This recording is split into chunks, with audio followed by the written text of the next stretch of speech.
Rich Dad, Poor Dad. What the rich teach their kids about money that the poor and middle class do not. By Robert T. Kiyosaki. To parents everywhere, a child's first and most important teachers, and to all those who educate, influence, and lead by example. Acknowledgements. How does a person say thank you when there are so many people to thank? Obviously, this book is a thank you to my two fathers, who were powerful role models, and to my mom, who taught me love and kindness. The person most responsible for this book becoming a reality is my wife, Kim, my partner in marriage, business, and in life. She makes my life complete. Introduction. Rich Dad, Poor Dad. Having two dads offered me the choice of contrasting points of view, one of a rich man and one of a poor man. I had two fathers, a rich one and a poor one. One was highly educated and intelligent. He had a PhD and completed 4 years of undergraduate work in less than 2 years. He then went on to Stanford University, the University of Chicago, and Northwestern University to do his advanced studies, all on full financial scholarships. The other father never finished the 8th grade. Both men were successful in their careers, working hard all their lives. Both earned substantial incomes, yet one always struggled financially. The other would become one of the richest men in Hawaii. One died, leaving tens of millions of dollars to his family, charities, and his church. The other left bills to be paid. Both men were strong, charismatic, and influential. Both men offered me advice, but they did not advise the same things. Both men believed strongly in education, but did not recommend the same course of study. If I had had only one dad, I would have had to accept or reject his advice.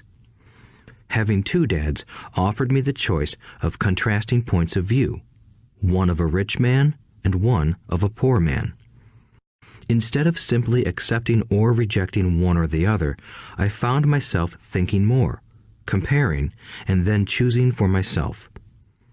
The problem was that the rich man was not rich yet, and the poor man was not yet poor. Both were just starting out on their careers, and both were struggling with money and families. But they had very different points of view about money. For example, one dad would say, "The love of money is the root of all evil." The other said, "The lack of money is the root of all evil." As a young boy, having two strong fathers, both influencing me, was difficult. I wanted to be a good son and listen, but the two fathers did not say the same things. The contrast in their points of view, particularly about money, was so extreme that I grew curious and intrigued. I began to start thinking for long periods of time about what each was saying. Much of my private time was spent reflecting, asking myself questions such as, "Why does he say that?" and then asking the same question of the other dad's statement. It would have been much easier to simply say, "Yeah, he's right, I agree with that," or to simply reject the point of view by saying, "The old man doesn't know what he's talking about." Instead, having two dads whom I loved forced me to think and ultimately choose a way of thinking for myself. As a process, choosing for myself turned out to be much more valuable in the long run than simply accepting or rejecting a single point of view. One of the reasons the rich get richer, the poor get poorer, and the middle class struggles in debt is that the subject of money is taught at home, not in school. Most of us learn about money from our parents, so what can poor parents tell their child about money? They simply say, "Stay in school and study hard." The child may graduate with excellent grades, but with a poor person's financial programming and mindset. Sadly, money is not taught in schools. Schools focus on scholastic and professional skills, but not on financial skills. This explains how smart bankers, doctors, and accountants who earned excellent grades may struggle financially all of their lives. Our staggering national debt is due in large part to highly educated politicians and government officials making financial decisions with little or no training in the subject of money. Today, I often wonder what will soon happen when we have millions of people who need financial and medical assistance. They will be dependent upon their families or the government for financial support. What will happen when Medicare and Social Security run out of money? How will a nation survive if teaching children about money continues to be left to parents, most of whom will be, or already are, poor? Because I had two influential fathers, I learned from both of them.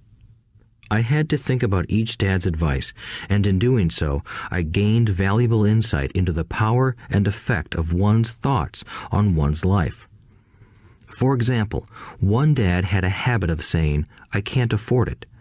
The other dad forbade those words to be used. He insisted I ask, "How can I afford it?" One is a statement, and the other is a question. One lets you off the hook, and the other forces you to think. My soon-to-be rich dad would explain that by automatically saying the words, "I can't afford it," your brain stops working. By asking the question, "How can I afford it?" your brain is put to work. He did not mean that you should buy everything you want. He was fanatical about exercising your mind, the most powerful computer in the world. He'd say, "My brain gets stronger every day because I exercise it. The stronger it gets, the more money I can make." He believed that automatically saying, "I can't afford it," was a sign of mental laziness. Although both dads worked hard, I noticed that one dad had a habit of putting his brain to sleep when it came to finances, and the other had a habit of exercising his brain. The long-term result was that one dad grew stronger financially, and the other grew weaker. It is not much different from a person who goes to the gym to exercise on a regular basis versus someone who sits on the couch watching television. Proper physical exercise increases your chances for health, and proper mental exercise increases your chances for wealth. My two dads had opposing attitudes, and that affected the way they thought. One dad thought that the rich should pay more in taxes to take care of those less fortunate. The other said, taxes punish those who produce and reward those who don't produce. One dad recommended, study hard so you can find a good company to work for. The other recommended, study hard so you can find a good company to buy. One dad said, the reason I'm not rich is because I have you kids. The other said, the reason I must be rich is because I have you kids. One encouraged talking about money and business at the dinner table, while the other forbade the subject of money to be discussed over a meal. One said, when it comes to money, play it safe. Don't take risks. The other said, learn to manage risk. One believed, our home is our largest investment and our greatest asset. The other believed, my house is a liability, and if your house is your largest investment, you're in trouble. Both dads paid their bills on time, yet one paid his bills first while the other paid his bills last. One dad believed in a company or the government taking care of you and your needs. He was always concerned about pay raises, retirement plans, medical benefits, sick leave, vacation days, and other perks. He was impressed with two of his uncles who joined the military and earned a retirement and entitlement package for life after 20 years of active service. He loved the idea of medical benefits and PX privileges the military provided its retirees. He also loved the tenure system available through the university.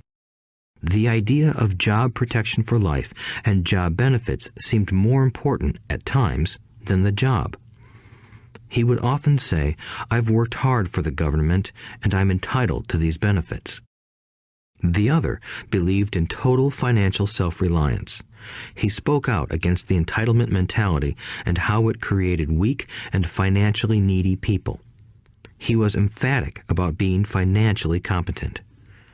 One dad struggled to save a few dollars. The other created investments. One dad taught me how to write an impressive resume so I could find a good job. The other taught me how to write strong business and financial plans so I could create jobs. Being a product of two strong dads allowed me the luxury of observing the effects different thoughts have on one's life. I noticed that people really do shape their lives through their thoughts. For example, my poor dad always said, "I'll never be rich," and that prophecy became reality. My rich dad, on the other hand, always referred to himself as rich. He would say things like, "I'm a rich man and rich people don't do this." Even when he was flat broke after a major financial setback, he continued to refer to himself as a rich man. He would cover himself by saying, "There is a difference between being poor and being broke. Broke is temporary. Poor is eternal." My poor dad would say, "I'm not interested in money," or "money doesn't matter." My rich dad always said, "Money is power." The power of our thoughts may never be measured or appreciated, but it became obvious to me as a young boy that it was important to be aware of my thoughts and how I expressed myself. I noticed that my poor dad was poor, not because of the amount of money he earned, which was significant, but because of his thoughts and actions. As a young boy having two fathers, I became acutely aware of being careful about which thoughts I chose to adopt as my own. Should I listen to my rich dad or to my poor dad? Although both men had tremendous respect for education and learning, they disagreed about what they thought was important to learn. One wanted me to study hard, earn a degree, and get a good job to earn money. He wanted me to study to become a professional, an attorney or an accountant, and to go to business school for my MBA. The other encouraged me to study to be rich, to understand how money works, and to learn how to have it work for me. "I don't work for money" were words he would repeat over and over. "Money works for me." At the age of 9, I decided to listen to and learn from my rich dad about money. In doing so, I chose not to listen to my poor dad, even though he was the one with all the college degrees. A lesson from Robert Frost. Robert Frost is my favorite poet. Although I love many of his poems, my favorite is "The Road Not Taken." I use its lesson almost daily. The road not taken. Two roads diverged in a yellow wood, and sorry I could not travel both. And be one traveler long I stood, and looked down one as far as I could, to where it bent in the undergrowth, then took the other as just as fair, and having perhaps the better claim, because it was grassy and wanted wear. Though as for that the passing there had worn them really about the same, and both that morning equally lay in leaves no step had trodden black. Oh, I kept the first for another day, yet knowing how way leads on to way, I doubted if I should ever come back. I shall be telling this with a sigh, somewhere ages and ages hence. Two roads diverged in a wood, and I took the one less traveled by, and that has made all the difference. And that has made all the difference. Over the years, I have often reflected upon Robert Frost's poem. Choosing not to listen to my highly educated dad's advice and attitude about money was a painful decision, but it was a decision that shaped the rest of my life. Once I made up my mind about whom to listen to, my education about money began.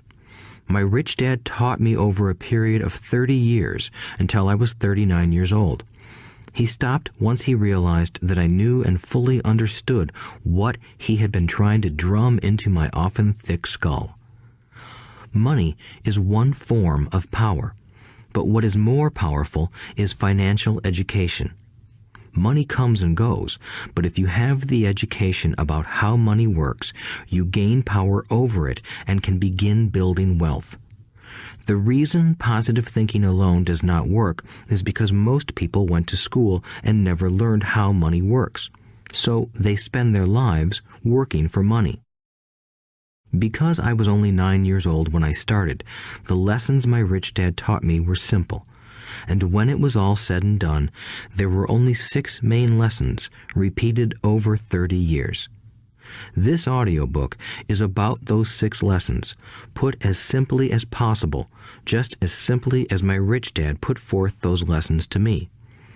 The lessons are meant not to be answers, but guideposts that will assist you and your children to grow wealthier no matter what happens in a world of increasing change and uncertainty. Chapter 1. Lesson 1. The rich don't work for money. The poor and the middle class work for money. The rich have money work for them.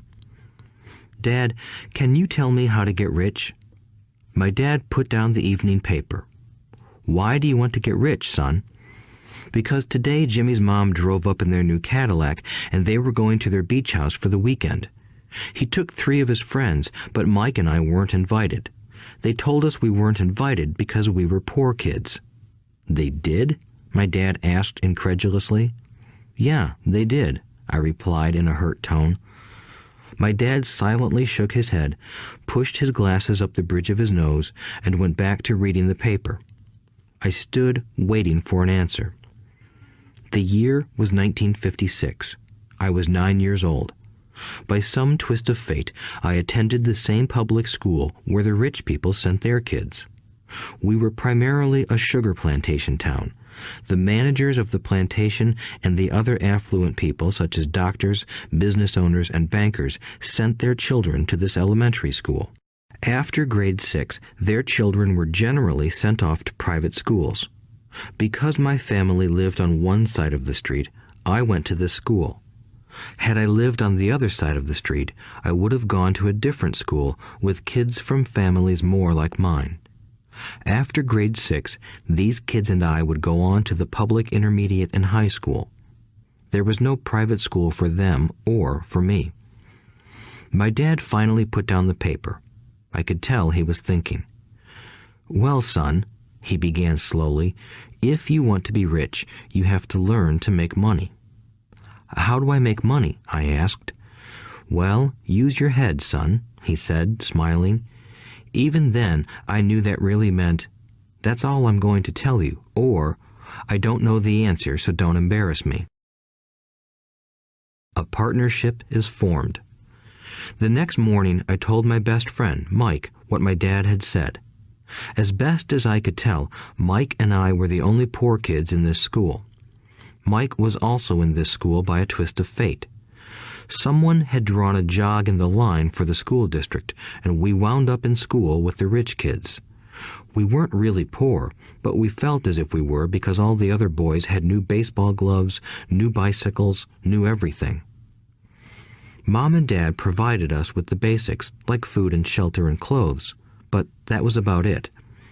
My dad used to say, if you want something, work for it. We wanted things, but there was not much work available for 9-year-old boys. So what do we do to make money? Mike asked. I don't know, I said, but do you want to be my partner? He agreed, and so on that Saturday morning, Mike became my first business partner. We spent all morning coming up with ideas on how to make money. Occasionally, we talked about all the cool guys at Jimmy's beach house having fun.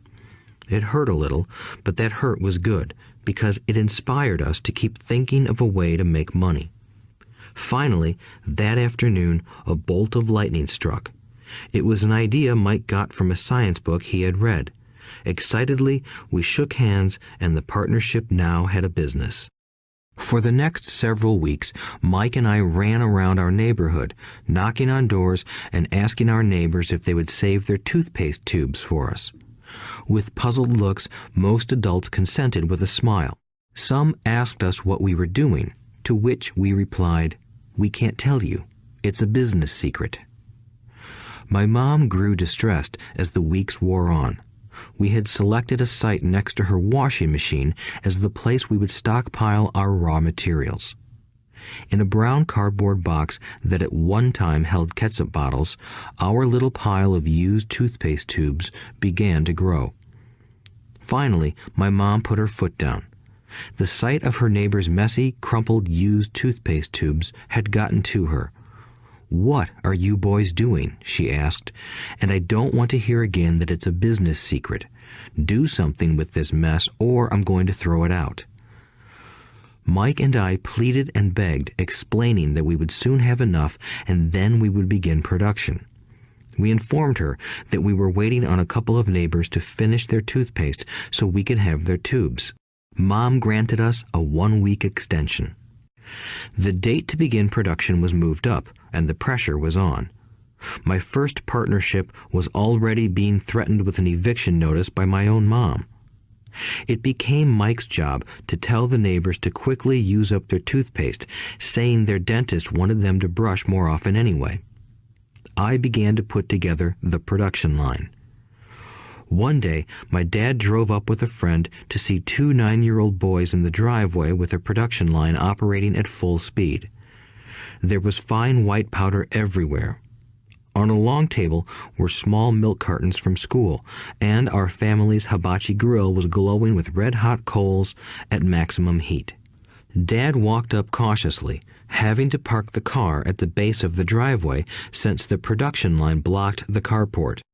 As he and his friend got closer, they saw a steel pot sitting on top of the coals in which the toothpaste tubes were being melted down. In those days, toothpaste did not come in plastic tubes.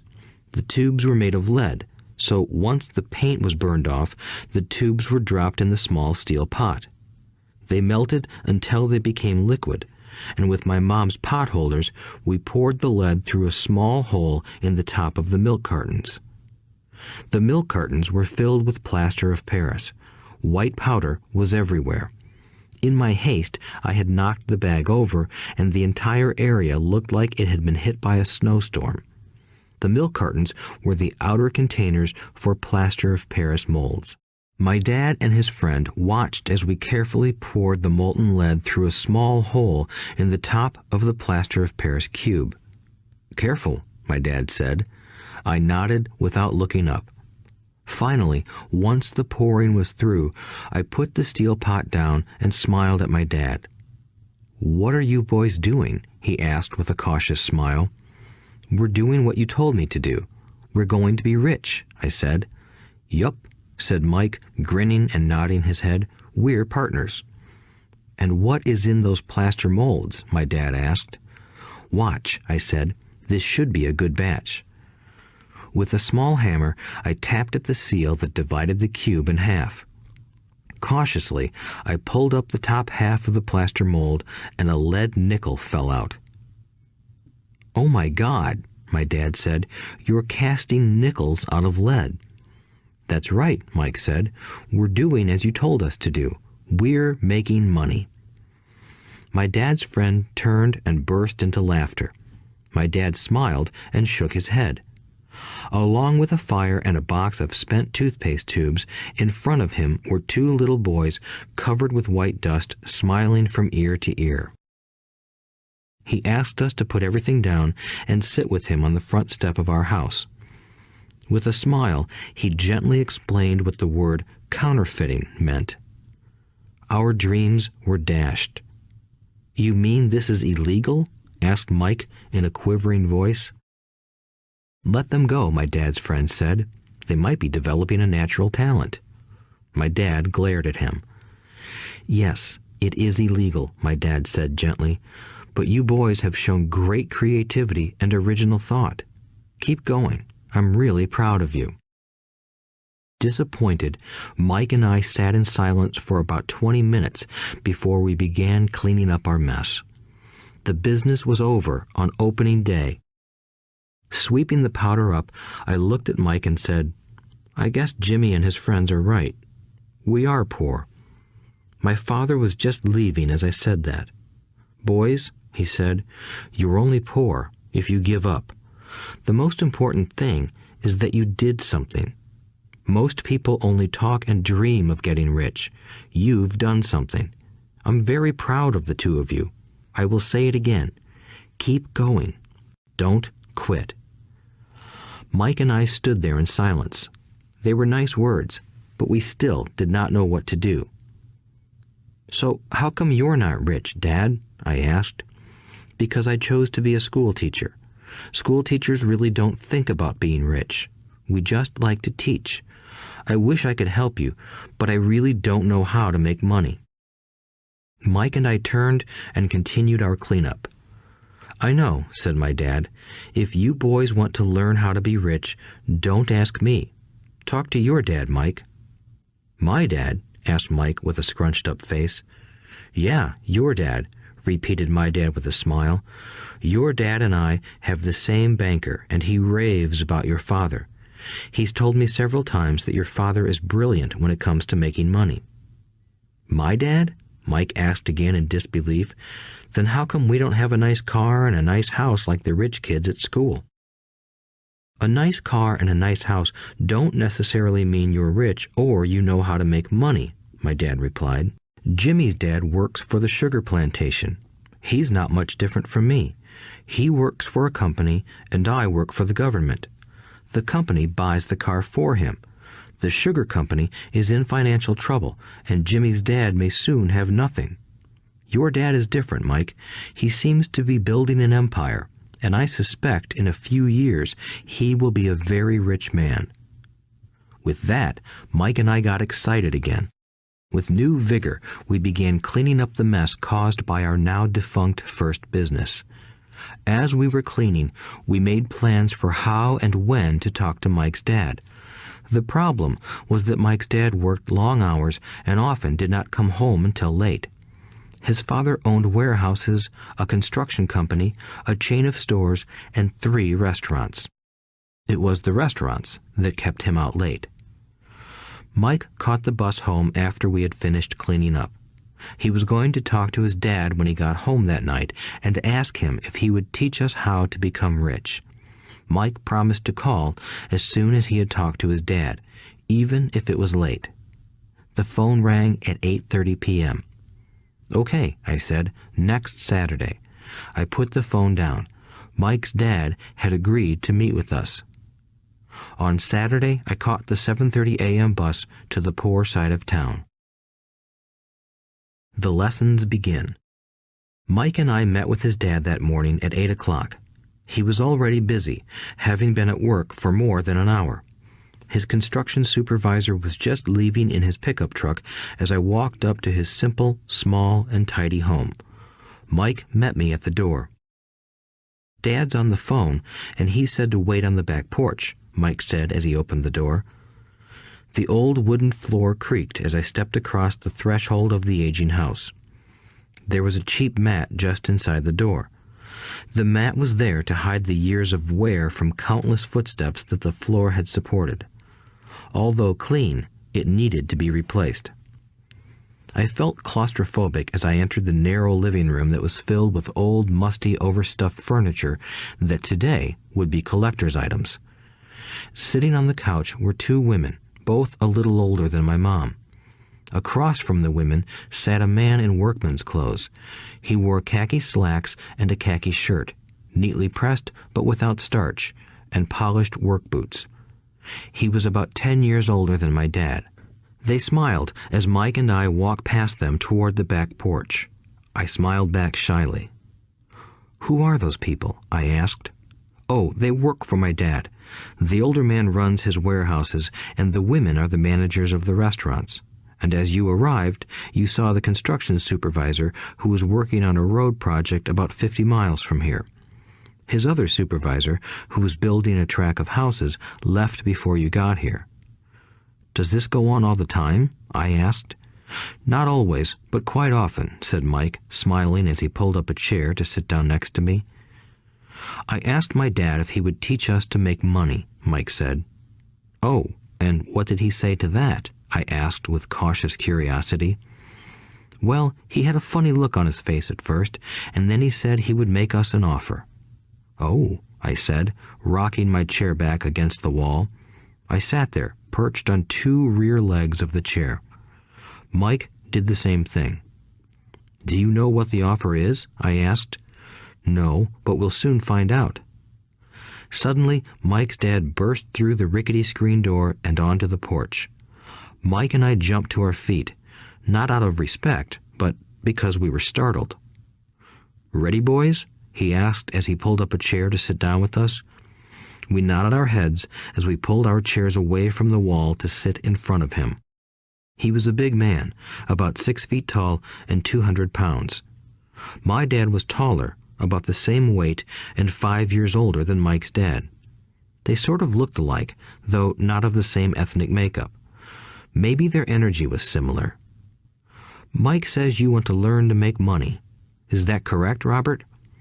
I nodded my head quickly, but with a little trepidation. He had a lot of power behind his words and smile. "Okay, here's my offer. I'll teach you, but I won't do it classroom style. You work for me, I'll teach you. You don't work for me, I won't teach you. I can teach you faster if you work, and I'm wasting my time if you just want to sit and listen like you do in school. That's my offer. Take it or leave it." May I ask a question first?" I asked. "No. Take it or leave it. I've got too much work to do to waste my time. If you can't make up your mind decisively, then you'll never learn to make money anyway. Opportunities come and go. Being able to know when to make quick decisions is an important skill. You have the opportunity that you asked for. School is beginning, or it's over, in 10 seconds, Mike's dad said with a teasing smile. "Take it," I said. "Take it," said Mike. "Good," said Mike's dad. "Mrs. Martin will be by in 10 minutes. After I'm through with her, you'll ride with her to my superette and you can begin working. I'll pay you 10 cents an hour and you'll work 3 hours every Saturday." "But I have a softball game today," I said.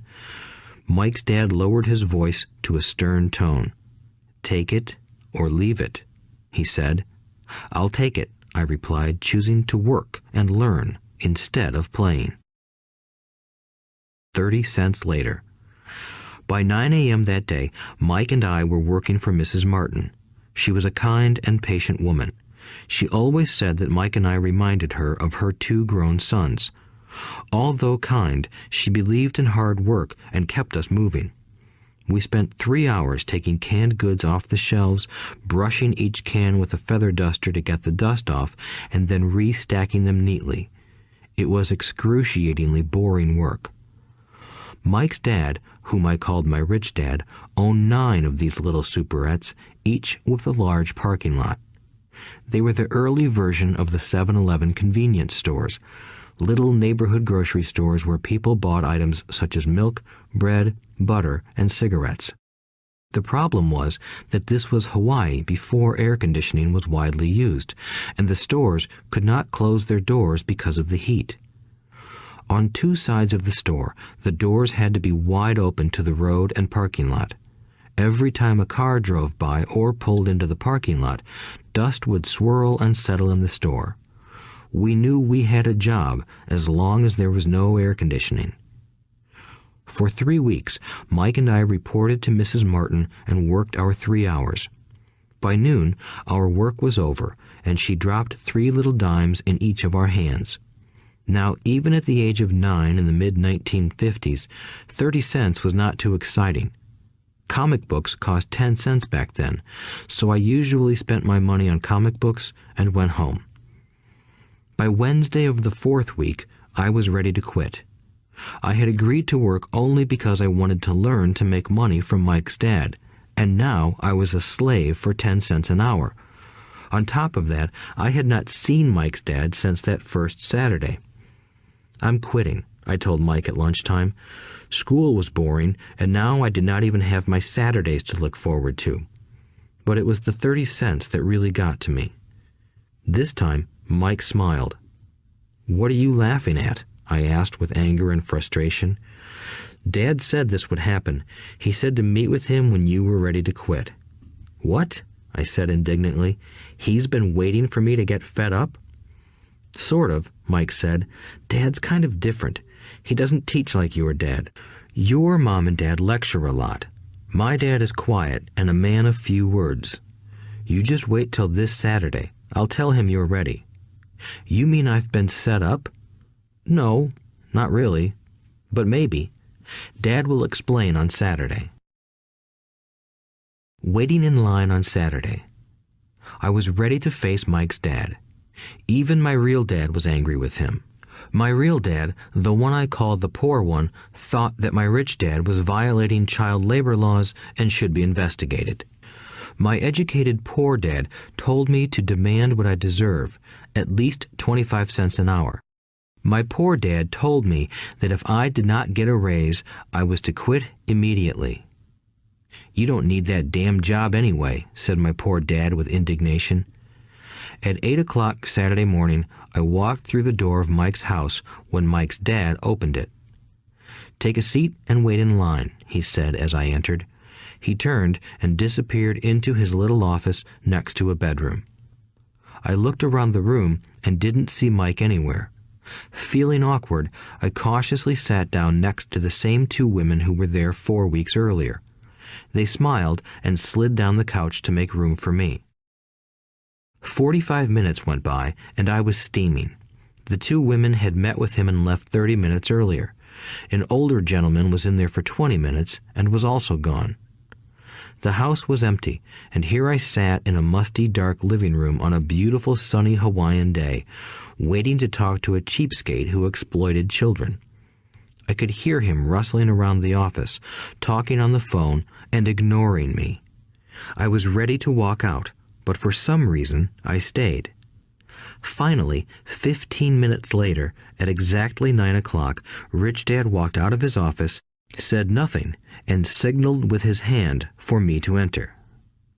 I understand you want a raise or you're going to quit, Rich Dad said as he swiveled in his office chair. Well, you're not keeping your end of the bargain, I blurted out, nearly in tears. It was really frightening for me to confront a grown-up. You said that you would teach me if I worked for you. Well, I've worked for you. I've worked hard. I've given up my baseball games to work for you, but you haven't kept your word, and you haven't taught me anything. You are a crook like everyone in town thinks you are. You're greedy. You want all the money and don't take care of your employees. You made me wait and don't show me any respect. I'm only a little boy, but I deserve to be treated better. Rich Dad rocked back in his swivel chair, hands up to his chin, and stared at me. Not bad, he said. In less than a month, you sound like most of my employees. What? I asked. Not understanding what he was saying, I continued with my grievance. I thought you were going to keep your end of the bargain and teach me. Instead, you want to torture me? That's cruel. That's really cruel. I am teaching you, Rich Dad said quietly. What have you taught me? Nothing, I said angrily. You haven't even talked to me once since I agreed to work for peanuts. 10 cents an hour. Ha! I should notify the government about you.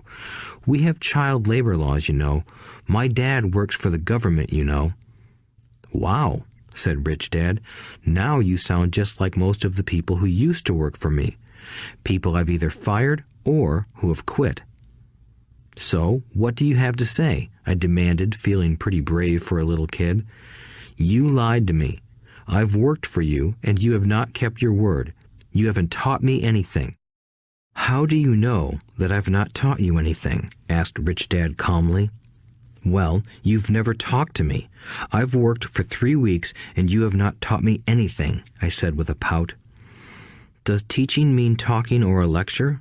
Rich Dad asked. Well, yes, I replied. That's how they teach you in school, he said, smiling. But that is not how life teaches you, and I would say that life is the best teacher of all. Most of the time, life does not talk to you. It just sort of pushes you around. Each push is life saying, wake up, there's something I want you to learn. What is this man talking about? I asked myself silently. Life pushing me around was life talking to me? Now I knew I had to quit my job. I was talking to someone who needed to be locked up. If you learn life's lessons, you will do well. If not, life will just continue to push you around. People do two things. Some just let life push them around. Others get angry and push back. But they push back against their boss, or their job, or their husband or wife. They do not know it's life that's pushing. I had no idea what he was talking about. Life pushes all of us around. Some people give up and others fight. A few learn the lesson and move on. They welcome life pushing them around. To these few people, it means they need and want to learn something. They learn and move on. Most quit, and a few, like you, fight. Rich Dad stood and shut the creaky old wooden window that needed repair. If you learn this lesson, you will grow into a wise, wealthy, and happy young man.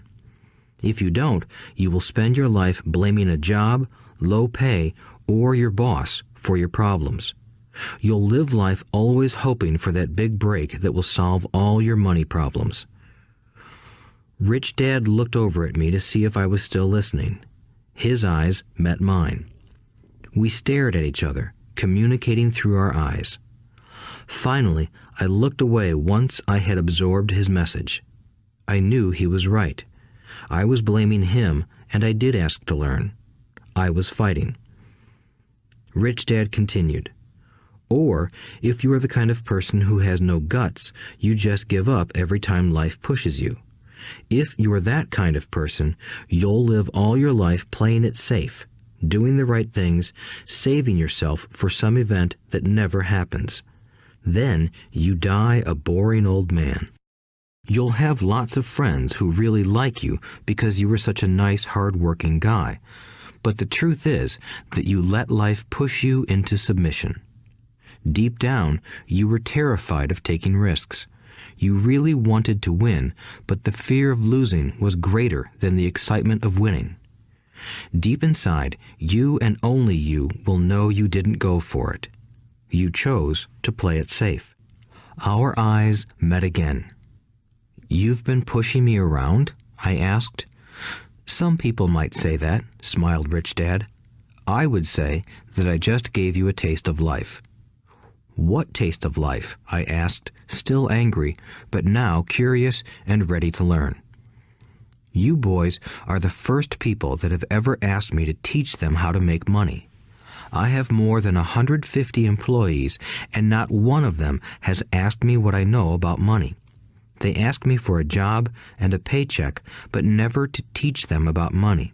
So most will spend the best years of their lives working for money, not really understanding what it is they are working for." I sat there listening intently. "So when Mike told me you wanted to learn how to make money, I decided to design a course that mirrored real life. I could talk until I was blue in the face, but you wouldn't hear a thing. So I decided to let life push you around a bit so you could hear me. That's why I only paid you 10 cents. "So what is the lesson I learned from working for only 10 cents an hour?" I asked. "That you're cheap and exploit your workers?" Rich Dad rocked back and laughed heartily. Finally, he said, "You'd best change your point of view. Stop blaming me and thinking I'm the problem. If you think I'm the problem, then you have to change me. If you realize that you're the problem, then you can change yourself, learn something, and grow wiser. Most people want everyone else in the world to change but themselves. Let me tell you, it's easier to change yourself than everyone else."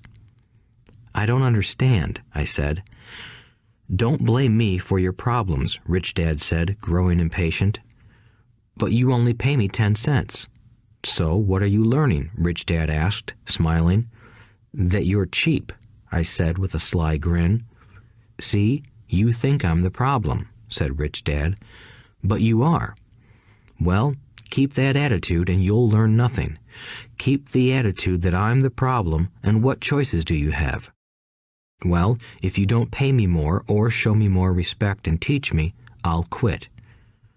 "Well put," Rich Dad said, "and that's exactly what most people do. They quit and go looking for another job, a better opportunity and higher pay, actually thinking that this will solve the problem. In most cases, it won't. So what should I do? I asked. Just take this measly 10 cents an hour and smile? Rich Dad smiled. That's what the other people do. But that's all they do, waiting for a raise, thinking that more money will solve their problems. Most just accept it, and some take a second job working harder, but again, accepting a small paycheck. I sat staring at the floor, beginning to understand the lesson Rich Dad was presenting. I could sense it was a taste of life. Finally, I looked up and asked, "So what will solve the problem?" "This," he said, leaning forward in his chair and tapping me gently on the head. "This stuff between your ears."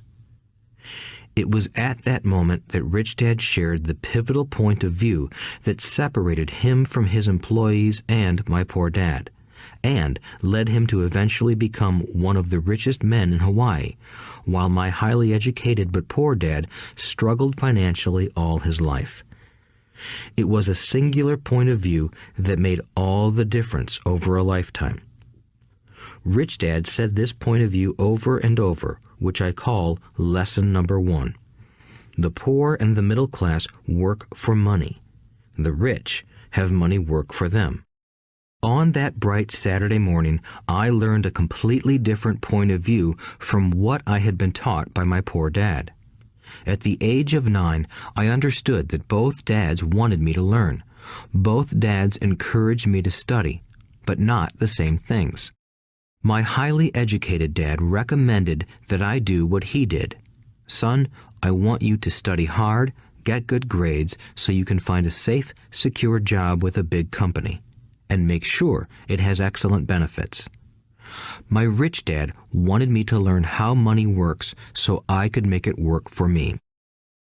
These lessons I would learn through life with his guidance, not because of a classroom. My rich dad continued my first lesson. "I'm glad you got angry about working for 10 cents an hour. If you hadn't got angry and had simply accepted it, I would have to tell you that I could not teach you. You see, true learning takes energy, passion, and a burning desire.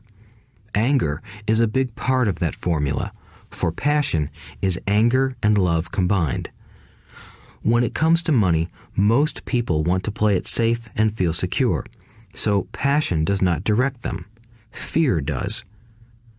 "So is that why they'll take jobs with low pay?" I asked. "Yes," said Rich Dad. "Some people say I exploit people because I don't pay as much as the sugar plantation or the government. I say the people exploit themselves. It's their fear, not mine." "But don't you feel you should pay them more?" I asked. "I don't have to. And besides, more money will not solve their problems. Just look at your dad. He makes a lot of money, and he still can't pay his bills. Most people, given more money, only get into more debt." "So that's why the 10 cents an hour," I said, smiling. "It's part of the lesson." "That's right," smiled Rich Dad. "You see, your dad went to school and got an excellent education so he could get a high-paying job. But he still has money problems because he never learned anything about money in school. On top of that, he believes in working for money." "And you don't?" I asked. "No, not really," said Rich Dad. "If you want to learn to work for money, then stay in school. That is a great place to learn to do that. But if you want to learn how to have money work for you, then I will teach you that. But only if you want to learn." "Wouldn't everyone want to learn that?" I asked. "No," said Rich Dad, "simply because it's easier to learn to work for money, especially if fear is your primary emotion when the subject of money is discussed." "I don't understand," I said with a frown. "Don't worry about that for now. Just know that it's fear that keeps most people working at a job. The fear of not paying their bills, the fear of being fired, the fear of not having enough money, and the fear of starting over. That's the price of studying to learn a profession or trade and then working for money. Most people become a slave to money and then get angry at their boss. Learning to have money work for you is a completely different course of study? I asked. Absolutely, Rich Dad answered. Absolutely. We sat in the silence on that beautiful Hawaiian Saturday morning. My friends had just started their Little League baseball game, but for some reason I was now thankful I had decided to work for 10 cents an hour. I sensed that I was about to learn something my friends wouldn't learn in school. Ready to learn? Asked Rich Dad. Absolutely, I said with a grin. I have kept my promise. I've been teaching you from afar, my Rich Dad said. At 9 years old, you've gotten a taste of what it feels like to work for money. Just multiply your last month by 50 years, and you will have an idea of what most people spend their life doing. I don't understand, I said. How did you feel waiting in line to see me, once to get hired and once to ask for more money? Terrible, I said. If you choose to work for money, that is what life will be like, said Rich Dad. And how did you feel when Mrs. Martin dropped 3 dimes in your hand for 3 hours of work? I felt like it wasn't enough. It seemed like nothing. I was disappointed, I said. And that is how most employees feel when they look at their paychecks, especially after all the tax and other deductions are taken out. At least you got 100%. You mean most workers don't get paid everything? I asked with amazement. Heavens no, said Rich Dad. The government always takes its share first. How do they do that? I asked. Taxes, said Rich Dad. You're taxed when you earn. You're taxed when you spend. You're taxed when you save. You're taxed when you die. Why do people let the government do that to them? The rich don't, said Rich Dad with a smile. The poor and the middle class do. I'll bet you that I earn more than your dad, yet he pays more in taxes. How can that be? I asked. At my age, that made no sense to me. Why would someone let the government do that to them? Rich Dad rocked slowly and silently in his chair, just looking at me. Ready to learn? He asked. I nodded my head slowly. As I said, there is a lot to learn. Learning how to have money work for you is a lifetime study. Most people go to college for 4 years and their education ends. I already know that my study of money will continue over my lifetime, simply because the more I find out, the more I need to know. Most people never study the subject. They go to work, get their paycheck, balance their checkbooks, and that's it. Then they wonder why they have money problems. They think that more money will solve the problem, and don't realize that it's their lack of financial education that is the problem. So my dad has tax problems because he doesn't understand money? I asked, confused. Look, said Rich Dad, taxes are just one small section on learning how to have money work for you. Today, I just wanted to find out if you still have the passion to learn about money. Most people don't. They want to go to school, learn a profession, have fun at their work, and earn lots of money. One day they wake up with big money problems, and then they can't stop working. That's the price of only knowing how to work for money instead of studying how to have money work for you. So, do you still have the passion to learn? Asked Rich Dad. I nodded my head. Good, said Rich Dad. Now get back to work. This time, I will pay you nothing. What? I asked in amazement. You heard me. Nothing. You will work the same 3 hours every Saturday, but this time you will not be paid 10 cents per hour. You said you wanted to learn to not work for money, so I'm not going to pay you anything. I couldn't believe what I was hearing. I've already had this conversation with Mike, and he's already working, dusting and stacking canned goods for free. You'd better hurry and get back there.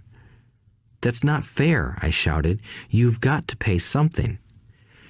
You said you wanted to learn. If you don't learn this now, you'll grow up to be like the two women and the older man sitting in my living room, working for money and hoping I don't fire them. Or, like your dad, earning lots of money only to be in debt up to his eyeballs, hoping more money will solve the problem.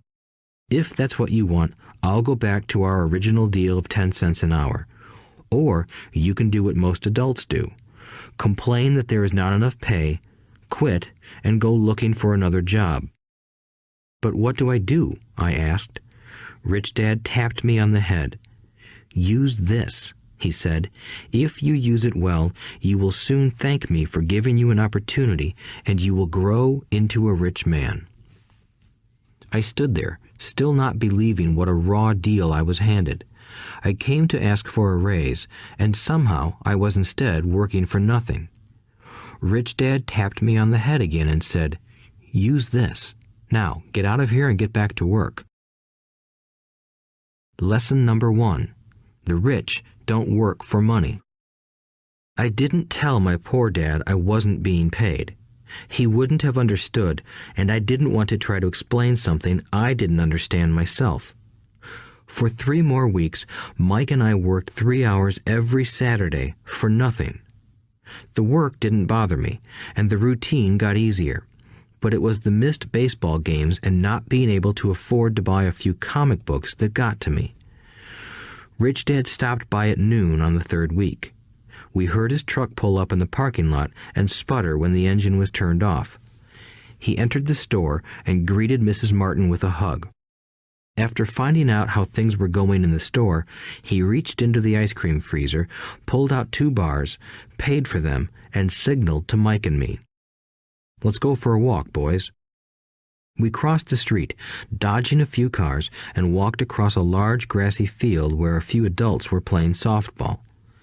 Sitting down at a lone picnic table, he handed Mike and me the treats.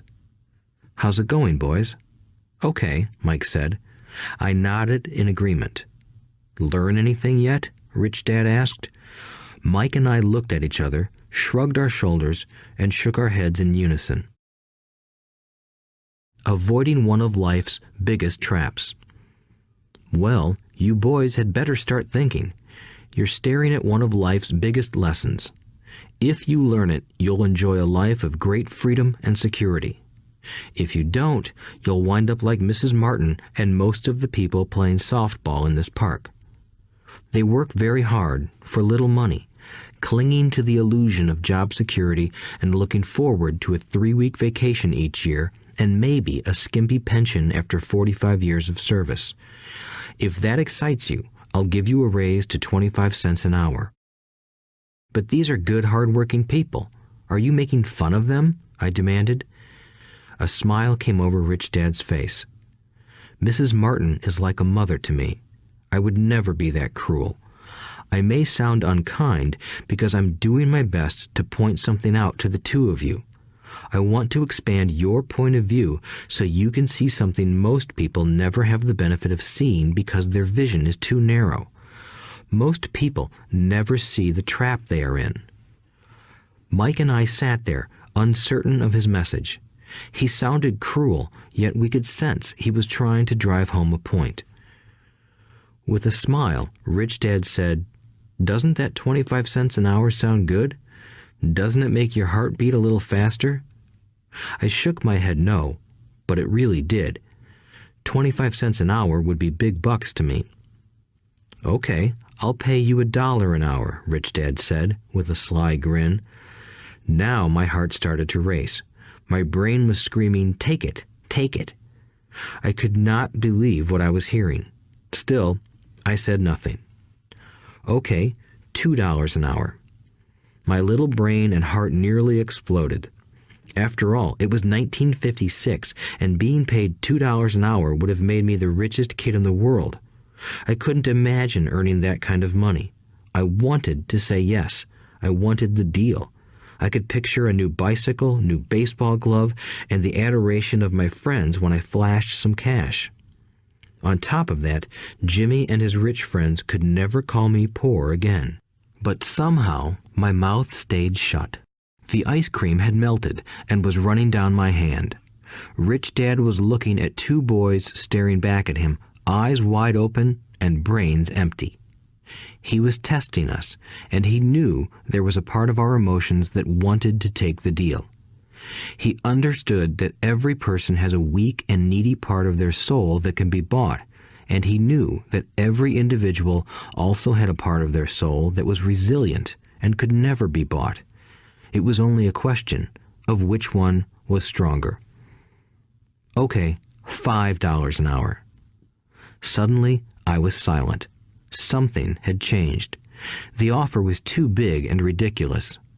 Not many grown-ups in 1956 made more than that, but quickly my temptation disappeared and calm set in.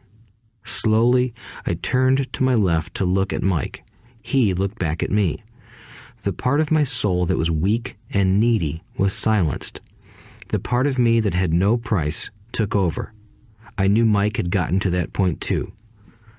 "Good," said Rich Dad softly. "Most people have a price, and they have a price because of human emotions named fear and greed. First, the fear of being without money motivates us to work hard, and then, once we get that paycheck, greed or desire starts us thinking about all the wonderful things money can buy. The pattern is then set." "What pattern?" I asked. "The pattern of get up, go to work, pay bills, get up, go to work, pay bills." People's lives are forever controlled by two emotions, fear and greed. Offer them more money, and they continue the cycle by increasing their spending. This is what I call the rat race. "There is another way?" Mike asked. "Yes," said Rich Dad slowly, "but only a few people find it." "And what is that way?" Mike asked. "That's what I hope you boys will learn as you work and study with me. That is why I took away all forms of pay." "Any hints?" Mike asked. "We're kind of tired of working hard, especially for nothing." "Well, the first step is telling the truth," said Rich Dad. "We haven't been lying," I said. "I did not say you were lying. I said to tell the truth," Rich Dad retorted. "The truth about what?" I asked. "How you're feeling," Rich Dad said. "You don't have to say it to anyone else. Just admit it to yourself." "You mean the people in this park, the people who work for you, Mrs. Martin, they don't do that?" I asked. "I doubt it," said Rich Dad. "Instead, they feel the fear of not having money. They don't confront it logically. They react emotionally instead of using their heads," Rich Dad said. "Then they get a few bucks in their hands, and again, the emotions of joy, desire, and greed take over. And again they react instead of think."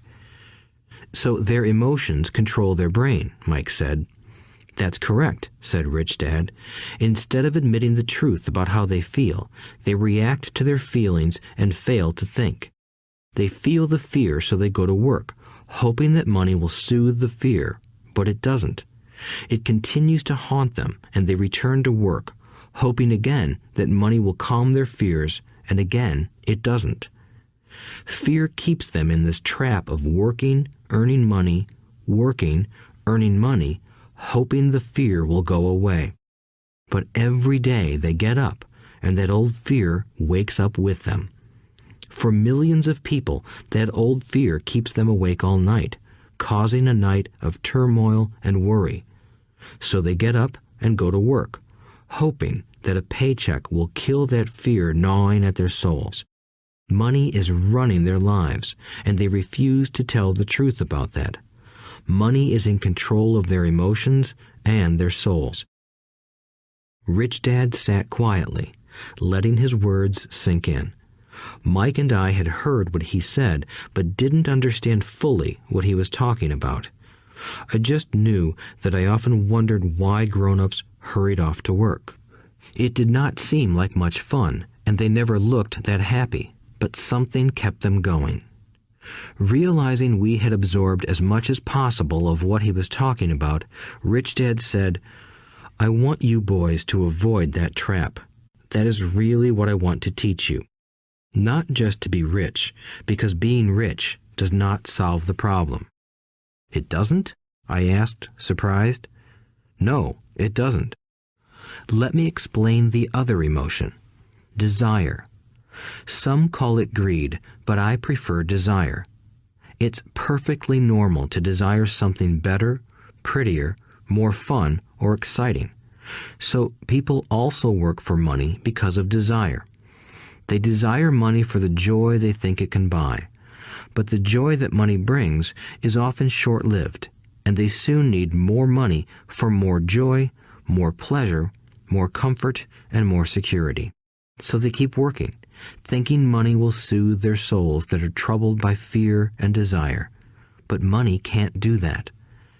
Even rich people do this? Mike asked. Rich people included, said Rich Dad. In fact, the reason many rich people are rich isn't because of desire, but because of fear. They believe that money can eliminate the fear of being poor, so they amass tons of it, only to find the fear gets worse. Now they fear losing the money. I have friends who keep working even though they have plenty. I know people who have millions who are more afraid now than when they were poor. They're terrified of losing it all. The fears that drove them to get rich got worse.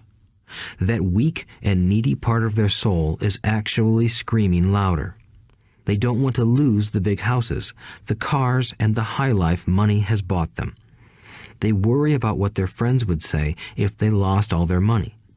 Many are emotionally desperate and neurotic, although they look rich and have more money. So, is a poor man happier? I asked. No, I don't think so, replied Rich Dad. The avoidance of money is just as psychotic as being attached to money. As if on cue, the town derelict went past our table, stopping by the large rubbish can and rummaging around in it. The three of us watched him with great interest, when before we probably would have just ignored him. Rich Dad pulled $1 out of his wallet and gestured to the older man. Seeing the money, the derelict came over immediately, took the bill, thanked Rich Dad profusely, and hurried off, ecstatic with his good fortune. He's not much different from most of my employees, said Rich Dad. I've met so many people who say, "Oh, I'm not interested in money," yet they'll work at a job for 8 hours a day. That's a denial of truth. If they weren't interested in money, then why are they working? That kind of thinking is probably more psychotic than a person who hoards money. As I sat there listening to my Rich Dad, my mind flashed back to the countless times my own dad said, "I'm not interested in money." He said those words often. He also covered himself by always saying, "I work because I love my job." So, what do we do? I asked. Not work for money until all traces of fear and greed are gone?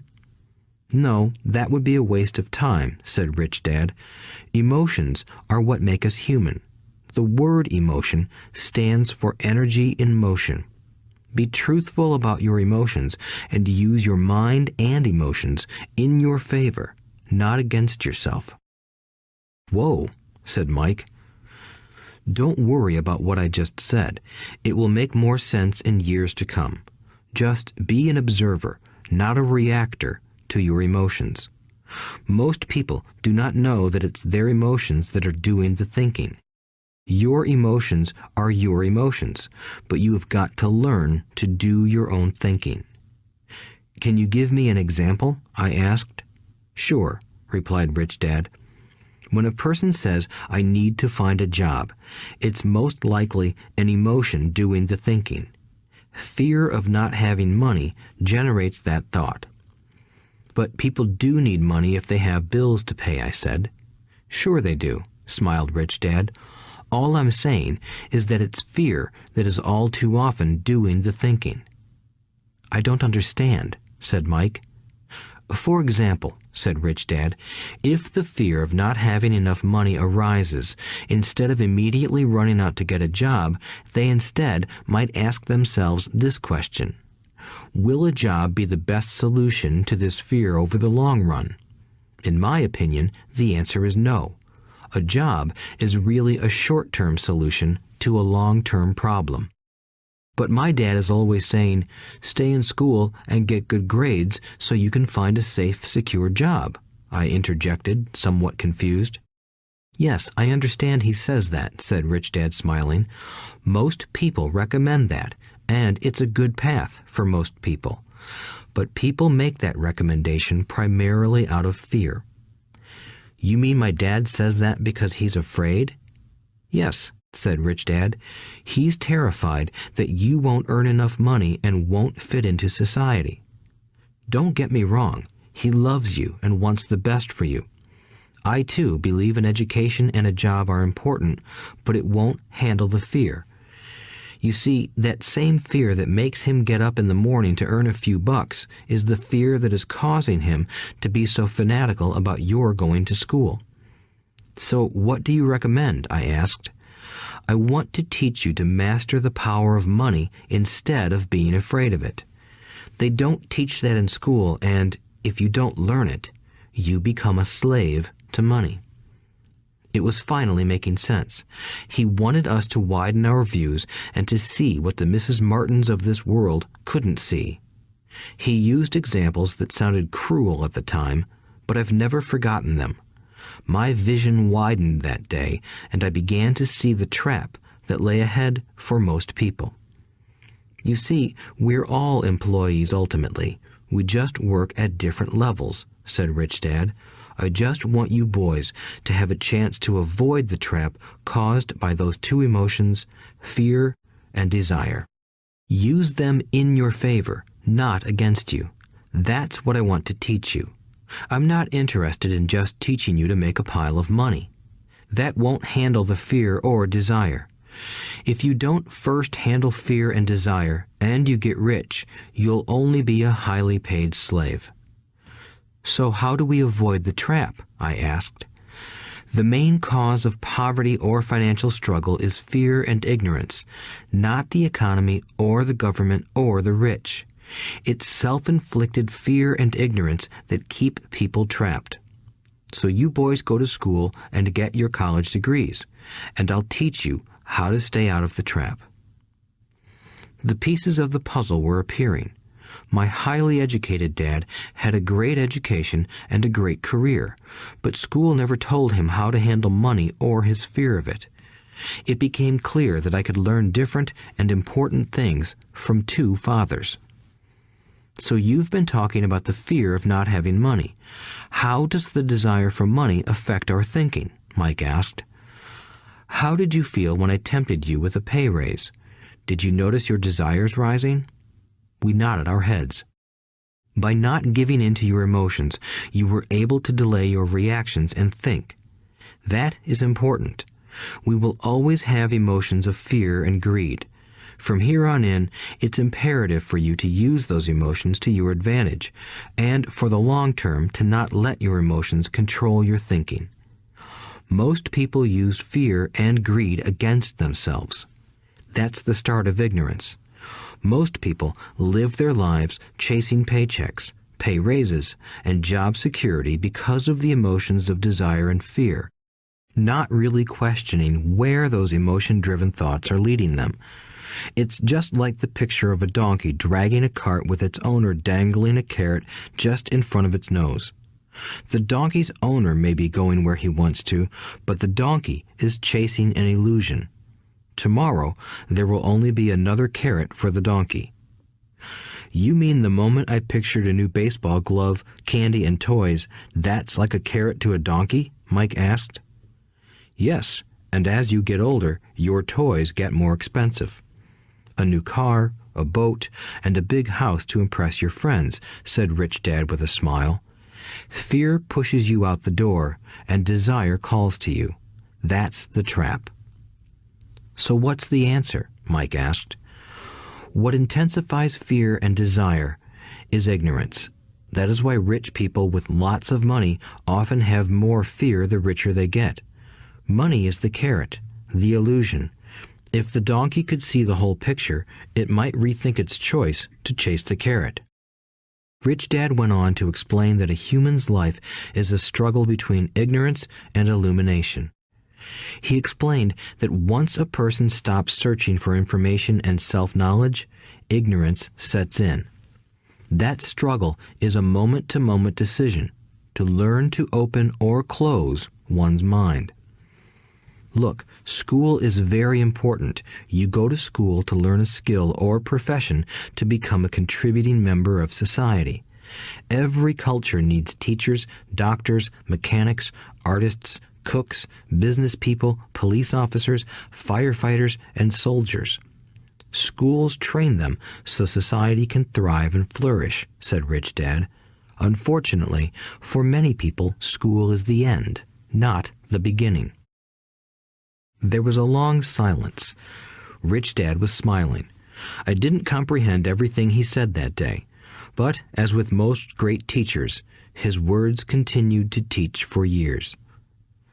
I've been a little cruel today, said Rich Dad, but I want you to always remember this talk.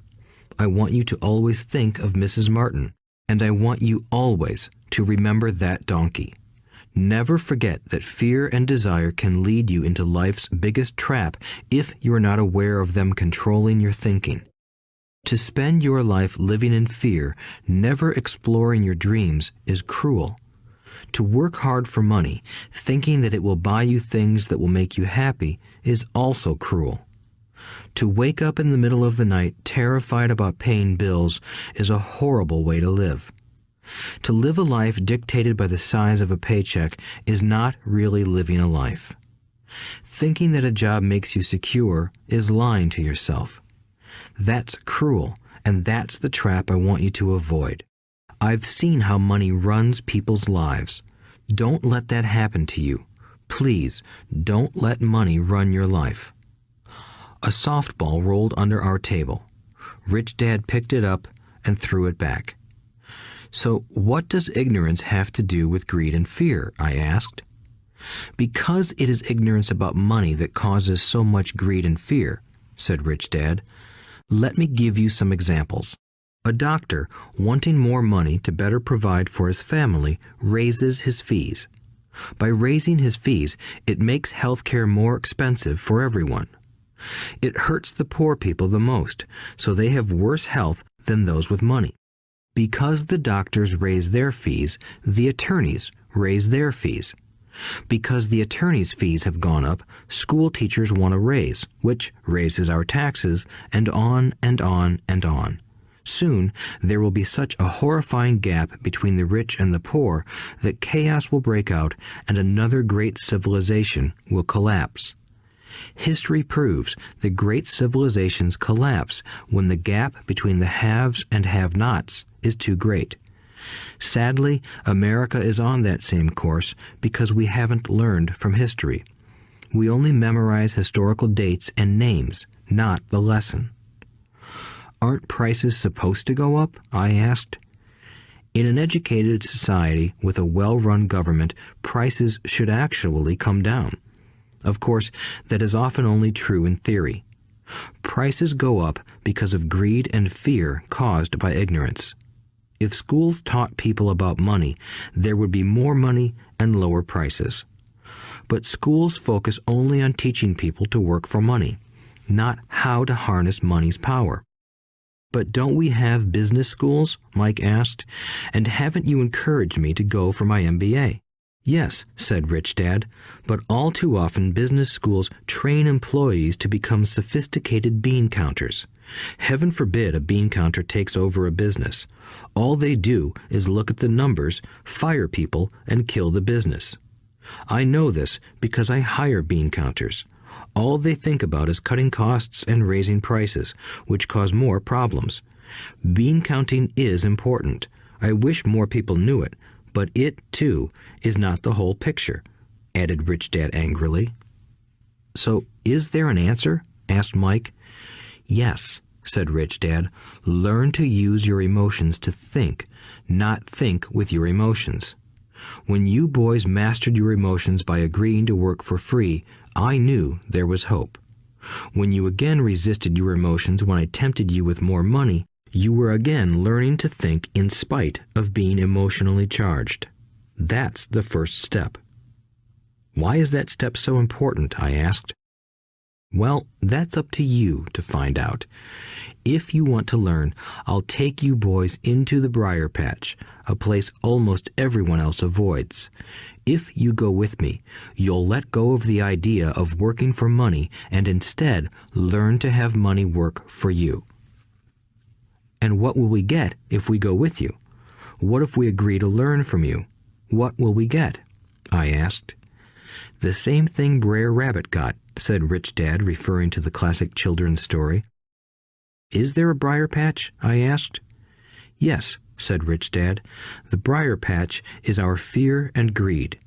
Confronting fear, weaknesses, and neediness by choosing our own thoughts is the way out. Choosing our thoughts? Mike asked, puzzled. Yes, choosing what we think rather than reacting to our emotions. Instead of just getting up and going to work because not having the money to pay your bills is scaring you, ask yourself, is working harder at this the best solution to this problem? Most people are too afraid to rationally think things through and instead run out the door to a job they hate. The tar baby is in control. That's what I mean by choosing your thoughts. And how do we do that? Mike asked. That's what I will teach you.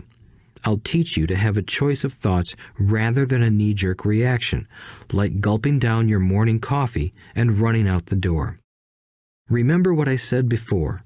A job is only a short-term solution to a long-term problem. Most people have only one problem in mind, and it's short-term. It's the bills at the end of the month, the tar baby. Money controls their lives, or should I say the fear and ignorance about money controls it. So they do as their parents did. They get up every day and go work for money, not taking the time to ask the question, is there another way? Their emotions now control their thinking, not their heads. Can you tell the difference between emotions thinking and the head thinking? Mike asked. Oh yes, I hear it all the time, said Rich Dad. I hear things like, well, everyone has to work, or the rich are crooks, or I'll get another job, I deserve this raise, you can't push me around, or I like this job because it's secure. No one asks, is there something I'm missing here? Which would break through the emotional thought and give you time to think clearly. As we headed back to the store, Rich Dad explained that the rich really did make money. They did not work for it. He went on to explain that when Mike and I were casting 5-cent pieces out of lead, thinking we were making money, we were very close to thinking the way the rich think. The problem was that creating money is legal for the government and banks to do, but illegal for us to do. There are legal ways to create money from nothing, he told us. Rich Dad went on to explain that the rich know that money is an illusion, truly like the carrot for the donkey. It's only out of fear and greed that the illusion of money is held together by billions of people who believe that money is real. It's not. Money is really made up. It is only because of the illusion of confidence and the ignorance of the masses that this house of cards stands. He talked about the gold standard that America was on, and that each dollar bill was actually a silver certificate. What concerned him was the rumor that we would someday go off the gold standard and our dollars would no longer be backed by something tangible. If that happens, boys, all hell will break loose. The poor, the middle class, and the ignorant will have their lives ruined simply because they will continue to believe that money is real and that the company they work for, or the government, will look after them. We really did not understand what he was saying that day, but over the years, it made more and more sense. Seeing what others miss. As he climbed into his pickup truck outside his convenience store, Rich Dad said, "Keep working, boys, but the sooner you forget about needing a paycheck, the easier your adult life will be.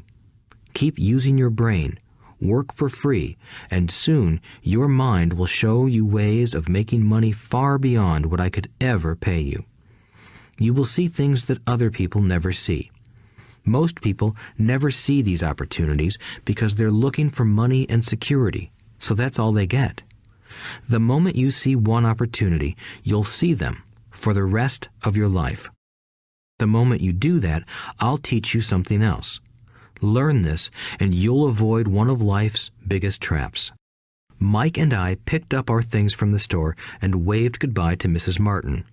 We went back to the park, to the same picnic bench, and spent several more hours thinking and talking. We spent the next week at school thinking and talking too. For 2 more weeks, we kept thinking, talking, and working for free. At the end of the second Saturday, I was again saying goodbye to Mrs. Martin and looking at the comic book stand with a longing gaze. The hard thing about not even getting 30 cents every Saturday was that I didn't have any money to buy comic books.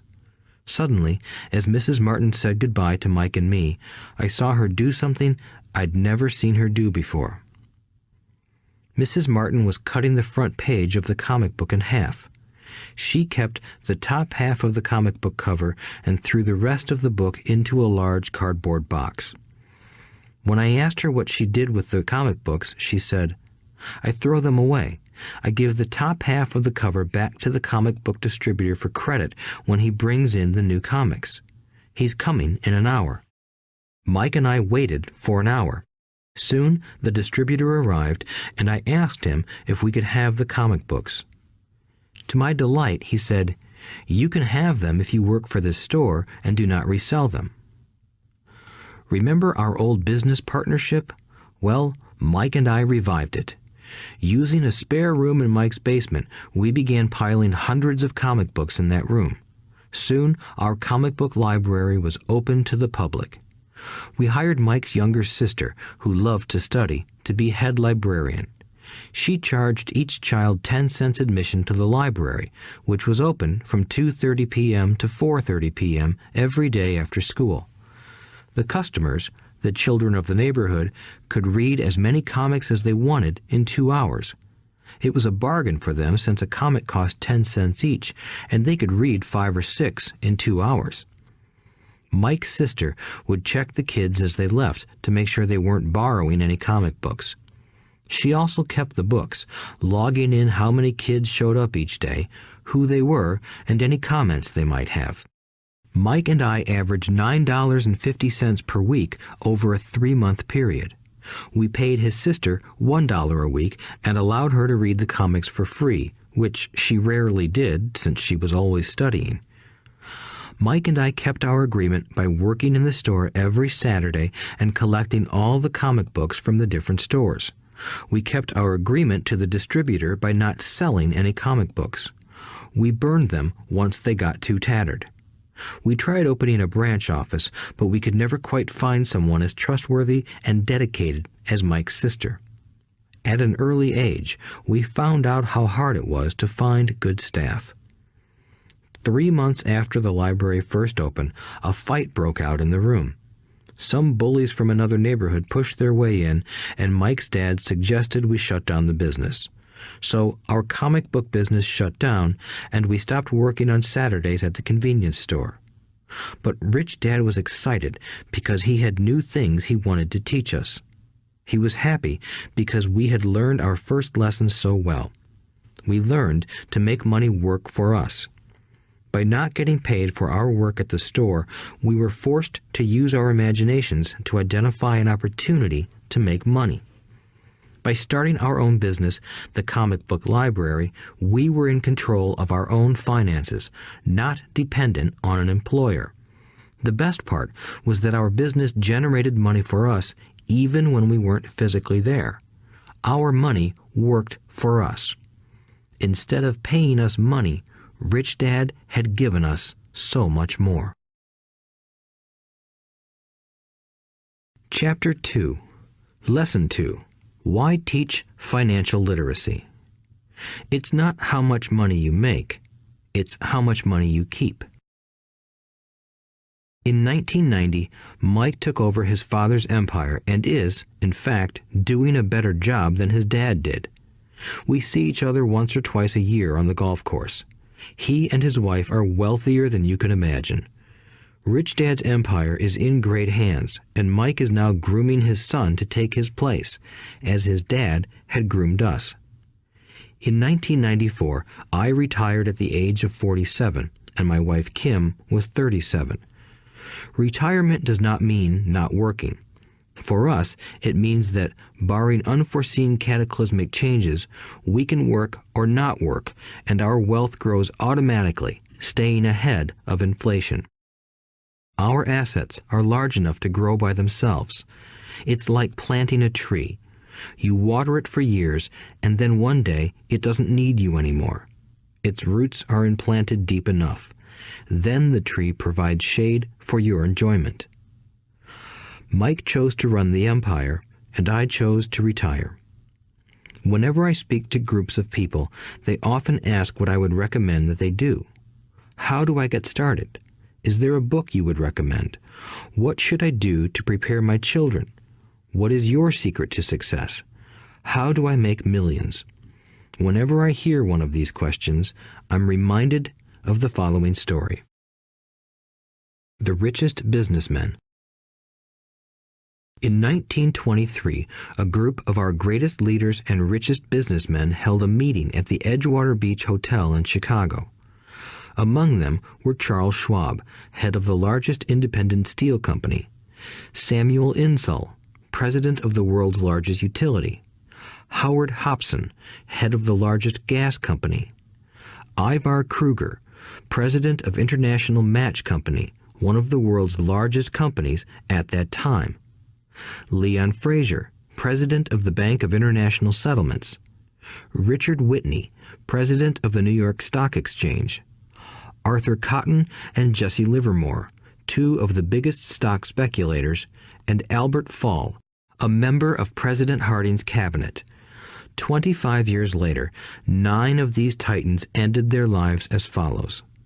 Schwab died penniless after living for 5 years on borrowed money. Insull died broke in a foreign land, and Kruger and Cotton also died broke. Hobson went insane. Whitney and Albert Fall were released from prison, and Fraser and Livermore committed suicide. I doubt if anyone can say what really happened to these men. If you look at the date, 1923, it was just before the 1929 market crash and the Great Depression, which I suspect had a great impact on these men and their lives. The point is this. Today, we live in times of greater and faster change than these men did. I suspect there will be many booms and busts in the coming years that will parallel the ups and downs these men faced. I am concerned that too many people are too focused on money and not on their greatest wealth, their education. If people are prepared to be flexible, keep an open mind and learn, they will grow richer and richer despite tough changes. If they think money will solve problems, they will have a rough ride. Intelligence solves problems and produces money. Money without financial intelligence is money soon gone. Most people fail to realize that in life, it's not how much money you make, it's how much money you keep. We've all heard stories of lottery winners who are poor, then suddenly rich, and then poor again. They win millions, yet are soon back where they started. Or stories of professional athletes who at the age of 24 are earning millions but are sleeping under a bridge 10 years later. I remember a story of a young basketball player who a year ago had millions. Today, at just 29, he claims his friends, attorney, and accountant took his money and he was forced to work at a car wash for minimum wage. He was fired from the car wash because he refused to take off his championship ring as he was wiping off the cars. His story made national news, and he is appealing his termination, claiming hardship and discrimination. He claims that the ring is all he has left, and if it was stripped away, he'll crumble. I know so many people who became instant millionaires, and while I am glad some people have become richer and richer, I caution them that in the long run, it's not how much money you make, it's how much you keep and how many generations you keep it. So when people ask, where do I get started, or tell me how to get rich quick, they often are greatly disappointed with my answer. I simply say to them what my rich dad said to me when I was a little kid. If you want to be rich, you need to be financially literate. That idea was drummed into my head every time we were together. As I said, my educated dad stressed the importance of reading books, while my rich dad stressed the need to master financial literacy. If you are going to build the Empire State Building, the first thing you need to do is dig a deep hole and pour a strong foundation. If you are going to build a home in the suburbs, all you need to do is pour a 6-inch slab of concrete. Most people, in their drive to get rich, are trying to build an Empire State Building on a 6-inch slab. Our school system, created in the agrarian age, still believes in homes with no foundation. Dirt floors are still the rage, so kids graduate from school with virtually no financial foundation. One day, sleepless and deep in debt in suburbia, living the American dream, they decide that the answer to their financial problems is to find a way to get rich quick. Construction on the skyscraper begins. It goes up quickly, and soon, instead of the Empire State Building, we have the Leaning Tower of suburbia. The sleepless nights return. As for Mike and me in our adult years, both of our choices were possible because we were taught to pour a strong financial foundation when we were just kids.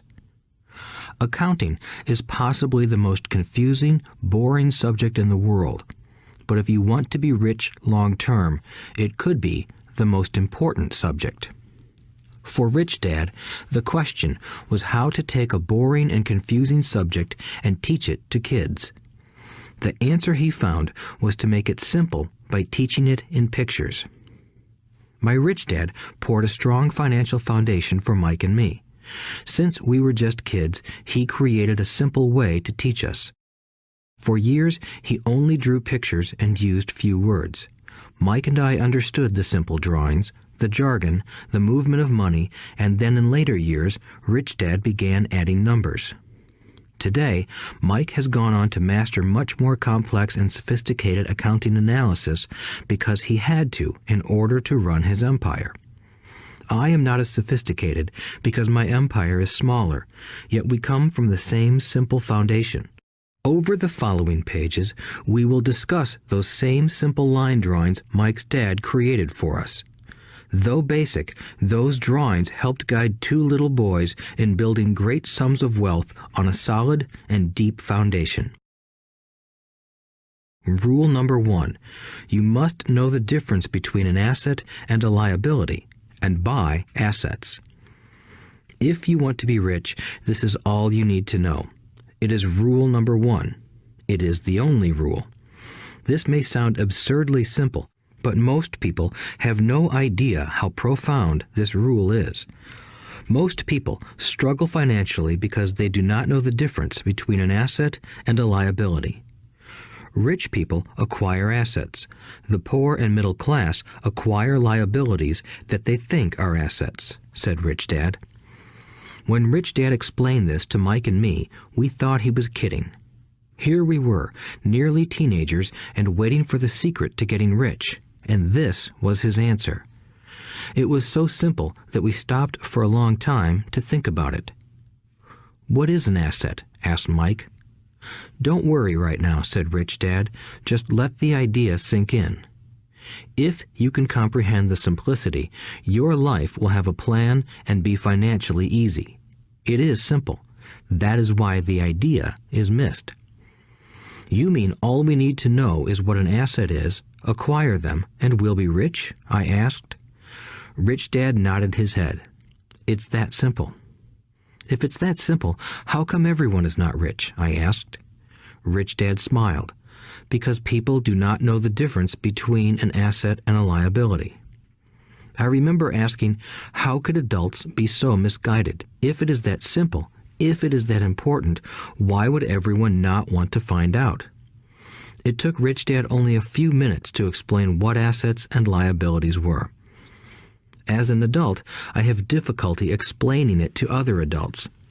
The simplicity of the idea escapes them because they have been educated differently. They were taught by other educated professionals, such as bankers, accountants, real estate agents, financial planners, and so forth. The difficulty comes in asking adults to unlearn or become children again. An intelligent adult often feels it is demeaning to pay attention to simplistic definitions. Rich Dad believed in the KISS principle. Keep it simple, stupid, or keep it super simple. So he kept it simple for us, and that made our financial foundation strong.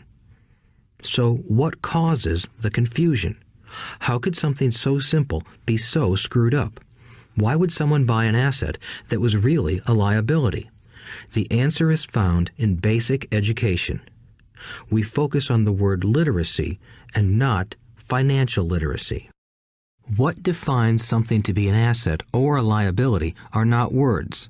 In fact, if you really want to be confused, look up the words asset and liability in the dictionary. I know the definition may sound good to a trained accountant, but for the average person, it makes no sense. But we adults are often too proud to admit that something does not make sense. To us young boys, Rich Dad said, "What defines an asset are not words, but numbers. And if you can't read the numbers, you can't tell an asset from a hole in the ground." In accounting, Rich Dad would say, it's not the numbers, but what the numbers are telling you. It's just like words. It's not the words, but the story the words are telling you. If you want to be rich, you've got to read and understand numbers. If I heard that once, I heard it 1,000 times from my rich dad. And I also heard the rich acquire assets and the poor and middle class acquire liabilities. Here is how to tell the difference between an asset and a liability. Most accountants and financial professionals do not agree with the definitions, but these simple drawings were the start of strong financial foundations for two young boys. An asset is something that puts money in my pocket.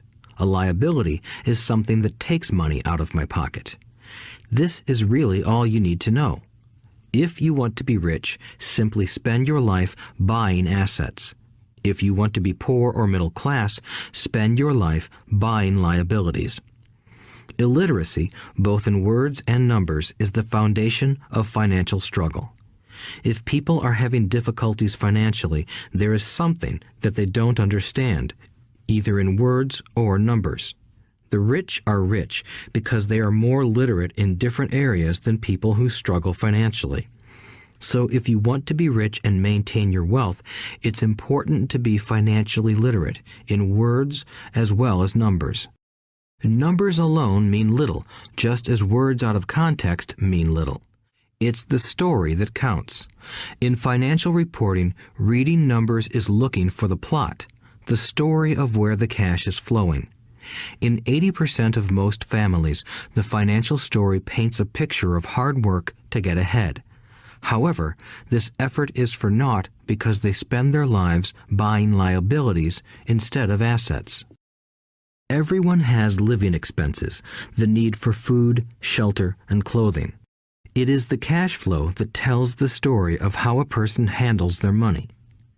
The reason I started with the story of the richest men in America is to illustrate the flaw in believing that money will solve all problems. That is why I cringe whenever I hear people ask me how to get rich quicker or where they should start. I often hear, "I'm in debt, so I need to make more money." But more money will often not solve the problem. In fact, it may compound the problem. Money often makes obvious our tragic human flaws, putting a spotlight on what we don't know. That is why, all too often, a person who comes into a sudden windfall of cash, let's say an inheritance, a pay raise, or lottery winnings, soon returns to the same financial mess, if not worse than the mess they were in before. Money only accentuates the cash flow pattern running in your head. If your pattern is to spend everything you get, most likely an increase in cash will just result in an increase in spending. Thus the saying, "A fool and his money is one big party." I have said many times that we go to school to gain scholastic and professional skills, both of which are important. We learn to make money with our professional skills. In the 1960s, when I was in high school, if someone did well academically, people assumed this bright student would go on to be a medical doctor because it was the profession with the promise of the greatest financial reward. Today, doctors face financial challenges I wouldn't wish on my worst enemy. Insurance companies taking control of the business, managed health care, government intervention, and malpractice suits. Today, kids want to be famous athletes, movie stars, rock stars, beauty queens, or CEOs because that is where the fame, money, and prestige are. That is the reason it is so hard to motivate kids in school today. They know that professional success is no longer solely linked to academic success, as it once was. Because students leave school without financial skills, millions of educated people pursue their profession successfully, but later find themselves struggling financially. They work harder, but don't get ahead. What is missing from their education is not how to make money, but how to manage money. It's called financial aptitude, what you do with the money once you make it, how to keep people from taking it from you, how to keep it longer, and how to make that money work hard for you. Most people don't understand why they struggle financially because they don't understand cash flow. A person can be highly educated, professionally successful, and financially illiterate. These people often work harder than they need to because they learned how to work hard, but not how to have their money work hard for them. The story of how the quest for a financial dream turns into a financial nightmare. The classic story of hardworking people has set a pattern. Recently married, the happy, highly educated young couple moves into one of their cramped, rented apartments. Immediately, they realize that they are saving money because two can live as cheaply as one. The problem is the apartment is cramped. They decide to save money to buy their dream home so they can have kids. They now have two incomes, and they begin to focus on their careers. Their incomes begin to increase. As their incomes go up, their expenses go up as well. The number one expense for most people is taxes. Many people think it's income tax, but for most Americans, their highest tax is Social Security. As an employee, it appears as if the Social Security tax combined with the Medicare tax rate is roughly 7.5%, but it's really 15% since the employer must match the Social Security amount. In essence, it is money the employer can't pay you. On top of that, you still have to pay income tax on the amount deducted from your wages for Social Security tax. Income you never received because it went directly to Social Security through withholding. Going back to the young couple, as a result of their incomes increasing, they decide to buy the house of their dreams. Once in their house, they have a new tax called property tax. Then they buy a new car, new furniture, and new appliances to match their new house. All of a sudden, they wake up and their liabilities column is full of mortgage and credit card debt. Their liabilities go up. They're now trapped in the rat race. Pretty soon, a baby comes along and they work harder. The process repeats itself. Higher incomes cause higher taxes, also called bracket creep. A credit card comes in the mail. They use it. It maxes out. A loan company calls and says their greatest asset, their home, has appreciated in value. Because their credit is so good, the company offers a bill consolidation loan and tells them the intelligent thing to do is clear off the high-interest consumer debt by paying off their credit card.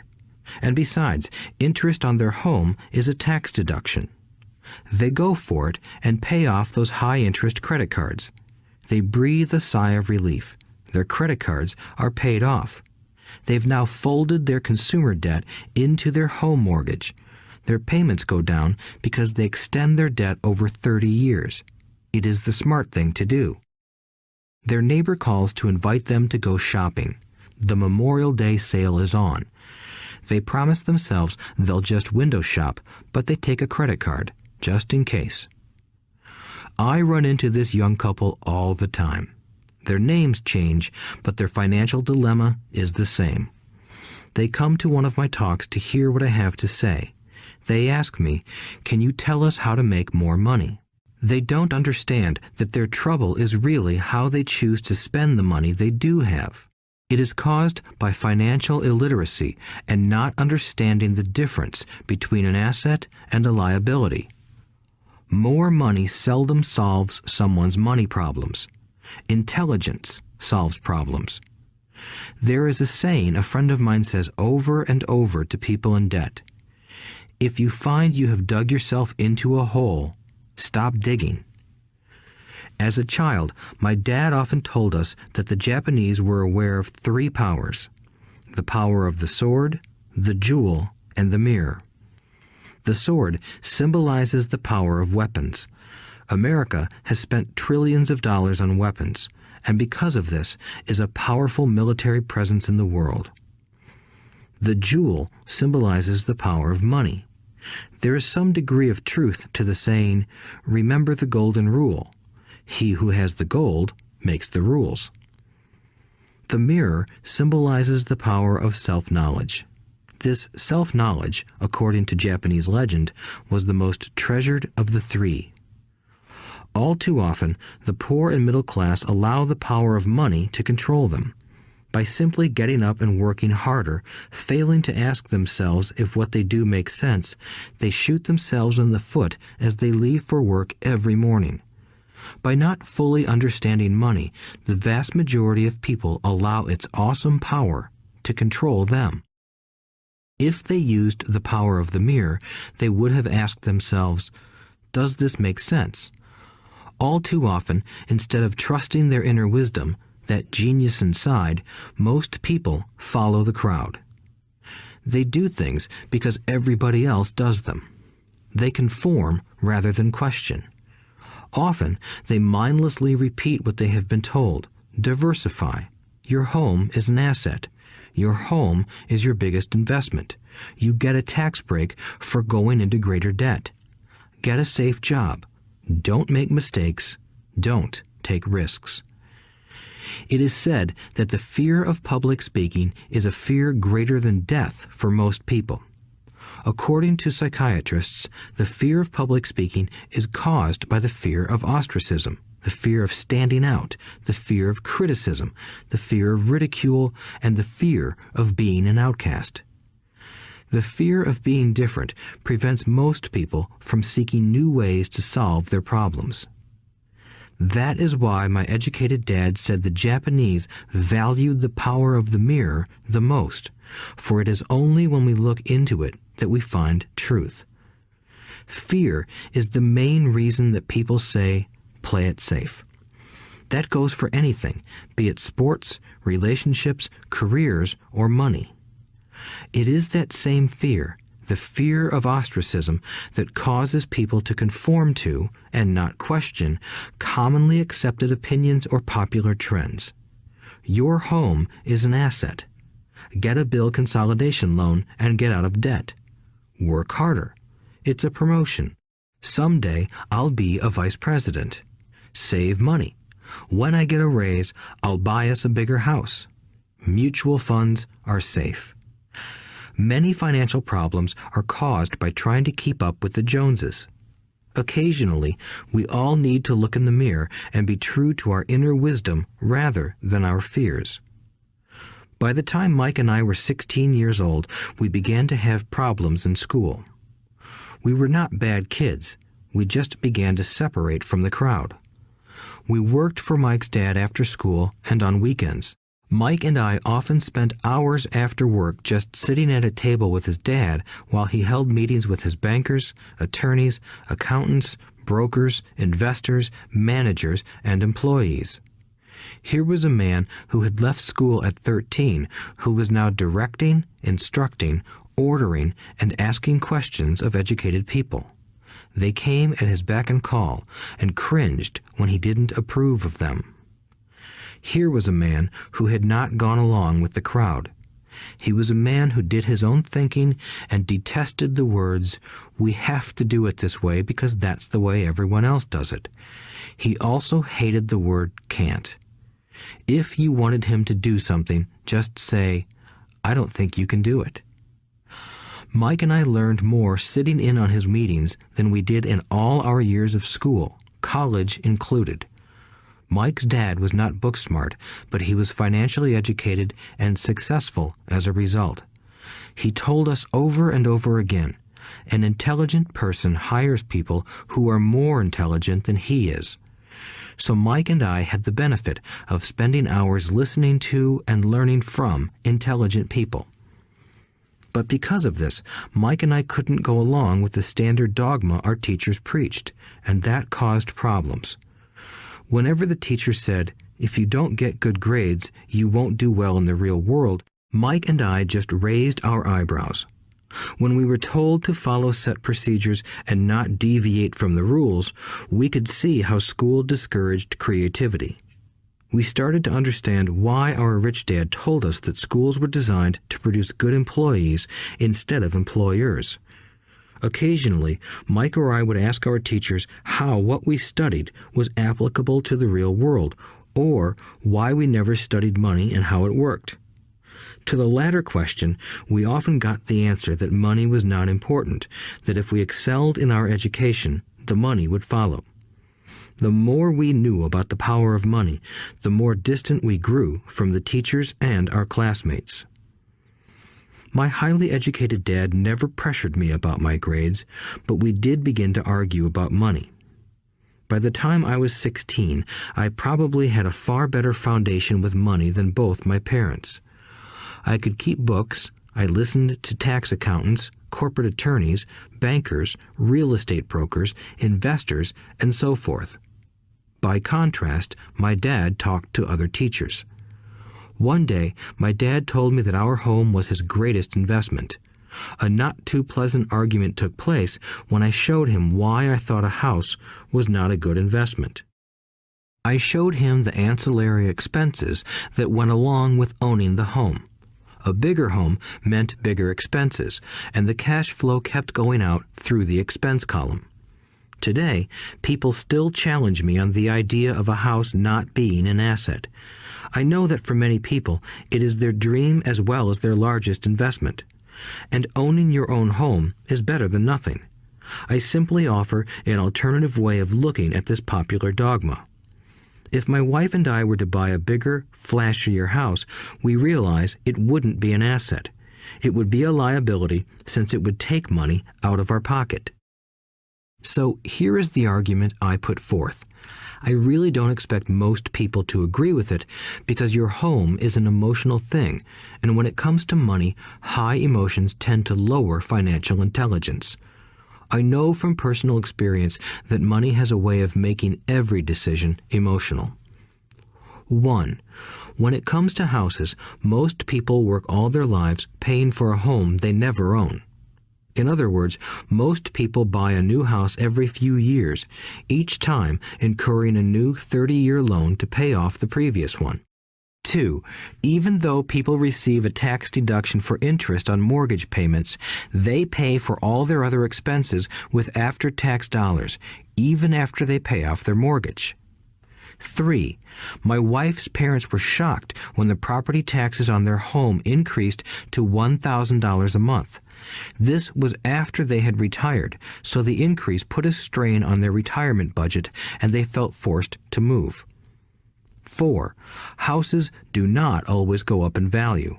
I have friends who owe $1 million for a home that today would sell for far less. 5. The greatest losses of all are those from missed opportunities. If all your money is tied up in your house, you may be forced to work harder because your money continues blowing out of the expense column instead of adding to the asset column, the classic middle-class cash flow pattern. If a young couple would put more money into their asset column early on, their later years would be easier. Their assets would have grown and would be available to help cover expenses. All too often, a house only serves as a vehicle for incurring a home equity loan to pay for mounting expenses.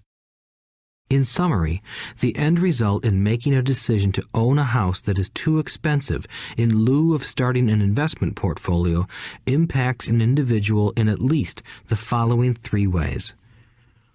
1. Loss of time during which other assets could have grown in value. 2. Loss of additional capital which could have been invested instead of paying for high-maintenance expenses related directly to the home. 3. Loss of education. Too often, people count their house and savings and retirement plans as all they have in their asset column. Because they have no money to invest, they simply don't invest. This costs them investment experience. Most never become what the investment world calls a sophisticated investor. And the best investments are usually first sold to sophisticated investors, who then turn around and sell them to the people playing it safe. I am not saying don't buy a house. What I'm saying is that you should understand the difference between an asset and a liability. When I want a bigger house, I first buy assets that will generate the cash flow to pay for the house. My educated dad's personal financial statement best demonstrates the life of someone caught in the rat race. His expenses match his income, never allowing him enough left over to invest in assets.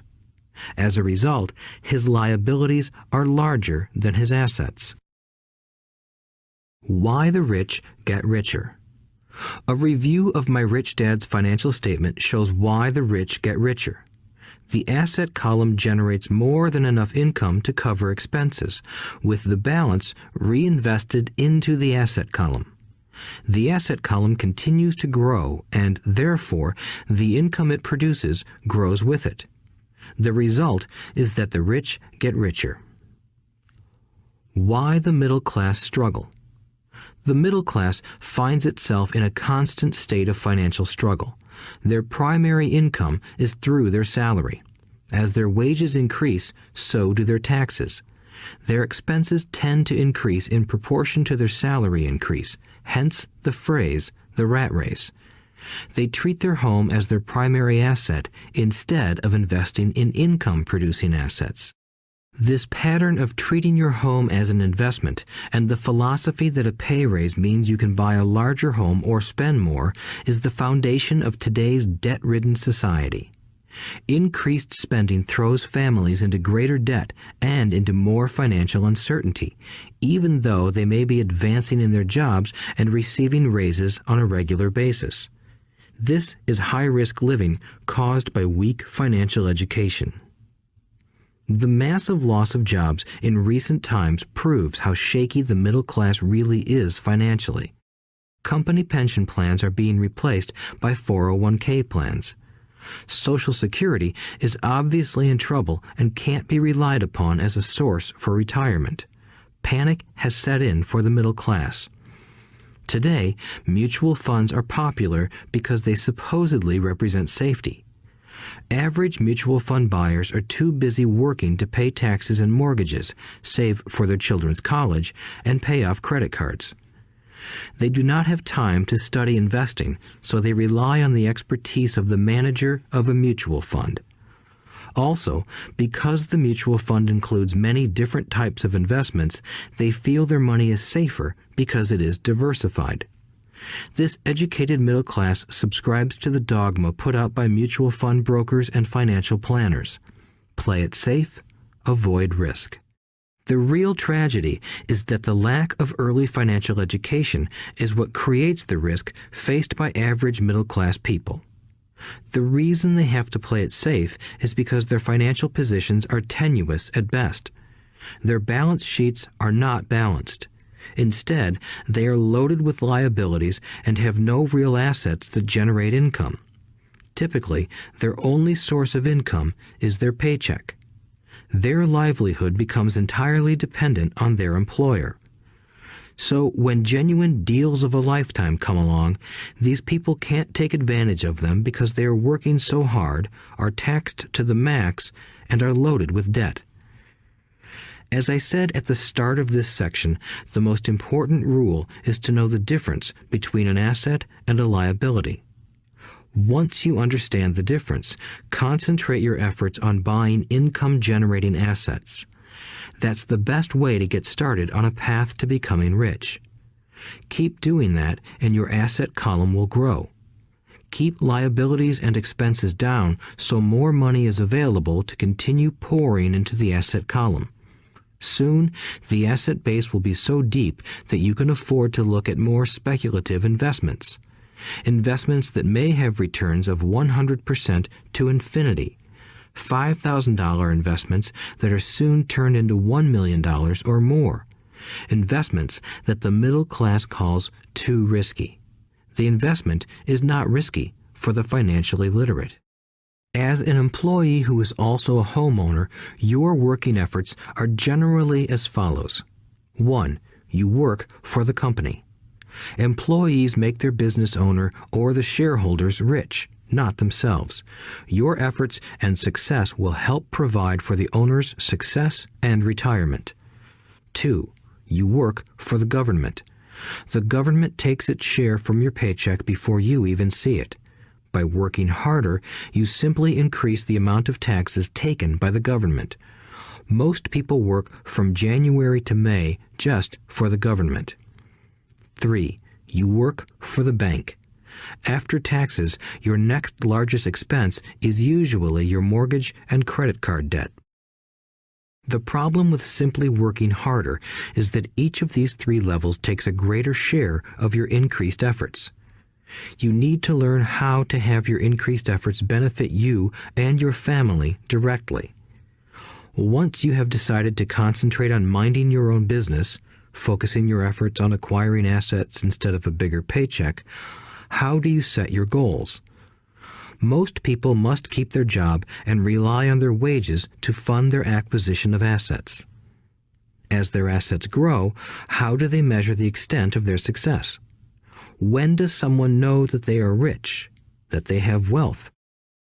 As well as having my own definitions for assets and liabilities, I also have my own definition for wealth. Actually, I borrowed it from a man named R. Buckminster Fuller. Some call him a quack, and others call him a genius. Years ago, he got architects buzzing because he applied for a patent for something he called a geodesic dome. But in the application, Fuller also said something about wealth. It was pretty confusing at first, but after reading it, it began to make some sense. Wealth is a person's ability to survive so many number of days forward, or, if I stopped working today, how long could I survive? Unlike net worth, the difference between your assets and liabilities, which is often filled with a person's expensive junk and opinions of what things are worth, this definition creates the possibility for developing a truly accurate measurement. I could now measure and know where I was in terms of my goal to become financially independent. Although net worth often includes non-cash producing assets, like stuff you bought that now sits in your garage, wealth measures how much money your money is making and, therefore, your financial survivability. Wealth is the measure of the cash flow from the asset column compared with the expense column. Let's use an example. Let's say I have cash flow from my asset column of $1,000 a month, and I have monthly expenses of $2,000 a month. What is my wealth? Let's go back to Buckminster Fuller's definition. Using his definition, how many days forward can I survive? Assuming a 30-day month, I have enough cash flow for half a month. When I achieve $2,000 a month cash flow from my assets, then I will be wealthy. So, while I'm not yet rich, I am wealthy. I now have income generated from assets each month that fully cover my monthly expenses. If I want to increase my expenses, I first must increase my cash flow to maintain this level of wealth. Also note that it is at this point that I'm no longer dependent on my wages. I have focused on and been successful in building an asset column that has made me financially independent. If I quit my job today, I would be able to cover my monthly expenses with the cash flow from my assets. My next goal would be to have the excess cash flow from my assets reinvested into the asset column. The more money that goes into my asset column, the more my asset column grows. The more my assets grow, the more my cash flow grows. And as long as I keep my expenses less than the cash flow from these assets, I grow richer with more and more income from sources other than my physical labor.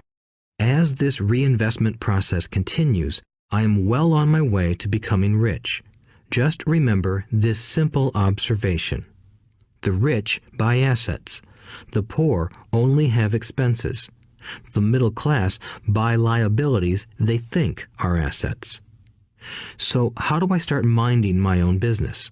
What is the answer? Listen to the founder of McDonald's in the next chapter. Chapter 3. Lesson 3. Mind your own business.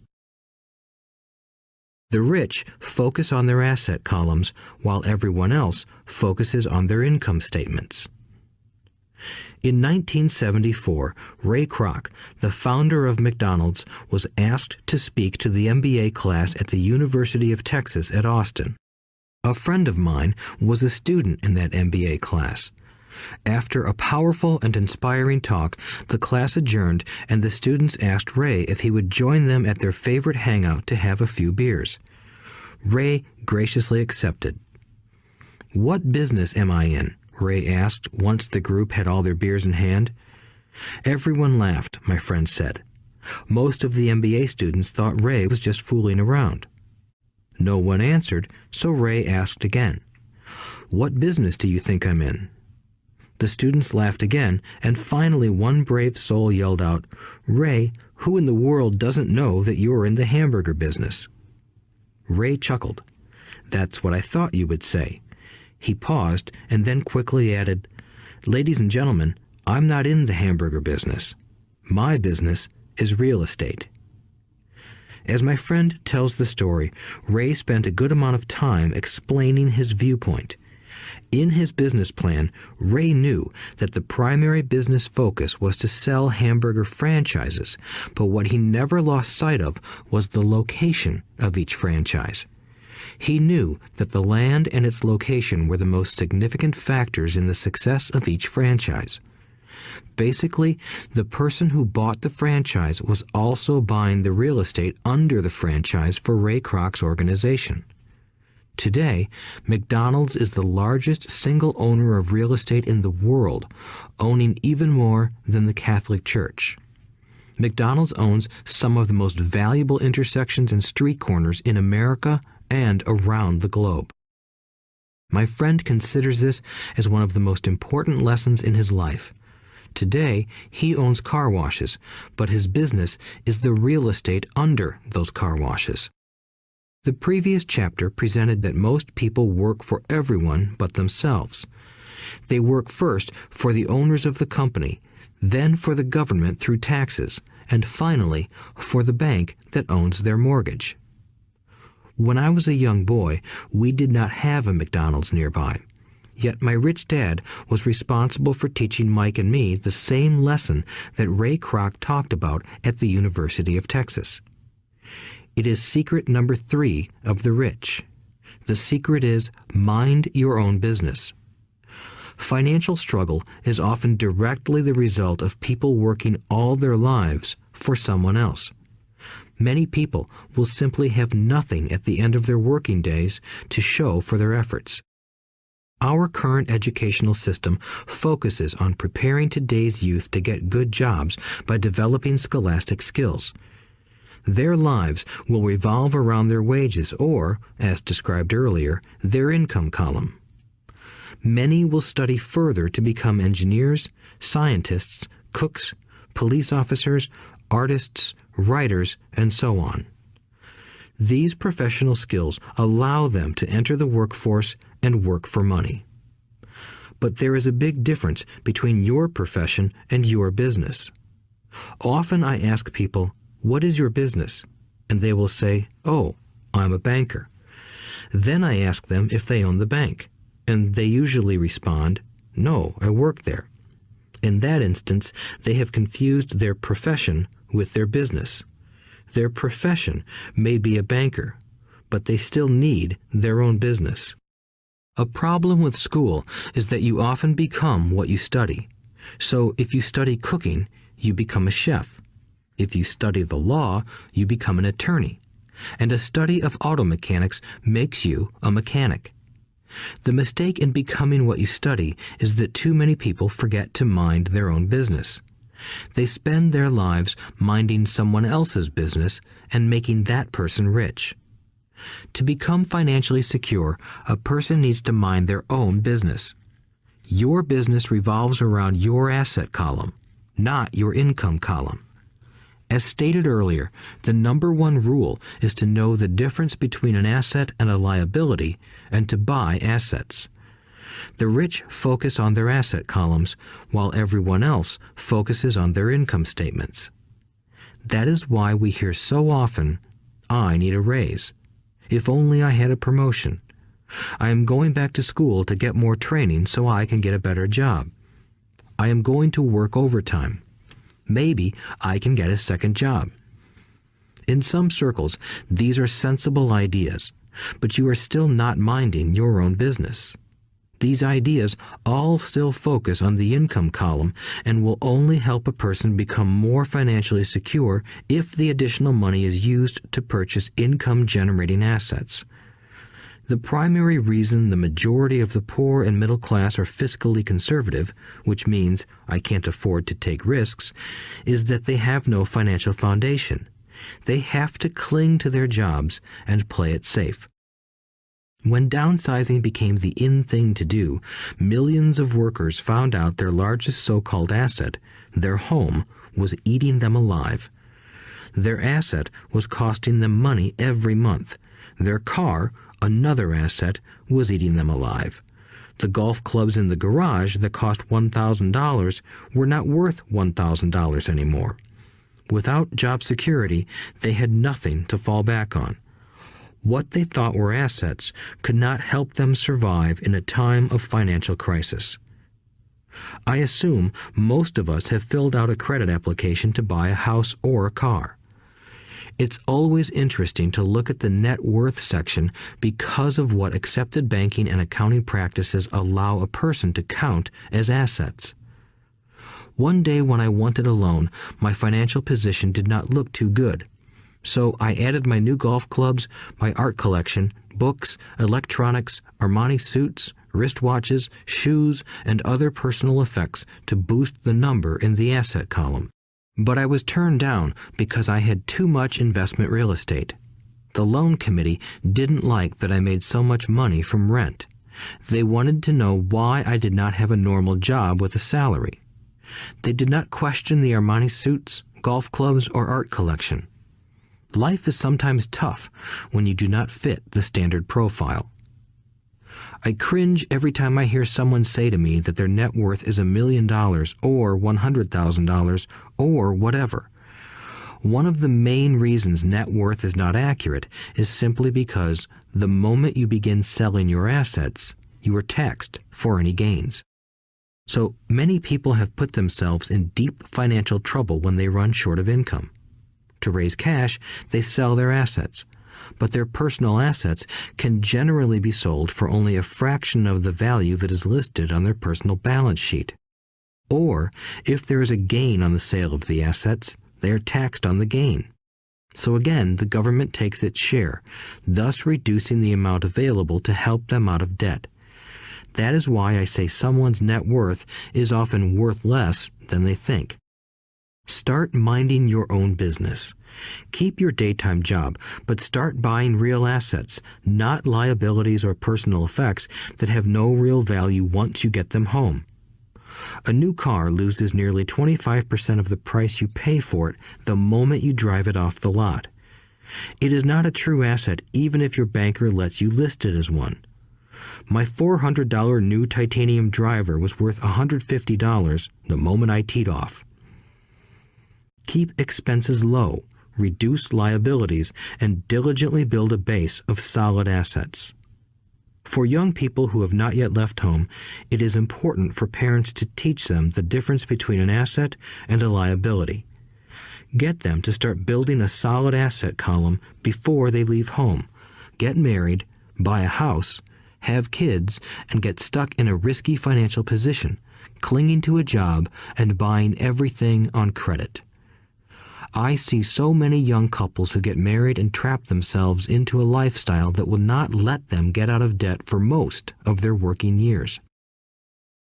For many people, just as the last child leaves home, the parents realize they have not adequately prepared for retirement and they begin to scramble to put some money away. Then their own parents become ill and they find themselves with new responsibilities. So what kind of assets am I suggesting that you or your children acquire? In my world, real assets fall into the following categories. Businesses that do not require my presence. I own them, but they are managed or run by other people. If I have to work there, it's not a business. It becomes my job. Stocks, bonds, income-generating real estate, notes, IOUs, royalties from intellectual property such as music, scripts, and patents. Anything else that has value, produces income, or appreciates, and has a ready market. As a young boy, my educated dad encouraged me to find a safe job, but my rich dad encouraged me to begin acquiring assets that I loved. If you don't love it, you won't take care of it. I collect real estate simply because I love buildings and land. I love shopping for them, and I could look at them all day long. When problems arise, the problems aren't so bad that it changes my love for real estate. For people who hate real estate, they shouldn't buy it. I also love stocks of small companies, especially startups, because I am an entrepreneur, not a corporate person. In my early years, I worked in large organizations such as Standard Oil of California, the U.S. Marine Corps, and Xerox Corporation. I enjoyed my time with those organizations and have fond memories, but I know deep down I am not a company man. I like starting companies, not running them. So my stock buys are usually of small companies. Sometimes I even start the company and take it public. Fortunes are made in new stock issues, and I love the game. Many people are afraid of small-cap companies and call them risky, and they are. But that risk is diminished if you love what the investment is, understand it, and know the game. With small companies, my investment strategy is to be out of the stock in a year. On the other hand, my real estate strategy is to start small and keep trading up for bigger properties, and, therefore, delay paying taxes on the gain. This allows the value to increase dramatically.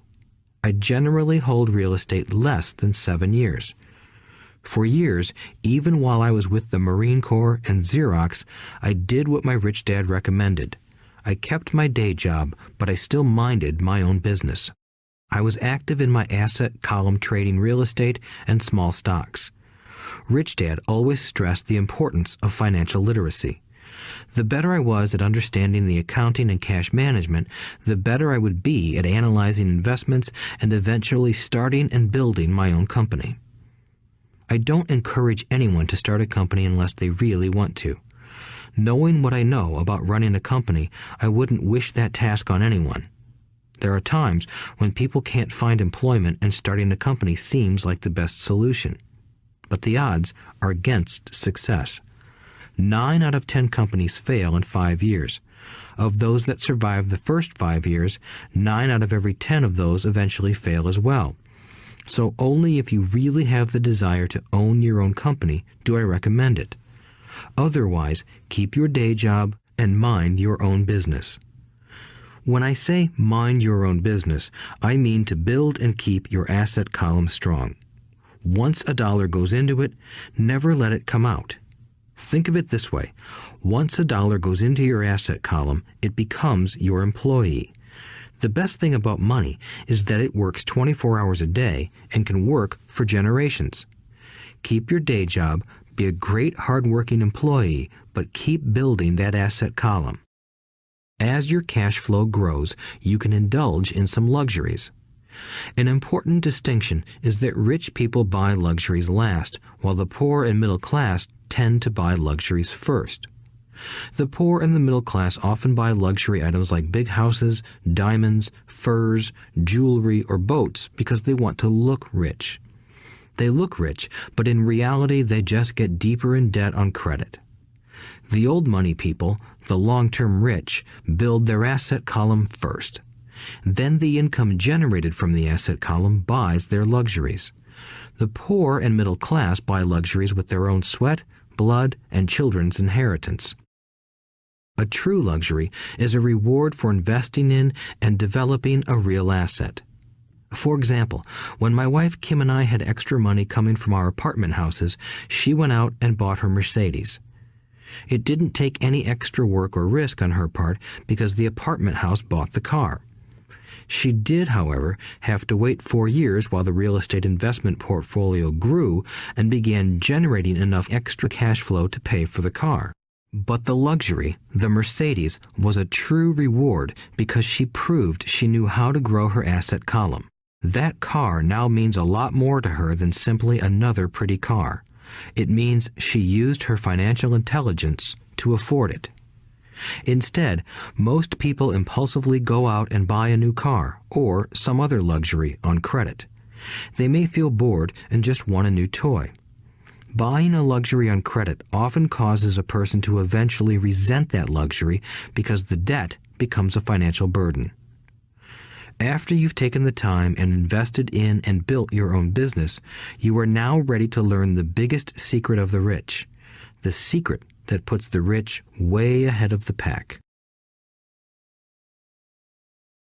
Chapter 4. Lesson 4.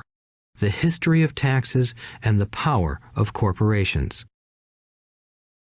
My rich dad just played the game smart, and he did it through corporations, the biggest secret of the rich. I remember in school being told the story of Robin Hood and his merry men.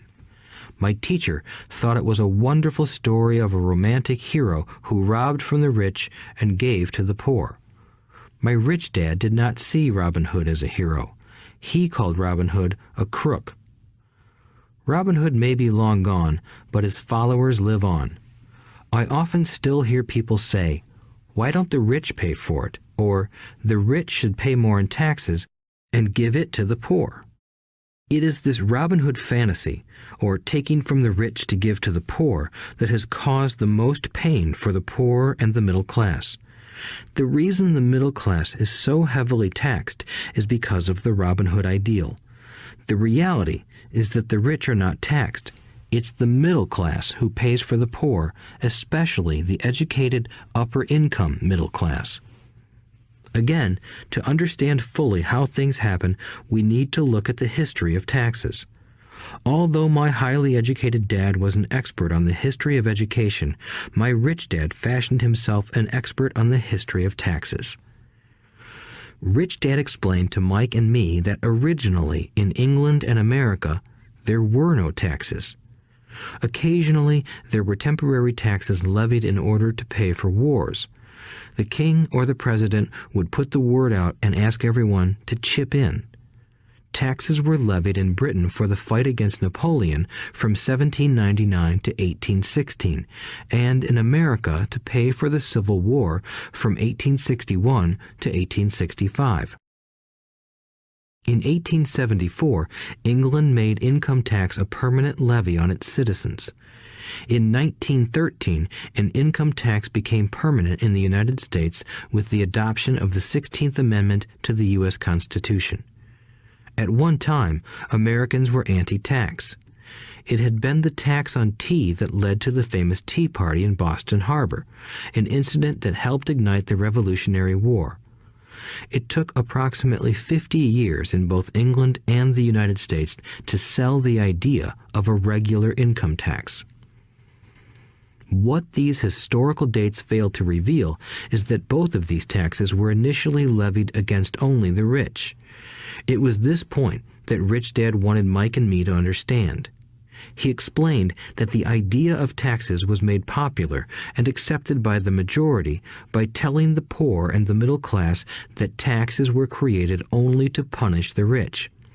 This is how the masses voted for the law, and it became constitutionally legal. Although it was intended to punish the rich, in reality it wound up punishing the very people who voted for it, the poor and middle class. Once government got a taste of money, its appetite grew, said Rich Dad. Your dad and I are exactly opposite. He's a government bureaucrat, and I am a capitalist. We get paid, and our success is measured on opposite behaviors. He gets paid to spend money and hire people. The more he spends and the more people he hires, the larger his organization becomes. In the government, a large organization is a respected organization.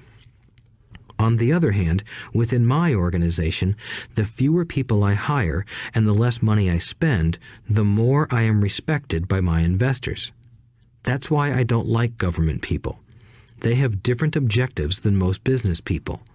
As the government grows, more and more tax dollars are needed to support it. My educated dad sincerely believed that government should help people. He loved John F. Kennedy and especially the idea of the Peace Corps. He loved the idea so much that both he and my mom worked for the Peace Corps, training volunteers to go to Malaysia, Thailand, and the Philippines. He always strived for additional grants and budget increases so he could hire more people, both in his job with the Education Department and in the Peace Corps. From the time I was about 10 years old, I would hear from my rich dad that government workers were a pack of lazy thieves, and from my poor dad I would hear how the rich were greedy crooks who should be made to pay more taxes. Both sides had valid points. It was difficult to go to work for one of the biggest capitalists in town and come home to a father who was a prominent government leader. It was not easy to know which dad to believe. Yet, when you study the history of taxes, an interesting perspective emerges. As I said, the passage of taxes was only possible because the masses believed in the Robin Hood theory of economics. Take from the rich and give to everyone else. The problem was that the government's appetite for money was so great that taxes soon needed to be levied on the middle class, and from there it kept trickling down. However, the rich saw an opportunity because they don't play by the same set of rules. The rich knew about corporations, which became popular in the days of sailing ships. The rich created the corporation as a vehicle to limit their risk to the assets of each voyage. The rich put their money into a corporation to finance the voyage. The corporation would then hire a crew to sail to the New World to look for treasure. If the ship was lost, the crew lost their lives, but the loss to the rich would be limited only to the money they invested for that particular voyage. It is the knowledge of the legal corporate structure that really gives the rich a vast advantage over the poor and middle class. Having two fathers teaching me, one a socialist and the other a capitalist, I quickly began to realize that the philosophy of the capitalist made more financial sense to me.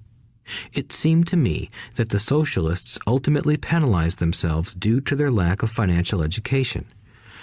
No matter what the take from the rich crowd came up with, the rich always found a way to outsmart them. That is how taxes were eventually levied on the middle class.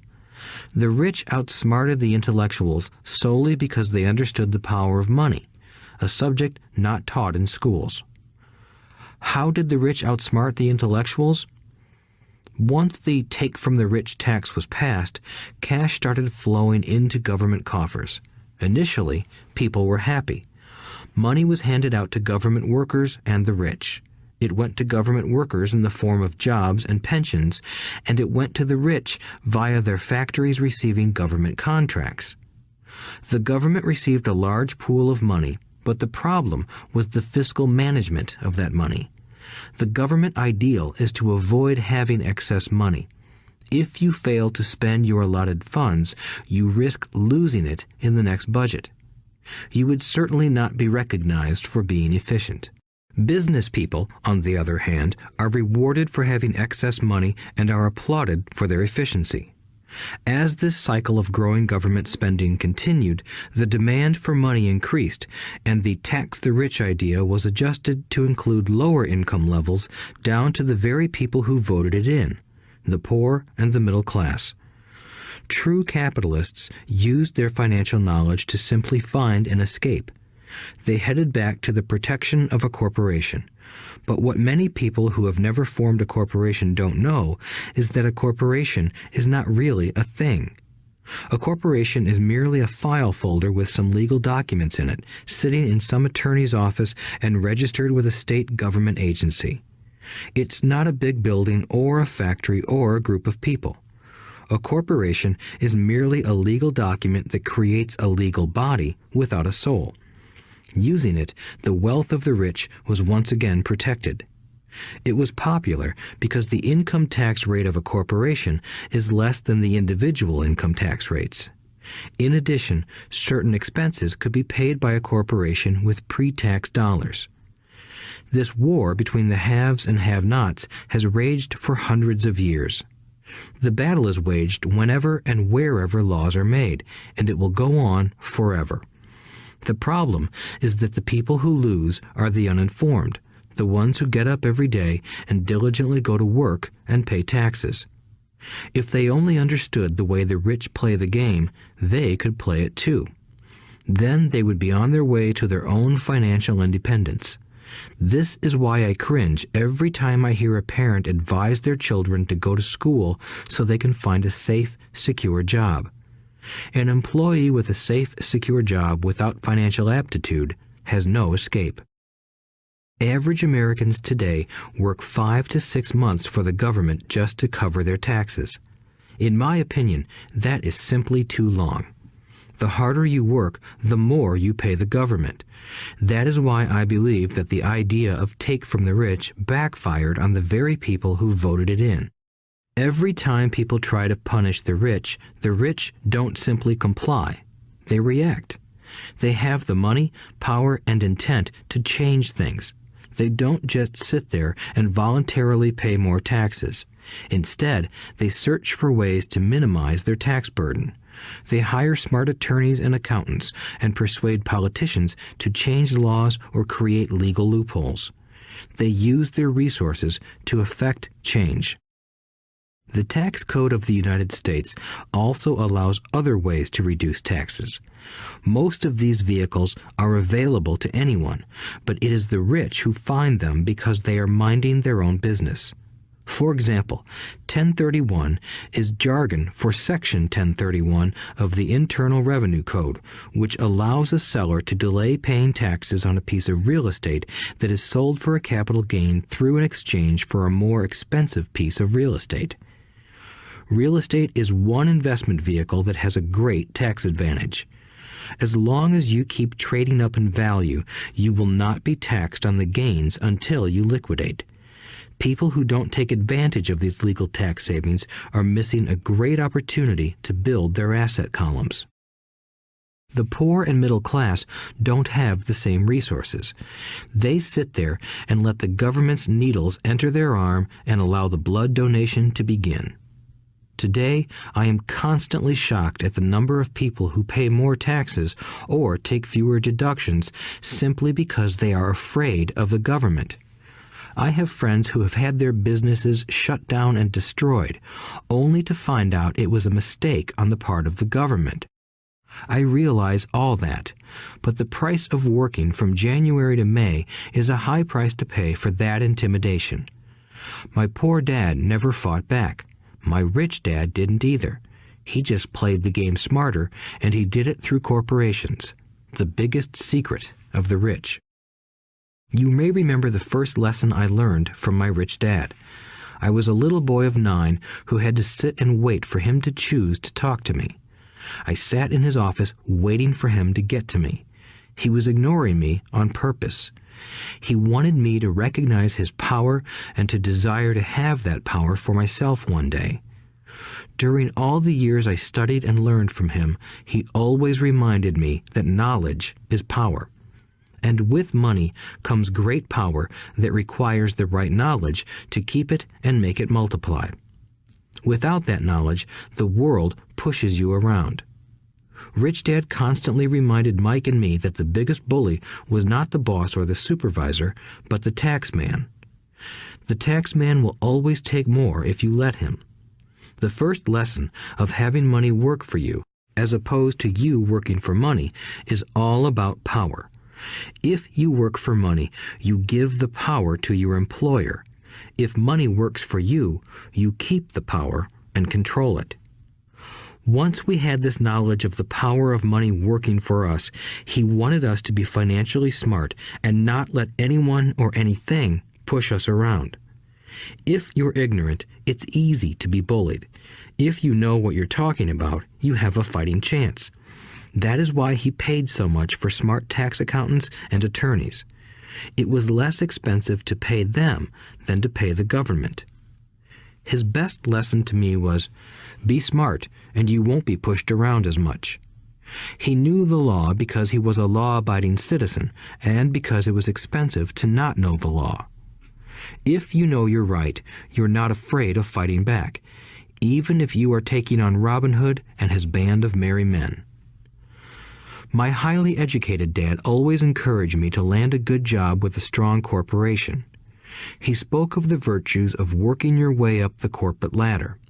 He didn't understand that, by relying solely on a paycheck from a corporate employer, I would be a docile cow ready for milking. When I told my rich dad of my father's advice, he only chuckled. "Why not own the ladder?" was all he said. As a young boy, I did not understand what Rich Dad meant by owning my own corporation. It was an idea that seemed impossible and intimidating. Although I was excited by the idea, my inexperience wouldn't let me envision the possibility that grown-ups would someday work for a company I would own. The point is that, if not for my rich dad, I would have probably followed my educated dad's advice. It was merely the occasional reminder of my rich dad that kept the idea of owning my own corporation alive and kept me on a different path. By the time I was 15 or 16, I knew I wasn't going to continue down the path my educated dad recommended. I didn't know how I was going to do it, but I was determined not to head in the direction most of my classmates were heading. That decision changed my life. It was not until my mid-20s that my rich dad's advice began to make more sense to me. I was just out of the Marine Corps and working for Xerox. I was making a lot of money, but every time I looked at my paycheck, I was disappointed. The deductions were so large, and the more I worked, the greater they became. As I became more successful, my bosses talked about promotions and raises. It was flattering, but I could hear my rich dad asking in my ear, "Who are you working for? Who are you making rich?"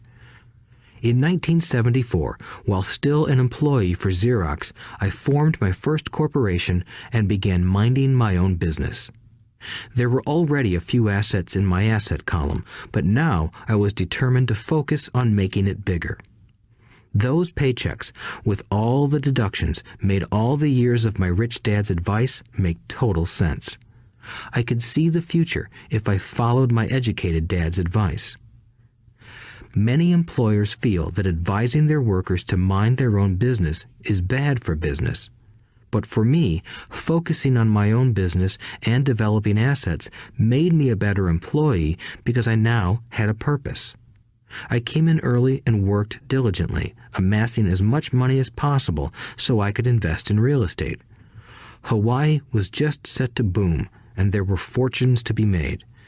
The more I realized that we were in the beginning stages of a boom, the more Xerox machines I sold. The more I sold, the more money I made, and, of course, the more deductions came out of my paycheck. It was inspiring. I wanted out of the employee trap so badly that I worked even harder so I could invest more. By 1978, I was consistently one of the top 5 salespeople at the company. I badly wanted out of the rat race. In less than 3 years, I was making more in my real estate holding corporation than I was making at Xerox, and the money I was making in my asset column in my own corporation was money working for me, not me pounding on doors selling copiers.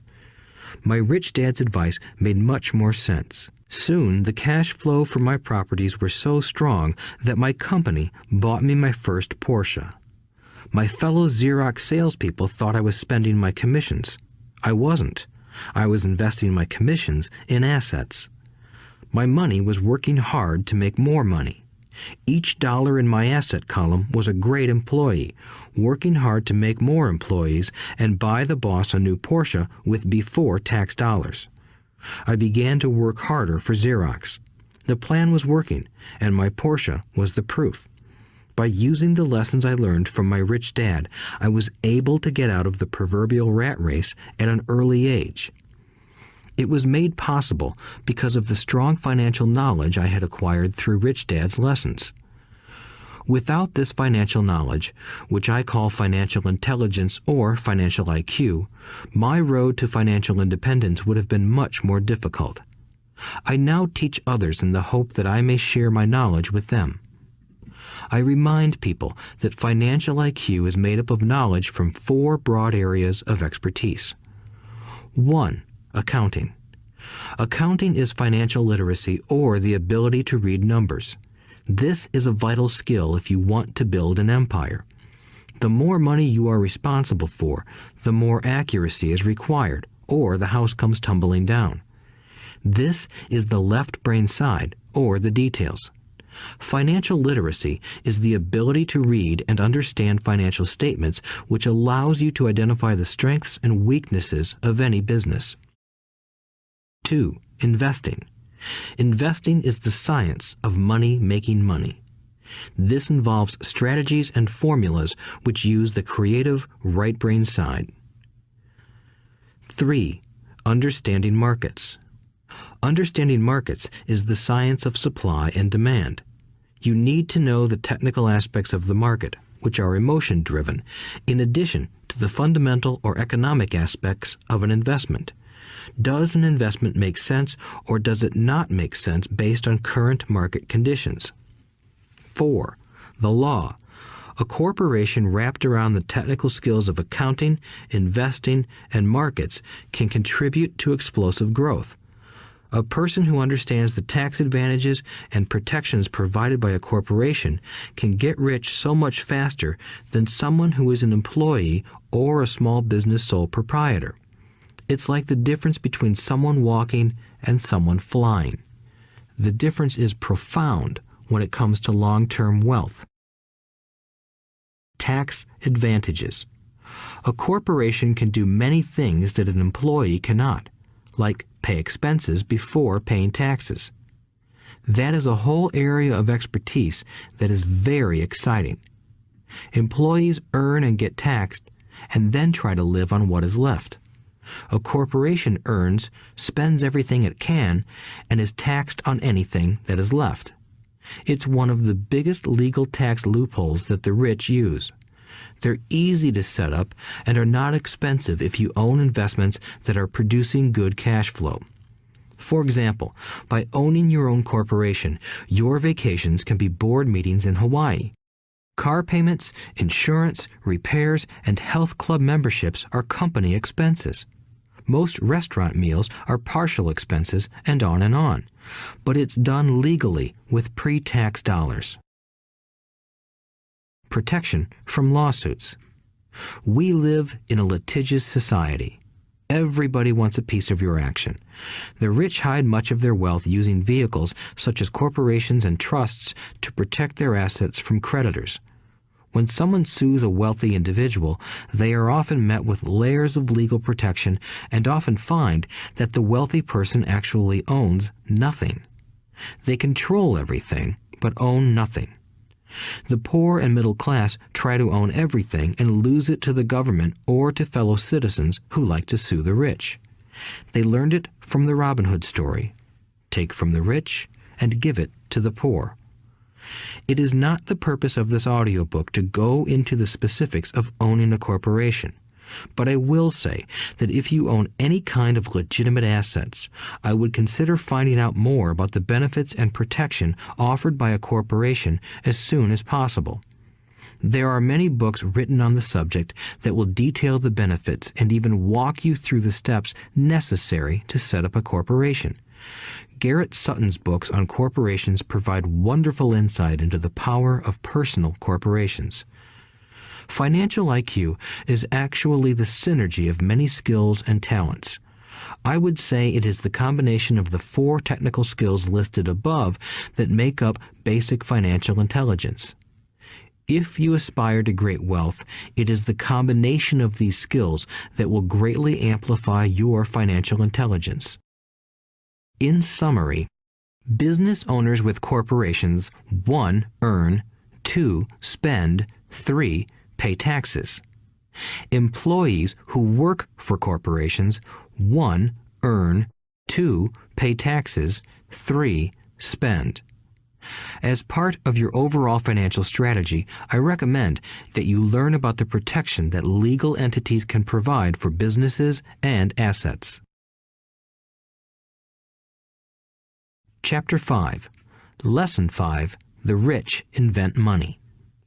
Often in the real world, it's not the smart who get ahead, but the bold. Last night, I took a break from writing and watched a TV program on the history of a young man named Alexander Graham Bell.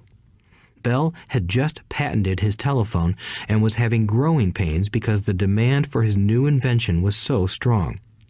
Needing a bigger company, he then went to the giant at that time, Western Union, and asked them if they would buy his patent and his tiny company. He wanted $100,000 for the whole package. The president of Western Union scoffed at him and turned him down, saying the price was ridiculous. The rest is history. A multi-billion-dollar industry emerged, and AT&T was born. The evening news came on right after the story of Alexander Graham Bell. On the news was a story of another downsizing at a local company.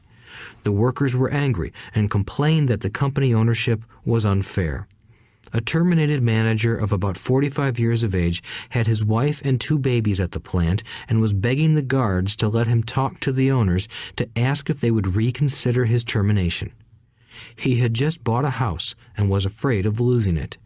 The camera focused in on his pleading for all the world to see. Needless to say, it held my attention. I have been teaching professionally since 1984. It has been a great experience and a rewarding one.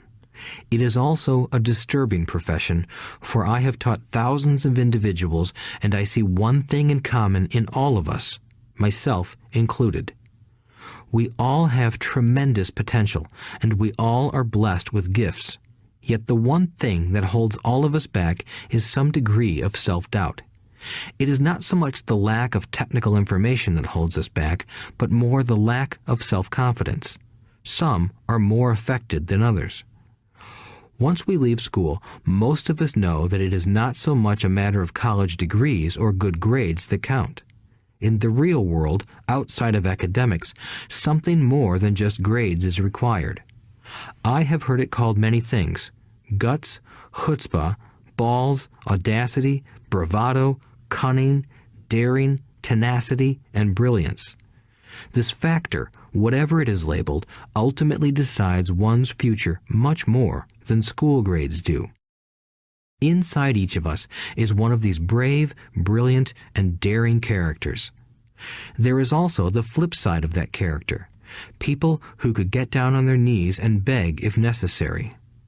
After a year in Vietnam as a Marine Corps pilot, I got to know both of those characters inside of me intimately. One is not better than the other. Yet, as a teacher, I recognized that it was excessive fear and self-doubt that were the greatest detractors of personal genius. It broke my heart to see students know the answers, yet lack the courage to act on the answer. Often, in the real world, it's not the smart who get ahead, but the bold. In my personal experience, your financial genius requires both technical knowledge as well as courage. If fear is too strong, the genius is suppressed. In my classes, I strongly urge students to learn to take risks, to be bold, and to let their genius convert that fear into power and brilliance. It works for some and just terrifies others. I have come to realize that for most people, when it comes to the subject of money, they would rather play it safe. I have had to field questions such as, why take risks? Why should I bother developing my financial IQ? Why should I become financially literate? And I answer, just to have more options. There are huge changes up ahead. In the coming years, there will be more people just like the young inventor Alexander Graham Bell.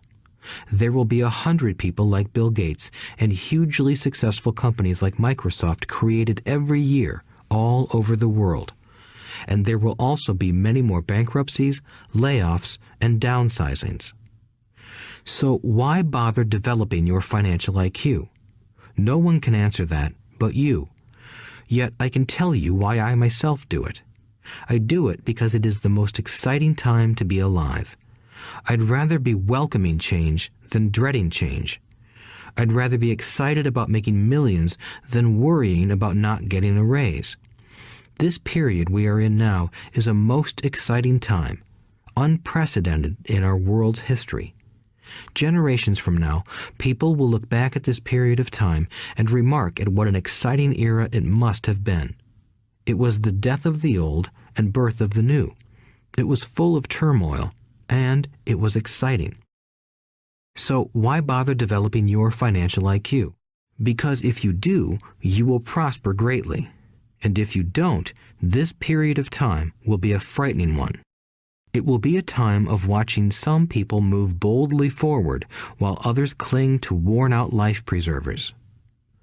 Land was wealth 300 years ago, so the person who owned the land owned the wealth.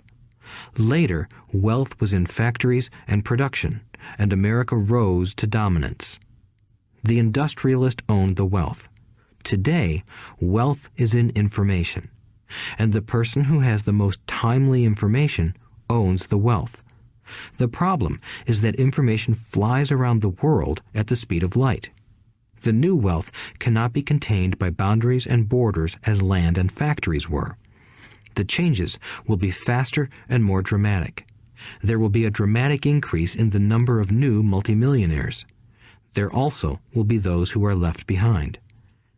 I find so many people struggling today, often working harder, simply because they cling to old ideas. They want things to be the way they were, and they resist change. I know people who are losing their jobs or their houses, and they blame technology or the economy or their boss. Sadly, they fail to realize that they might be the problem. Old ideas are their biggest liability. It is a liability simply because they fail to realize that while that idea or way of doing something was an asset yesterday, yesterday is gone. One afternoon, I was teaching how to invest using a board game I had invented, Cash Flow, as a teaching tool. A friend had brought someone along to attend the class. This friend of a friend was recently divorced, had been badly burned in the divorce settlement, and was now searching for some answers. Her friend thought the class might help. The game was designed to help people learn how money works. In playing the game, they learn about the interaction of the income statement with the balance sheet. They learn how cash flows between the two and how the road to wealth is through striving to increase your monthly cash flow from the asset column to the point that it exceeds your monthly expenses. Once you accomplish this, you are able to get out of the rat race and out onto the fast track. As I have said, some people hate the game. Some love it, and others miss the point. This woman missed a valuable opportunity to learn something. In the opening round, she drew a doodad card with the boat on it. At first, she was happy. "Oh, I've got a boat." Then, as her friend tried to explain how the numbers worked on her income statement and balance sheet, she got frustrated because she had never liked math. The rest of her table waited while her friend continued explaining the relationship between the income statement, balance sheet, and monthly cash flow. Suddenly, when she realized how the numbers worked, it dawned on her that her boat was eating her alive. Later on in the game, she was also downsized and had a child. It was a horrible game for her. After the class, her friend came by and told me that she was upset. She had come to the class to learn about investing and did not like the idea that it took so long to play a silly game. Her friend attempted to tell her to look within herself to see if the game reflected her in any way. With that suggestion, the woman demanded her money back. She said that the very idea that a game could be a reflection of her was ridiculous. Her money was promptly refunded, and she left. Since 1984, I have made millions simply by doing what the school system does not do. In school, most teachers lecture. I hated lectures as a student. I was soon bored, and my mind would drift. In 1984, I began teaching via games and simulations, and I still rely on these tools today. I always encourage adult students to look at games as reflecting back to them what they know and what they need to learn. Most importantly, games reflect behavior. They are instant feedback systems. Instead of the teacher lecturing you, the game is giving you a personalized lecture, one that is custom-made just for you. The friend of the woman who left later called to give me an update. She said her friend was fine and had calmed down. In her cooling off period, she could see some slight relationship between the game and her life. Although she and her husband did not own a boat, they did own everything else imaginable. She was angry after their divorce, both because he had run off with a younger woman and because, after 20 years of marriage, they had accumulated little in the way of assets. There was virtually nothing for them to split.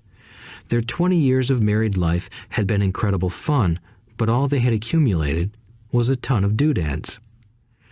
She realized that her anger at doing the numbers, the income statement and balance sheet, came from her embarrassment about not understanding them. She believed that finances were the man's job. She maintained the house and did the entertaining, and he handled the finances. She was now quite certain that in the last 5 years of their marriage, he had hidden money from her. She was angry at herself for not being more aware of where the money was going, as well as for not knowing about the other woman. Just like a board game, the world is always providing us with instant feedback. We could learn a lot if we tuned in more. One day, not long ago, I complained to my wife that the cleaners must have shrunk my pants. My wife gently smiled and poked me in the stomach to inform me that the pants had not shrunk. Something else had expanded. Me. The cash flow game was designed to give every player personal feedback. Its purpose is to give you options. If you draw the boat card and it puts you into debt, the question is, now what can you do? How many different financial options can you come up with? That is the purpose of the game, to teach players to think and create new and various financial options. Thousands of people throughout the world have played this game.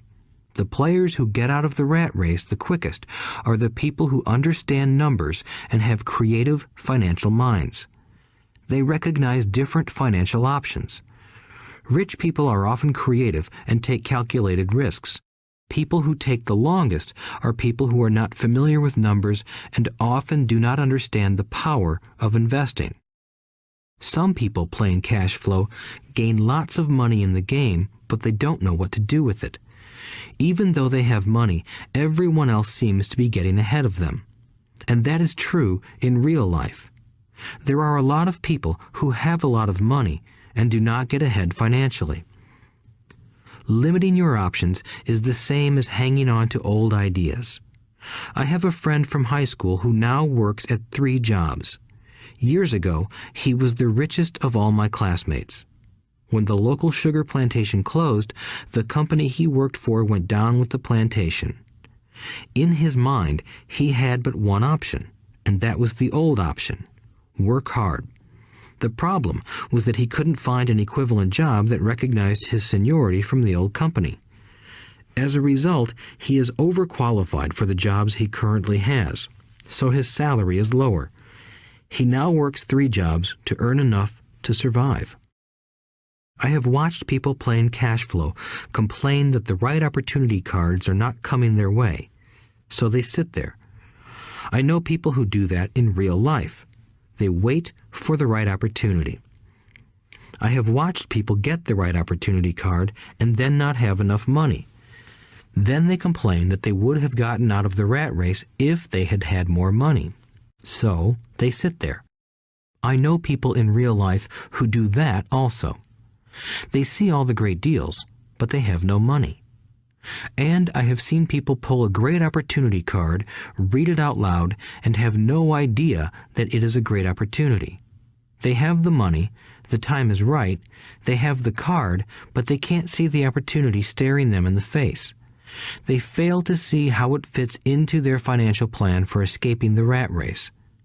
And I know more people like that than all the others combined. Most people have an opportunity of a lifetime flash right in front of them, and they fail to see it. A year later, they find out about it, after everyone else got rich. Financial intelligence is simply having more options. If the opportunities aren't coming your way, what else can you do to improve your financial position? If an opportunity lands in your lap and you have no money and the bank won't talk to you, what else can you do to get the opportunity to work in your favor?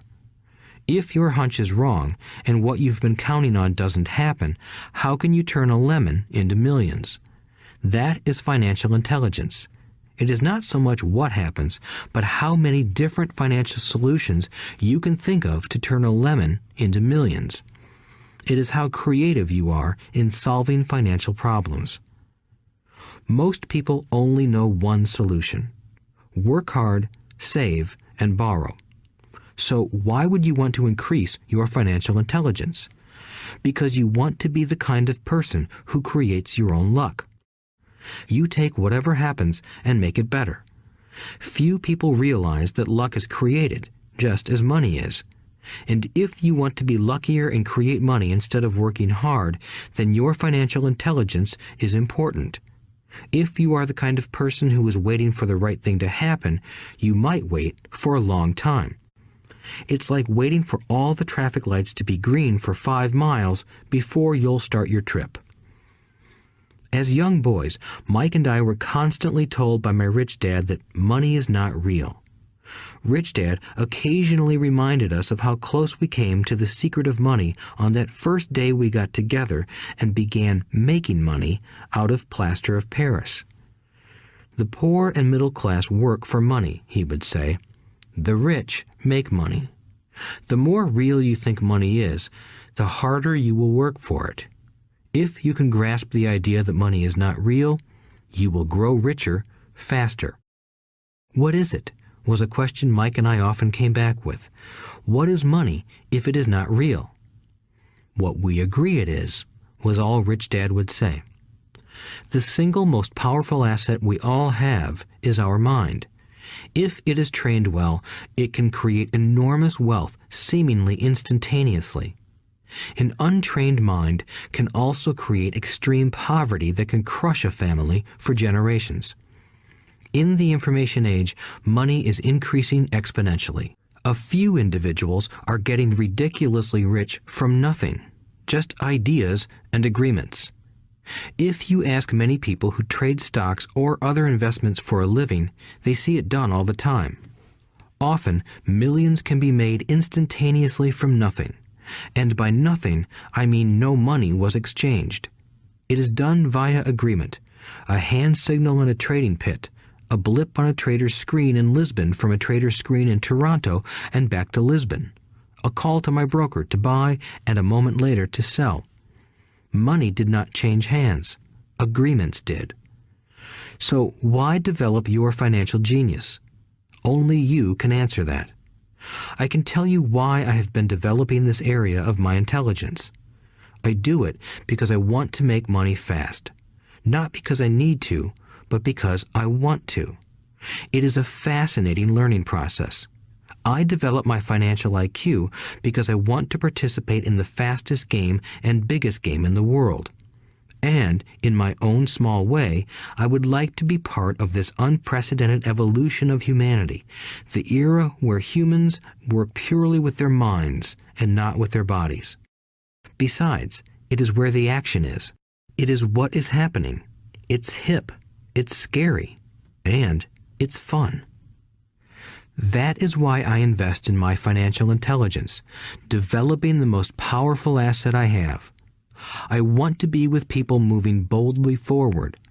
I do not want to be with those left behind. I will give you a simple example of creating money.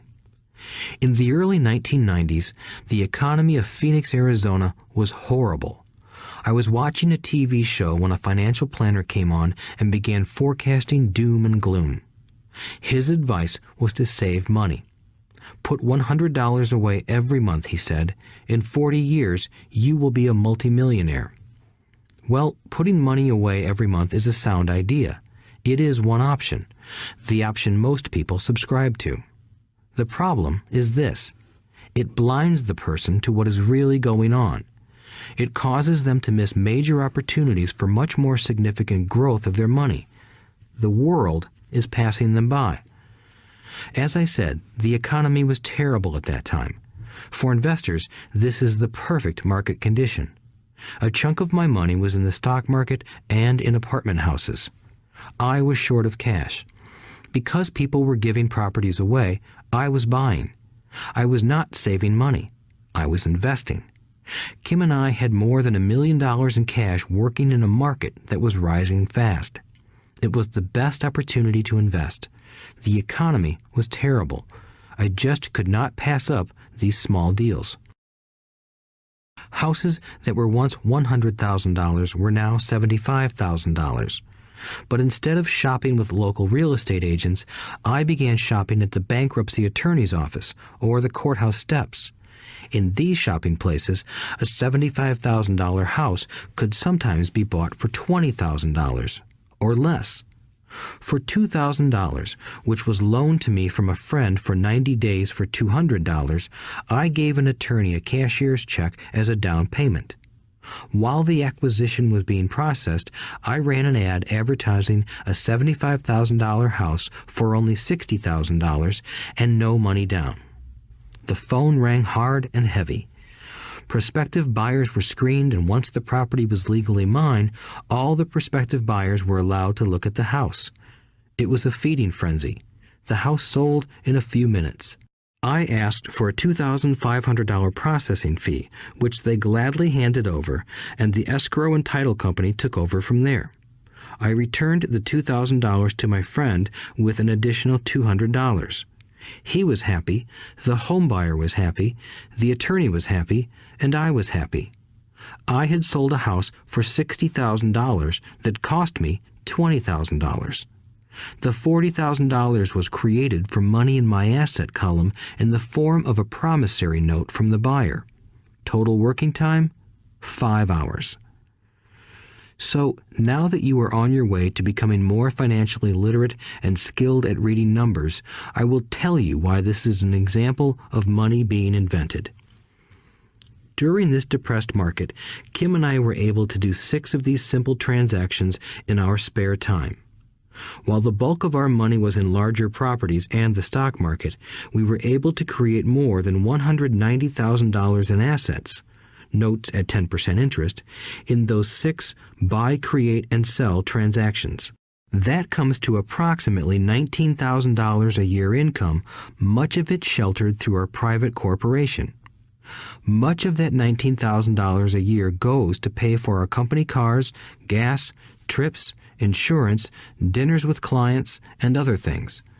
By the time the government gets a chance to tax that income, it's been spent on legally allowed pre-tax expenses. This was a simple example of how money is invented, created, and protected using financial intelligence. Ask yourself, how long would it take to save $190,000? Would the bank pay you 10% interest on your money? And the promissory note is good for 30 years. I hope they never pay me the $190,000.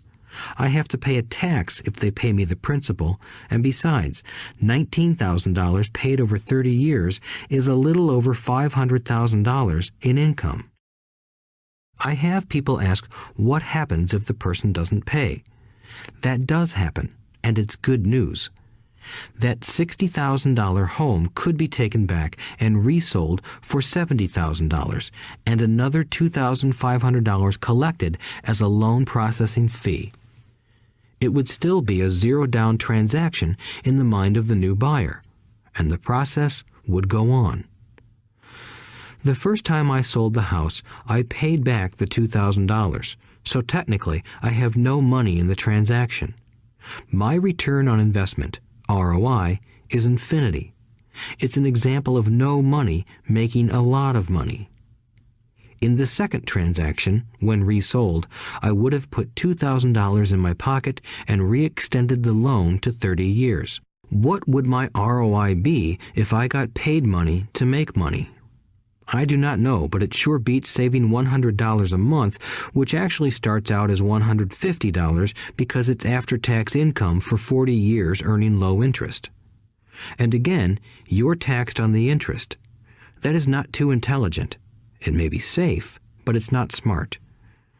A few years later, as the Phoenix real estate market strengthened, those houses we sold for $60,000 became worth $110,000. Foreclosure opportunities were still available, but became rare. It cost a valuable asset, my time, to go out looking for them. Thousands of buyers were looking for the few available deals. The market had changed. It was time to move on and look for other opportunities to put in the asset column. You cannot do that here. That is against the law. You're lying. I hear those comments much more often than, "Can you show me how to do that?" The math is simple.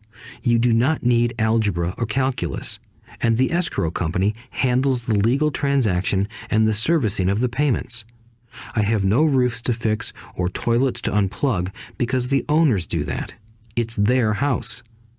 Occasionally, someone does not pay, and that is wonderful because there are late fees, or they move out and the property is sold again. The court system handles that.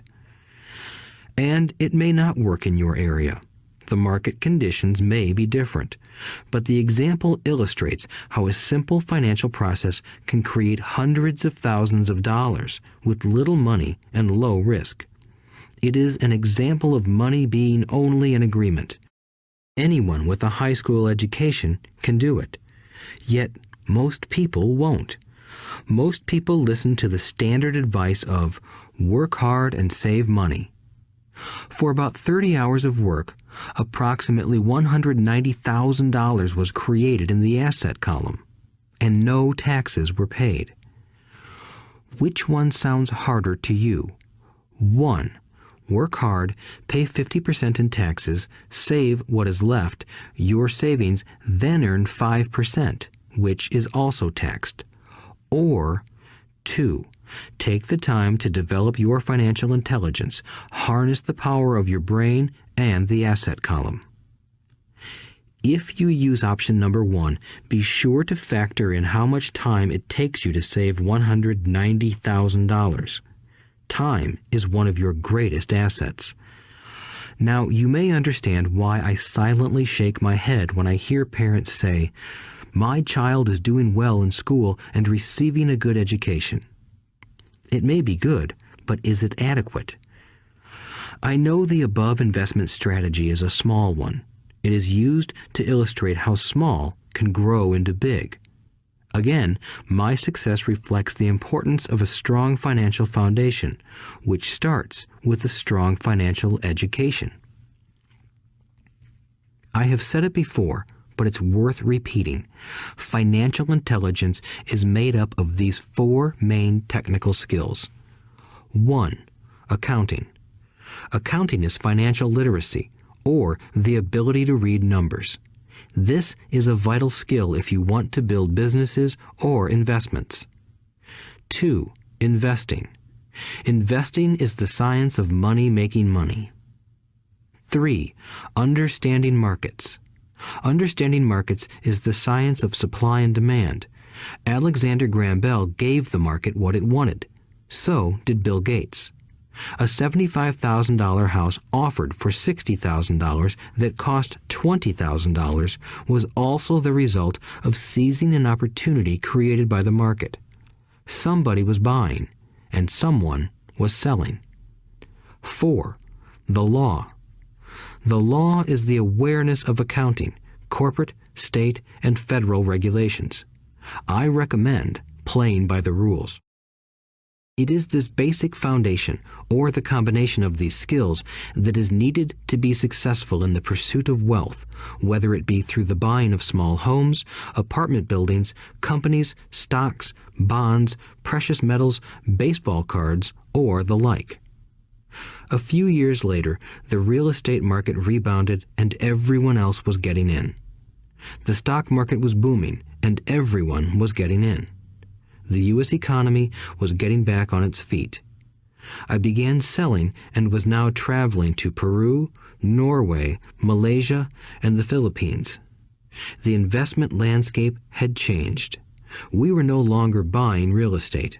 Now I just watch the values climb inside the asset column and will probably begin selling. I suspect that some of those 6 little house deals will sell and the $40,000 note will be converted to cash. I need to call my accountant to be prepared for cash and seek ways to shelter it.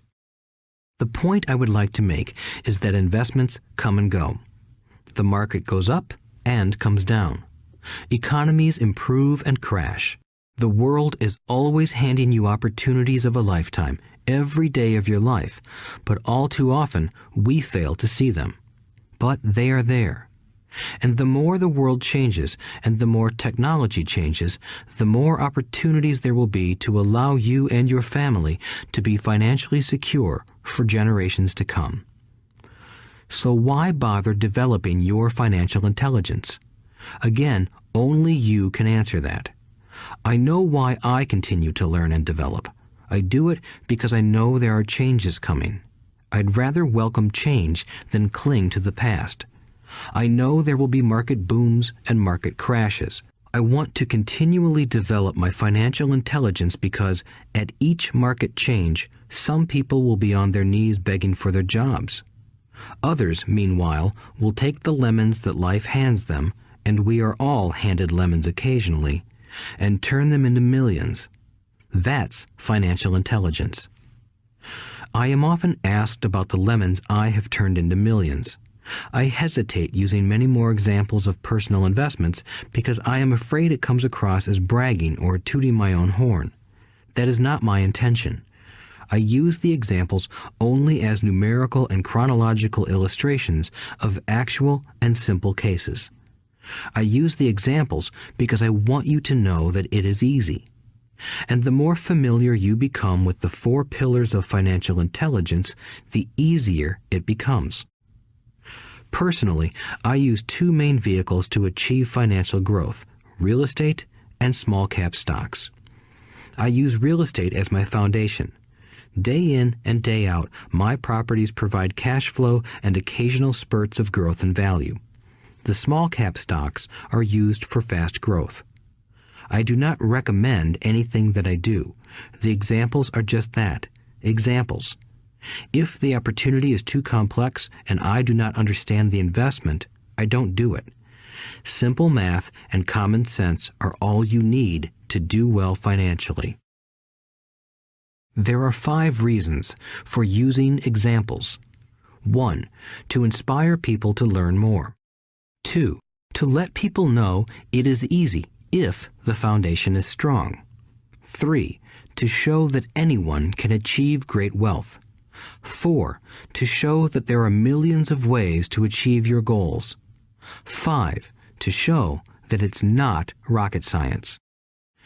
In 1989, I used to jog through a lovely neighborhood in Portland, Oregon.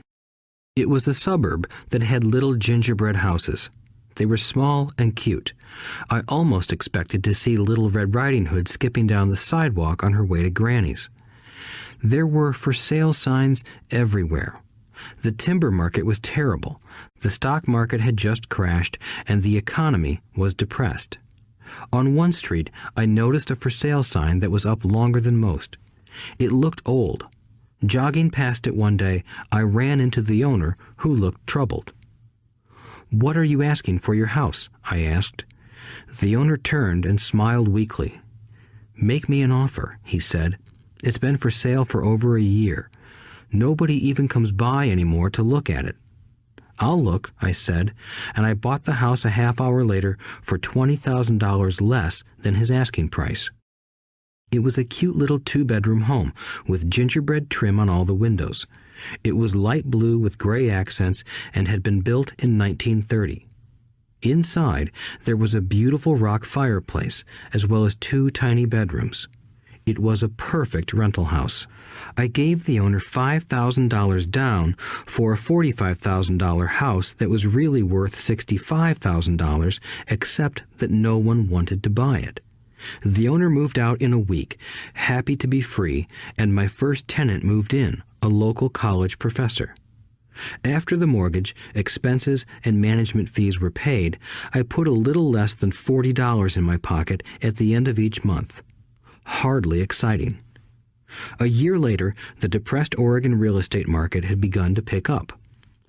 California investors, flush with money from their still booming real estate market, were moving north and buying up Oregon and Washington. I sold that little house for $95,000 to a young couple from California who thought it was a bargain. My capital gains of approximately $40,000 were placed into a 1031 tax-deferred exchange, and I went shopping for a place to put my money. In about a month, I found a 12-unit apartment house right next to the Intel plant in Beaverton, Oregon. The owners lived in Germany, had no idea what the place was worth, and again, just wanted to get out of it. I offered $275,000 for a $450,000 building. They agreed to $300,000. I bought it and held it for 2 years. Utilizing the same 1031 exchange process, we sold the building for $495,000 and bought a 30-unit apartment building in Phoenix, Arizona. We had moved to Phoenix by then to get out of the rain and needed to sell anyway. Like the former Oregon market, the real estate market in Phoenix was depressed. The price of the 30-unit apartment building in Phoenix was $875,000, with $225,000 down. The cash flow from the 30 units was a little over $5,000 a month. The Arizona market began moving up, and a few years later, a Colorado investor offered us $1.2 million for the property. The point of this example is how a small amount can grow into a large amount. Again, it is a matter of understanding financial statements, investment strategies, a sense of the market, and the laws. If people are not versed in these subjects, then obviously they must follow standard dogma, which is to play it safe, diversify, and only invest in secure investments. The problem with secure investments is that they are often sanitized, that is, made so safe that the gains are less. Most large brokerage houses will not touch speculative transactions in order to protect themselves and their clients, and that is a wise policy. The really hot deals are not offered to people who are novices. Often, the best deals that make the rich even richer are reserved for those who understand the game. It is technically illegal to offer speculative deals to someone who is considered not sophisticated, but of course, it happens. The more sophisticated I get, the more opportunities come my way. Another case for developing your financial intelligence over a lifetime is simply that more opportunities are presented to you. And the greater your financial intelligence, the easier it is to tell whether a deal is good. It's your intelligence that can spot a bad deal or make a bad deal good. The more I learn, and there is a lot to learn, the more money I make simply because I gain experience and wisdom as the years go on. I have friends who are playing it safe, working hard at their profession and failing to gain financial wisdom, which does take time to develop. My overall philosophy is to plant seeds inside my asset column. That is my formula. I start small and plant seeds. Some grow, some don't. Inside our real estate corporation, we have property worth several $1 million. It is our own right, or real estate investment trust.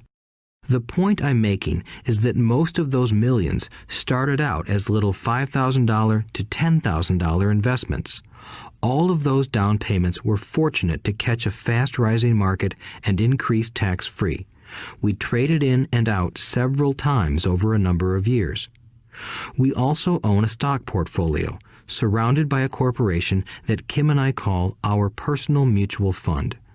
We have friends who deal specifically with investors like us who have extra money each month to invest. We buy high-risk, speculative private companies that are just about to go public on a stock exchange in the United States or Canada. An example of how fast gains can be made are 100,000 shares purchased for 25 cents each before the company goes public. 6 months later, the company is listed, and the 100,000 shares now are worth $2 each. If the company is well managed, the price keeps going up, and the stock may go to $20 or more per share. There are years when our $25,000 has gone to $1 million in less than a year. It is not gambling if you know what you're doing. It is gambling if you're just throwing money into a deal and praying. The idea in anything is to use your technical knowledge, wisdom, and love of the game to cut the odds down, to lower the risk. Of course, there is always risk. It is financial intelligence that improves the odds. Thus, what is risky for one person is less risky to someone else. That is the primary reason I constantly encourage people to invest more in their financial education than in stocks, real estate, or other markets. The smarter you are, the better chance you have of beating the odds. The stock plays I personally invested in were extremely high risk for most people and absolutely not recommended. I have been playing that game since 1979 and have paid more than my share in dues. But if you will review why investments such as these are high risk for most people, you may be able to set your life up differently, so that the ability to take $25,000 and turn it into $1 million in a year is low risk for you. As stated earlier, nothing I have written is a recommendation. It is only used as an example of what is simple and possible. What I do is small potatoes in the grand scheme of things. Yet, for the average individual, a passive income of more than $100,000 a year is nice and not hard to achieve. Depending on the market and how smart you are, it could be done in 5 to 10 years. If you keep your living expenses modest, $100,000 coming in as additional income is pleasant, regardless of whether you work. You can work if you like, or take time off if you choose, and use the government tax system in your favor rather than against you. My personal basis is real estate. I love real estate because it's stable and slow-moving. I keep the base solid. The cash flow is fairly steady and, if properly managed, has a good chance of increasing in value. The beauty of a solid base of real estate is that it allows me to take greater risks, as I do with speculative stocks. If I make great profits in the stock market, I pay my capital gains tax on the gain and then reinvest what's left in real estate, again further securing my asset foundation. A last word on real estate. I have traveled all over the world and taught investing. In every city, I hear people say you cannot buy real estate cheap.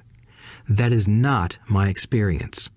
Even in New York or Tokyo, or just on the outskirts of the city, prime bargains are overlooked by most people. In Singapore, with their high real estate prices, there are still bargains to be found within a short driving distance. So whenever I hear someone say, "You can't do that here," pointing at me, I remind them that maybe the real statement is, "I don't know how to do that here. Yet." Great opportunities are not seen with your eyes. They are seen with your mind. Most people never get wealthy simply because they are not trained financially to recognize opportunities right in front of them. I am often asked, how do I start? In the final chapter of this audiobook, I offer 10 steps that I followed on the road to my financial freedom. But always remember to have fun. When you learn the rules and the vocabulary of investing and begin to build your asset column, I think you'll find that it's as fun a game as you've ever played. Sometimes you win, and sometimes you learn. But have fun. Most people never win because they're more afraid of losing. That is why I found school so silly. In school, we learn that mistakes are bad, and we are punished for making them. Yet if you look at the way humans are designed to learn, we learn by making mistakes. We learn to walk by falling down. If we never fell down, we would never walk. The same is true for learning to ride a bike. I still have scars on my knees, but today I can ride a bike without thinking. The same is true for getting rich. Unfortunately, the main reason most people are not rich is because they are terrified of losing. Winners are not afraid of losing, but losers are. Failure is part of the process of success. People who avoid failure also avoid success. I look at money much like my game of tennis. I play hard, make mistakes, correct, make more mistakes, correct, and I get better. If I lose the game, I reach across the net, shake my opponent's hand, smile, and say, "See you next Saturday." There are two kinds of investors. One, the first and most common type is a person who buys a packaged investment. They call a retail outlet, such as a real estate company, a stockbroker, or a financial planner, and they buy something. It could be a mutual fund, a right, a stock, or bond. It is a clean and simple way of investing. An analogy would be a shopper who goes to a computer store and buys a computer right off the shelf. 2. The second type is an investor who creates investments. This investor usually assembles a deal in the same way a person who buys components builds a computer. I do not know the first thing about putting components of a computer together, but I do know how to put pieces of opportunities together, or know people who know how. It is this second type of investor who is the more professional investor. Sometimes it may take years for all the pieces to come together. And sometimes they never do. It is this second type of investor that my rich dad encouraged me to be. It is important to learn how to put the pieces together, because that is where the huge wins reside, and sometimes some huge losses if the tide goes against you. If you want to be the second type of investor, you need to develop 3 main skills. These skills are in addition to those required to become financially intelligent. 1. Find an opportunity that everyone else missed. You see with your mind what others miss with their eyes. For example, a friend bought this run-down old house. It was spooky to look at. Everyone wondered why he bought it. What he saw that we did not was that the house came with 4 extra empty lots. He discovered that after going to the title company. After buying the house, he tore the house down and sold the 5 lots to a builder for 3 times what he paid for the entire package. He made $75,000 for 2 months of work. It's not a lot of money, but it sure beats minimum wage, and it's not technically difficult. 2. Raise money. The average person only goes to the bank. This second type of investor needs to know how to raise capital, and there are many ways that don't require a bank. To get started, I learned how to buy houses without a bank. It was the learned skill of raising money more than the houses themselves that was priceless. All too often, I hear people say, "The bank won't lend me money," or "I don't have the money to buy it." If you want to be a Type 2 investor, you need to learn how to do that which stops most people. In other words, a majority of people let their lack of money stop them from making a deal. If you can avoid that obstacle, you will be millions ahead of those who don't learn those skills. There have been many times I have bought a house, a stock, or an apartment building without a penny in the bank. I once bought an apartment house for $1.2 million. I did what is called tying it up with a written contract between seller and buyer. I then raised the $100,000 deposit, which bought me 90 days to raise the rest of the money. Why did I do it? Simply because I knew it was worth $2 million. I never raised the money. Instead, the person who put up the $100,000 gave me $50,000 for finding the deal, took over my position, and I walked away. Total working time? 3 days. Again, it's what you know more than what you buy. Investing is not buying. It's more a case of knowing. 3. Organize smart people. Intelligent people are those who work with or hire a person who is more intelligent than they are. When you need advice, make sure you choose your advisor wisely. There is a lot to learn, but the rewards can be astronomical. If you do not want to learn those skills, then being a Type 1 investor is highly recommended. It is what you know that is your greatest wealth. It is what you do not know that is your greatest risk. There is always risk, so learn to manage risk instead of avoiding it. Chapter 6. Lesson 6. Work to learn, don't work for money. Job security meant everything to my educated dad. Learning meant everything to my rich dad. A few years ago, I granted an interview with a newspaper in Singapore. The young female reporter was on time, and the interview got underway immediately. We sat in the lobby of a luxurious hotel, sipping coffee and discussing the purpose of my visit to Singapore. I was to share the platform with Zig Ziglar. He was speaking on motivation, and I was speaking on the secrets of the rich. Someday, I would like to be a best-selling author like you, she said. I had seen some of the articles she had written for the paper, and I was impressed. She had a tough, clear style of writing. Her articles held a reader's interest. You have a great style, I said in reply. What holds you back from achieving your dream? My work does not seem to go anywhere, she said quietly. Everyone says that my novels are excellent, but nothing happens. So I keep my job with the paper. At least it pays the bills. Do you have any suggestions? Yes, I do, I said brightly. A friend of mine here in Singapore runs a school that trains people to sell. He runs sales training courses for many of the top corporations here in Singapore, and I think attending one of his courses would greatly enhance your career. She stiffened. Are you saying I should go to school to learn to sell? I nodded. You aren't serious, are you? Again, I nodded. What is wrong with that?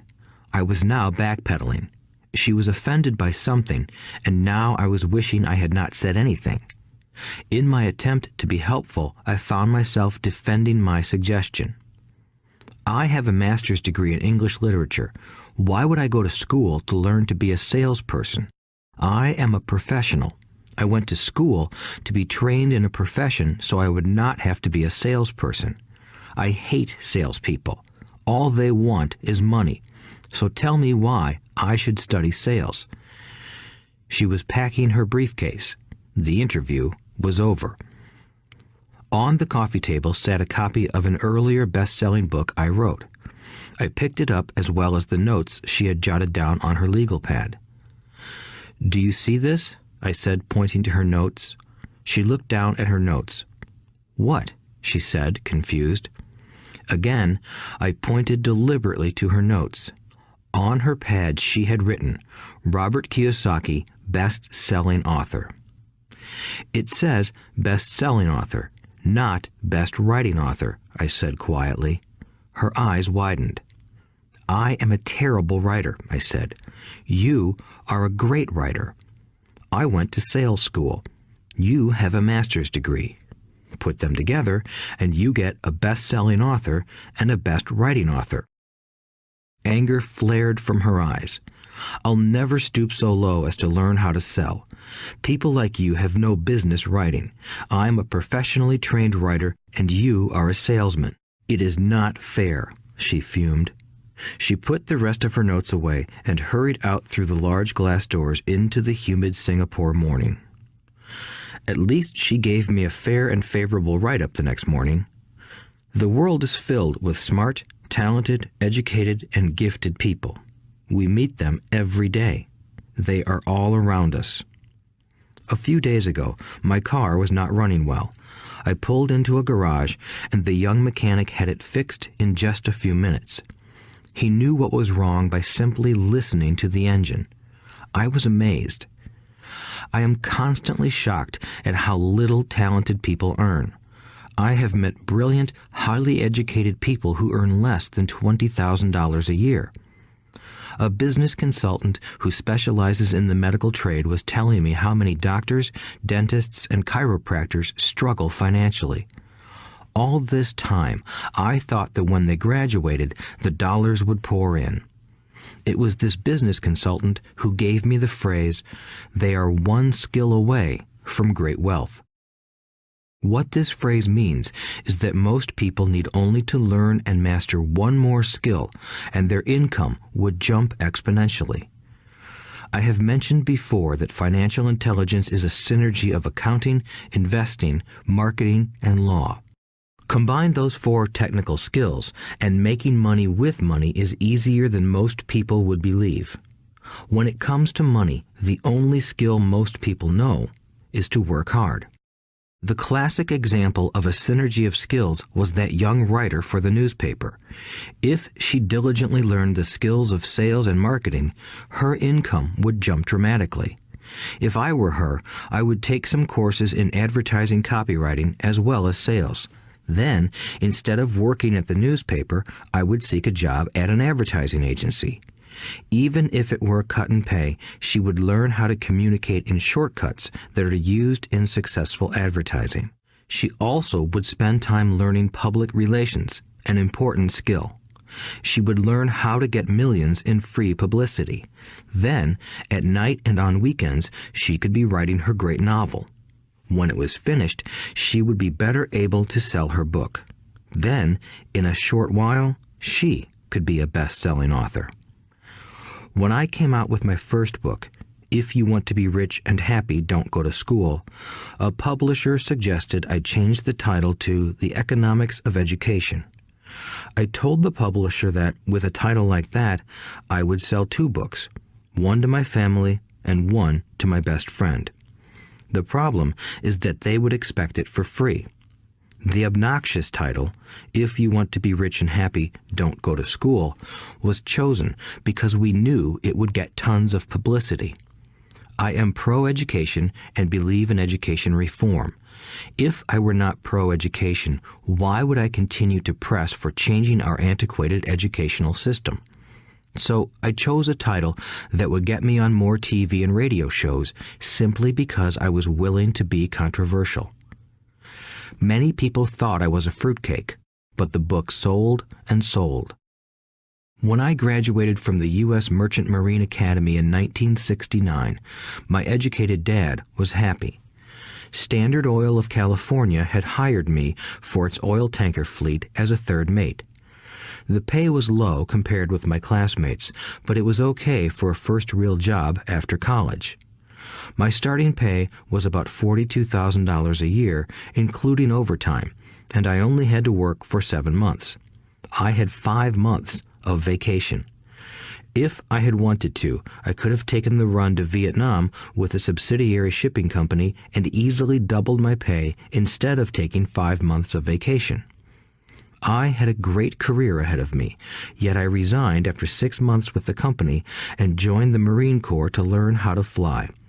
My educated dad was devastated. Rich Dad congratulated me. In school and in the workplace, the popular opinion is the idea of specialization. That is, in order to make more money or get promoted, you need to specialize. That is why medical doctors immediately begin to seek a specialty such as orthopedics or pediatrics. The same is true for accountants, architects, lawyers, pilots, and others. My educated dad believed in the same dogma. That is why he was thrilled when he eventually achieved his doctorate. He often admitted that schools reward people who study more and more about less and less. Rich Dad encouraged me to do exactly the opposite. You want to know a little about a lot, was his suggestion. That is why for years I worked in different areas of his companies. For a while, I worked in his accounting department. Although I would probably never have been an accountant, he wanted me to learn via osmosis. Rich Dad knew I would pick up jargon and a sense of what is important and what is not. I also worked as a busboy and construction worker as well as in sales, reservations, and marketing.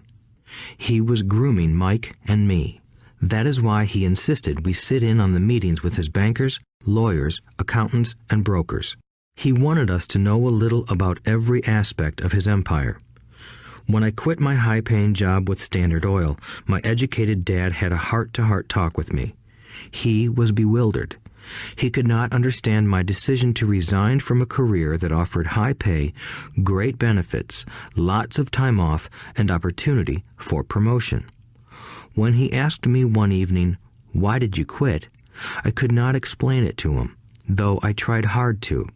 My logic did not fit his logic. The big problem was that my logic was my rich dad's logic. Job security meant everything to my educated dad. Learning meant everything to my rich dad. Educated dad thought I went to school to learn to be a ship's officer. Rich dad knew that I went to school to study international trade. So as a student, I made cargo runs, navigating large freighters, oil tankers, and passenger ships to the Far East and the South Pacific. Rich Dad emphasized that I should stay in the Pacific instead of taking ships to Europe because he knew that the emerging nations were in Asia, not Europe. While most of my classmates, including Mike, were partying at their fraternity houses, I was studying trade, people, business styles, and cultures in Japan, Taiwan, Thailand, Singapore, Hong Kong, Vietnam, Korea, Tahiti, Samoa, and the Philippines. I was partying also, but it was not in any frat house. I grew up rapidly. Educated Dad just could not understand why I decided to quit and join the Marine Corps. I told him I wanted to learn to fly, but really I wanted to learn to lead troops. Rich Dad explained to me that the hardest part of running a company is managing people. He had spent 3 years in the Army. My educated dad was draft exempt. Rich Dad valued learning to lead men into dangerous situations. Leadership is what you need to learn next, he said. If you are not a good leader, you'll get shot in the back, just like they do in business. Returning from Vietnam in 1973, I resigned my commission, even though I loved flying. I found a job with Xerox Corporation. I joined it for one reason, and it was not for the benefits. I was a shy person, and the thought of selling was the most frightening subject in the world. Xerox has one of the best sales trainings programs in America. Rich Dad was proud of me. My educated dad was ashamed. Being an intellectual, he thought that salespeople were below him. I worked with Xerox for 4 years until I overcame my fear of knocking on doors and being rejected. Once I could consistently be in the top 5 in sales, I again resigned and moved on, leaving behind another great career with an excellent company. In 1977, I formed my first company. Rich Dad had groomed Mike and me to take over companies, so I now had to learn to form them and put them together. My first product, the nylon and Velcro wallet, was manufactured in the Far East and shipped to a warehouse in New York, near where I had gone to school. My formal education was complete, and it was time to test my wings. If I failed, I would go broke. Rich Dad thought it best to go broke before 30. You still have time to recover, was his advice. On the eve of my 30th birthday, my first shipment left Korea for New York. Today, I still do business internationally, and as my rich dad encouraged me to do, I keep seeking the emerging nations. Today, my investment company invests in South American countries and Asian countries, as well as in Norway and Russia. There is an old cliche that goes, "Job is an acronym for just over broke." Unfortunately, I would say that applies to millions of people. Because school does not think financial intelligence is an intelligence, most workers live within their means. They work and they pay bills. There is another horrible management theory that goes, workers work hard enough to not be fired, and owners pay just enough so that workers won't quit. And if you look at the pay scales of most companies, again, I would say there is a degree of truth to that statement. The net result is that most workers never get ahead. They do what they've been taught to do, get a secure job. Most workers focus on working for pay and benefits that reward them in the short term, but are often disastrous in the long run. Instead, I recommend to young people to seek work for what they will learn more than what they will earn. Look down the road at what skills they want to acquire before choosing a specific profession and before getting trapped in the rat race. Once people are trapped in the lifelong process of bill paying, they become like those little hamsters running around in those metal wheels. Their little furry legs are spinning furiously, the wheel is turning furiously, but come tomorrow morning, they'll still be in the same cage. Great job. In the movie Jerry Maguire, starring Tom Cruise, there are many great one-liners. Probably the most memorable is, "Show me the money." But there is one line I thought most truthful. It comes from the scene where Tom Cruise is leaving the firm. He has just been fired, and he is asking the entire company, "Who wants to come with me?" And the whole place is silent and frozen. Only one woman speaks up and says, "I'd like to, but I'm due for a promotion in 3 months."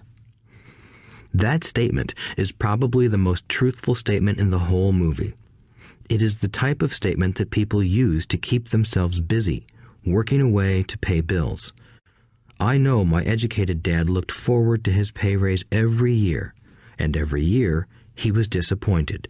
So he would go back to school to earn more qualifications so he could get another raise. Then, once again, there would be another disappointment. The question I often ask people is, where is this daily activity taking you? Just like the little hamster, I wonder if people look at where their hard work is taking them. What does the future hold? In his book, The Retirement Myth, Craig S. Carpel writes, "I visited the headquarters of a major national pension consulting firm and met with a managing director who specializes in designing lush retirement plans for top management. When I asked her what people who don't have corner offices will be able to expect in the way of pension income, she said with a confident smile, 'The silver bullet.'" "What," I asked, "is the silver bullet?" She shrugged and said, "If baby boomers discover they don't have enough money to live on when they're older, they can always blow their brains out." Carpel goes on to explain the difference between the old defined benefit retirement plans and the new 401k plans that are riskier.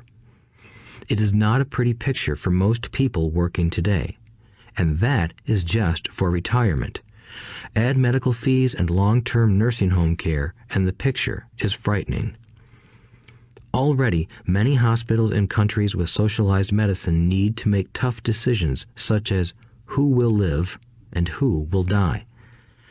They make those decisions purely on how much money they have and how old the patients are. If the patient is old, they often will give the medical care to someone younger. The older, poor patient gets put to the back of the line.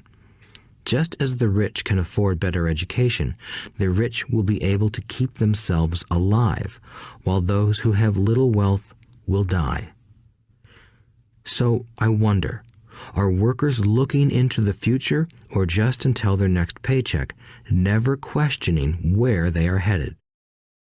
When I speak to adults who want to earn more money, I always recommend the same thing. I suggest taking a long view of their life. Instead of simply working for the money and security, which I admit are important, I suggest they take a second job that will teach them a second skill. Often I recommend joining a network marketing company, also called multi-level marketing, if they want to learn sales skills. Some of these companies have excellent training programs that help people get over their fear of failure and rejection, which are the main reasons people are unsuccessful. Education is more valuable than money in the long run. When I offer this suggestion, I often hear in response, "Oh, that is too much hassle," or "I only want to do what I am interested in." If they say it's too much of a hassle, I ask, so you would rather work all your life giving 50% of what you earn to the government? If they tell me, I only do what I am interested in, I say, I'm not interested in going to the gym, but I go because I want to feel better and live longer. Unfortunately, there is some truth to the old statement, you can't teach an old dog new tricks.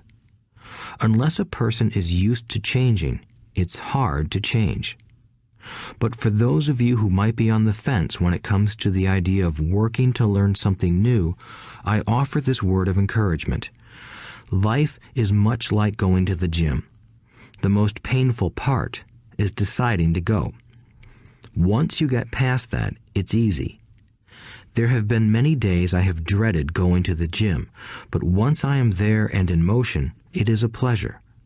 After the workout is over, I am always glad I talked myself into going.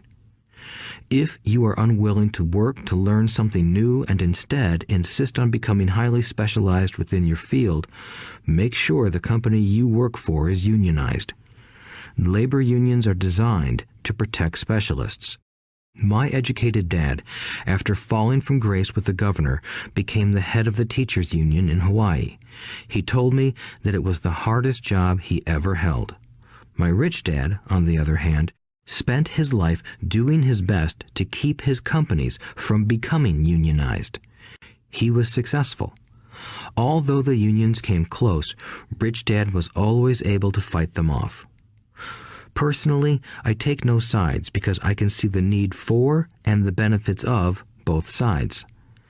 If you do as school recommends, become highly specialized, then seek union protection.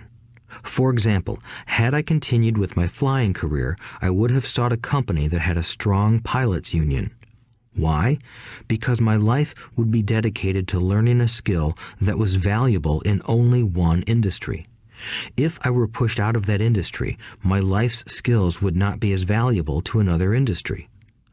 A displaced senior pilot with 100,000 hours of heavy airline transport time, earning $150,000 a year, would have a hard time finding an equivalent high-paying job teaching in school.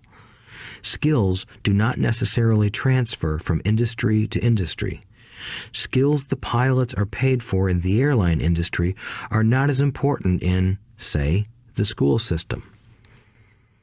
The same is true even for doctors today.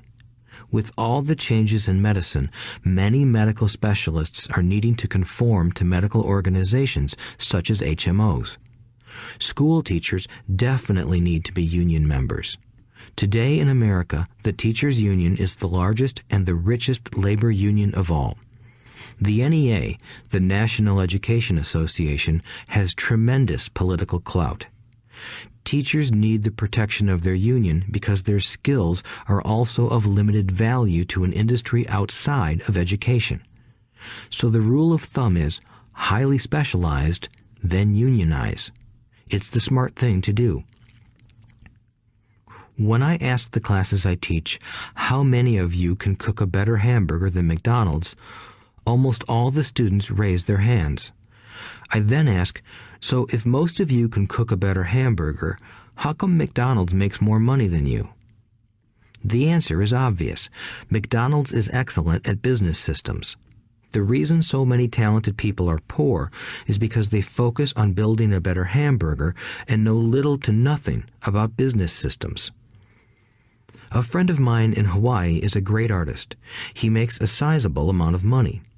One day, his mother's attorney called to tell him that she had left him $35,000. That is what was left of her estate after the attorney and the government took their shares. Immediately, he saw an opportunity to increase his business by using some of this money to advertise. 2 months later, his first 4-color full-page ad appeared in an expensive magazine that targeted the very rich. The ad ran for 3 months. He received no replies from the ad, and all of his inheritance is now gone. He now wants to sue the magazine for misrepresentation. This is a common case of someone who can build a beautiful hamburger but knows little about business. When I asked him what he learned, his only reply was, "Advertising salespeople are crooks." I then asked him if he would be willing to take a course in sales and a course in direct marketing. His reply, "I don't have the time, and I don't want to waste my money." The world is filled with talented poor people.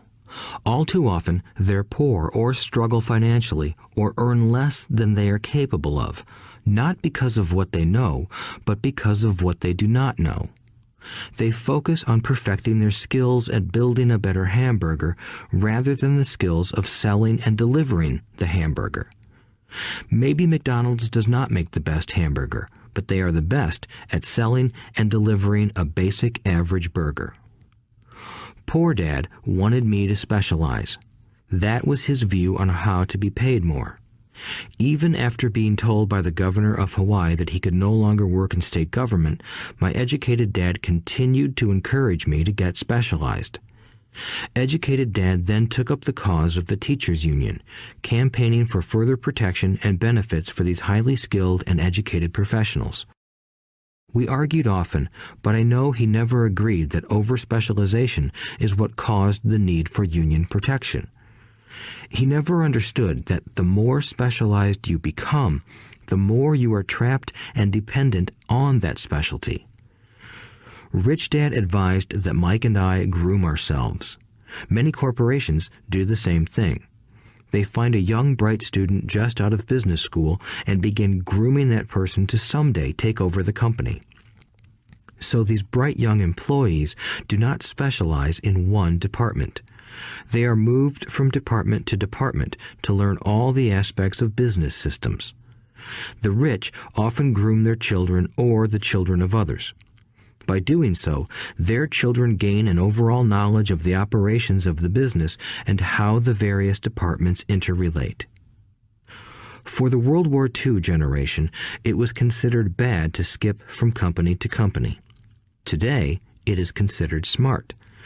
Since people will skip from company to company rather than seek greater specialization in skills, why not seek to learn more than to earn?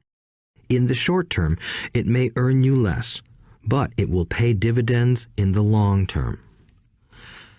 The main management skills needed for success are 1.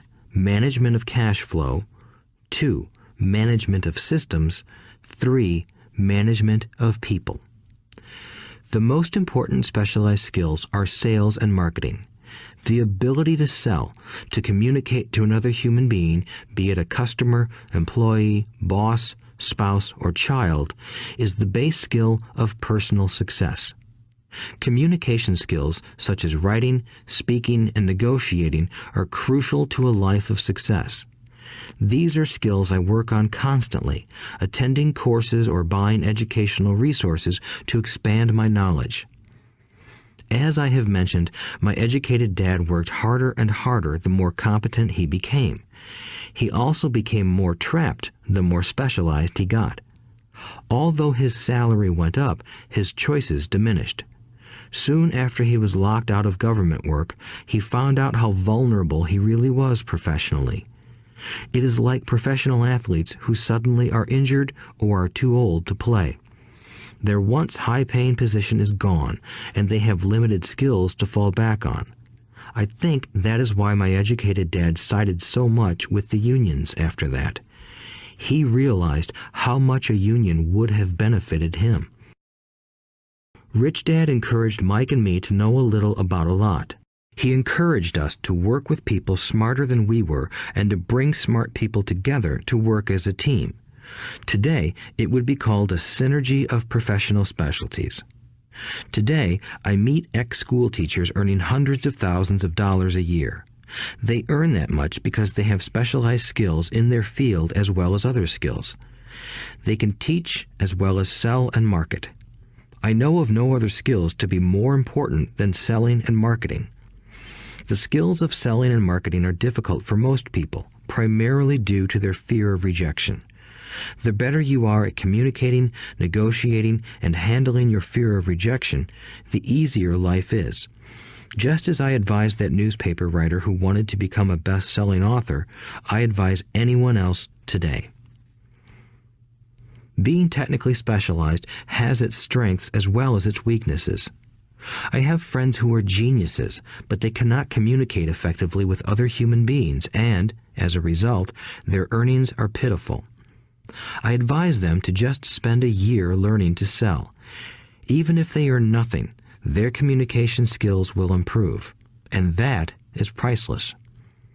In addition to being good learners, sellers, and marketers, we need to be good teachers as well as good students. To be truly rich, we need to be able to give as well as to receive. In cases of financial or professional struggle, there is often a lack of giving and receiving. I know many people who are poor because they are neither good students nor good teachers. Both of my dads were generous men. Both made it a practice to give first. Teaching was one of their ways of giving. The more they gave, the more they received. One glaring difference was in the giving of money. My rich dad gave lots of money away. He gave to his church, to charities, and to his foundation. He knew that to receive money, you had to give money. Giving money is the secret to most great wealthy families. That is why there are organizations like the Rockefeller Foundation and the Ford Foundation. These are organizations designed to take their wealth and increase it, as well as give it away in perpetuity.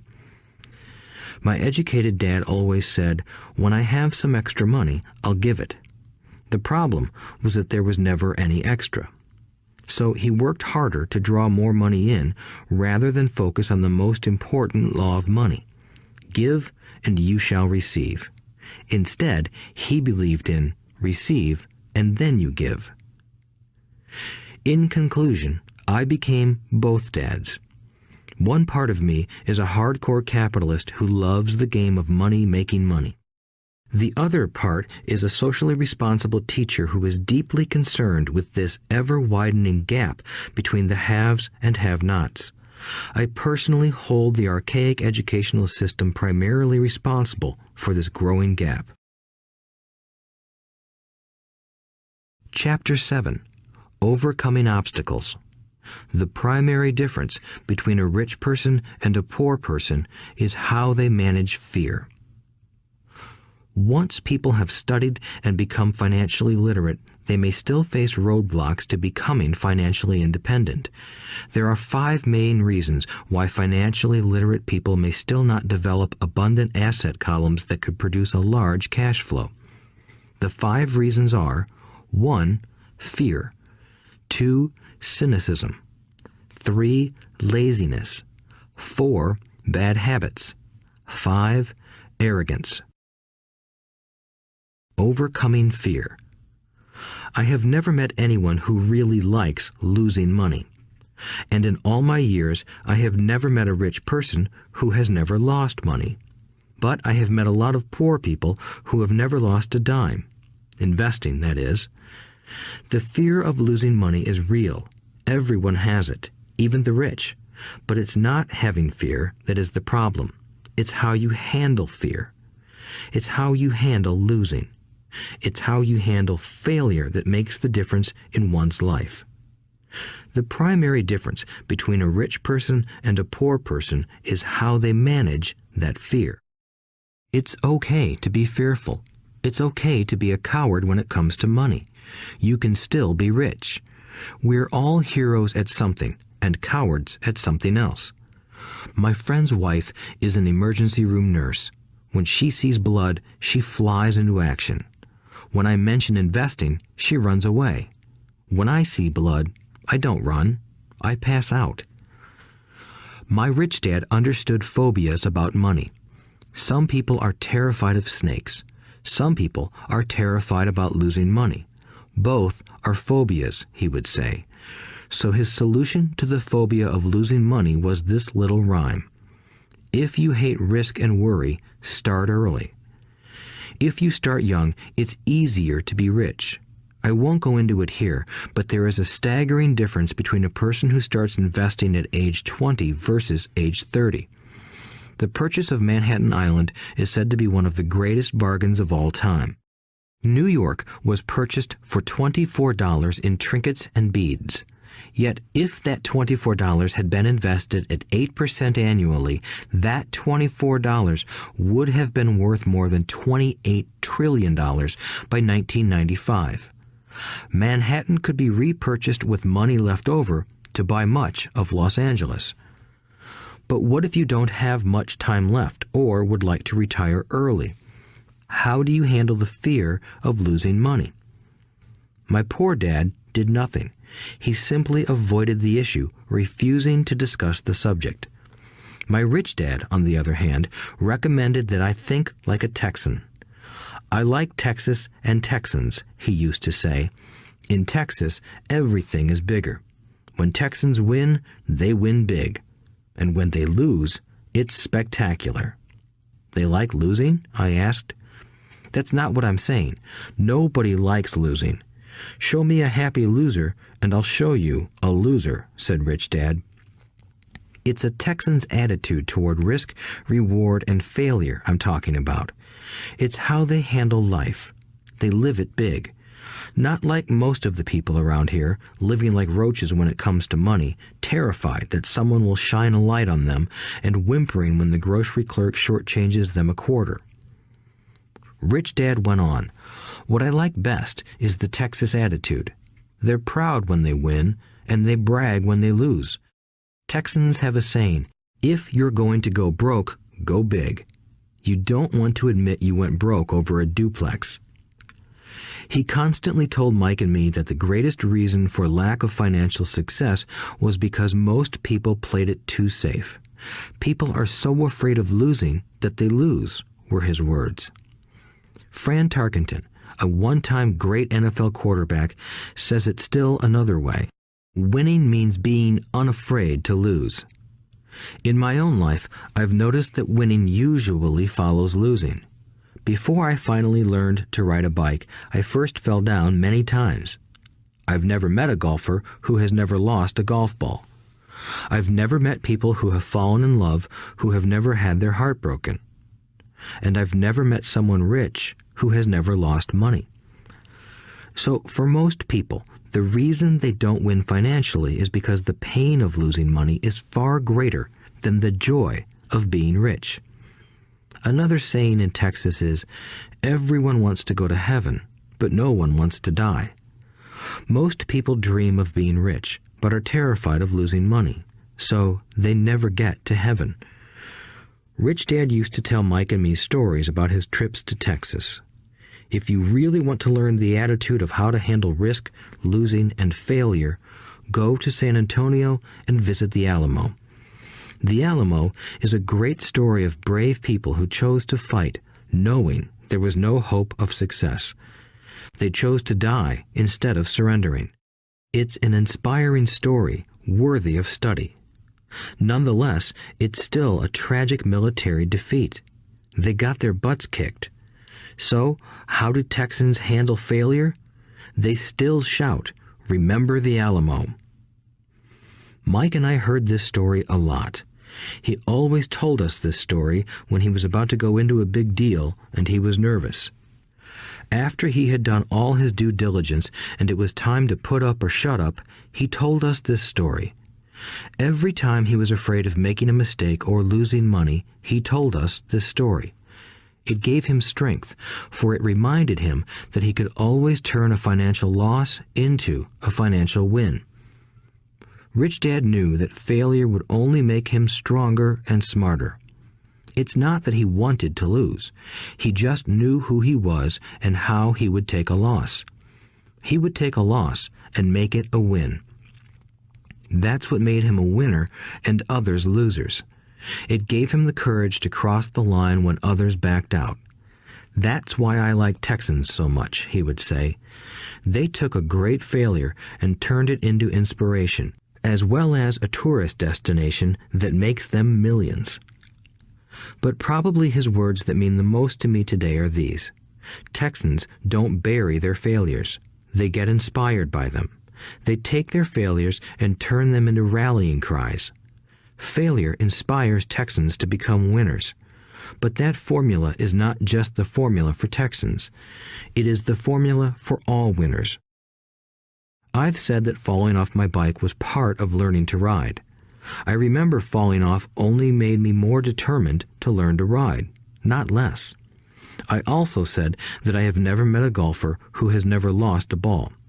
For top professional golfers, losing a ball or a tournament provides the inspiration to be better, to practice harder, to study more. That's what makes them better. For winners, losing inspires them. For losers, losing defeats them. I like to quote John D. Rockefeller, who said, "I always tried to turn every disaster into an opportunity." And being Japanese American, I can say this. Many people say that Pearl Harbor was an American mistake. I say it was a Japanese mistake. From the movie Tora, Tora, Tora, a somber Japanese admiral says to his cheering subordinates, "I am afraid we have awakened a sleeping giant." Remember Pearl Harbor became a rallying cry. It turned one of America's greatest losses into the reason to win.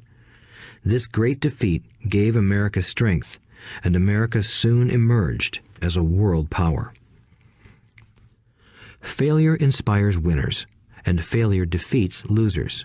It is the biggest secret of winners. It's the secret that losers do not know. The greatest secret of winners is that failure inspires winning. Thus, they're not afraid of losing. Repeating Fran Tarkenton's quote, "Winning means being unafraid to lose." People like Fran Tarkenton are not afraid of losing because they know who they are. They hate losing, so they know that losing will only inspire them to become better. There is a big difference between hating losing and being afraid to lose. Most people are so afraid of losing money that they lose. They go broke over a duplex.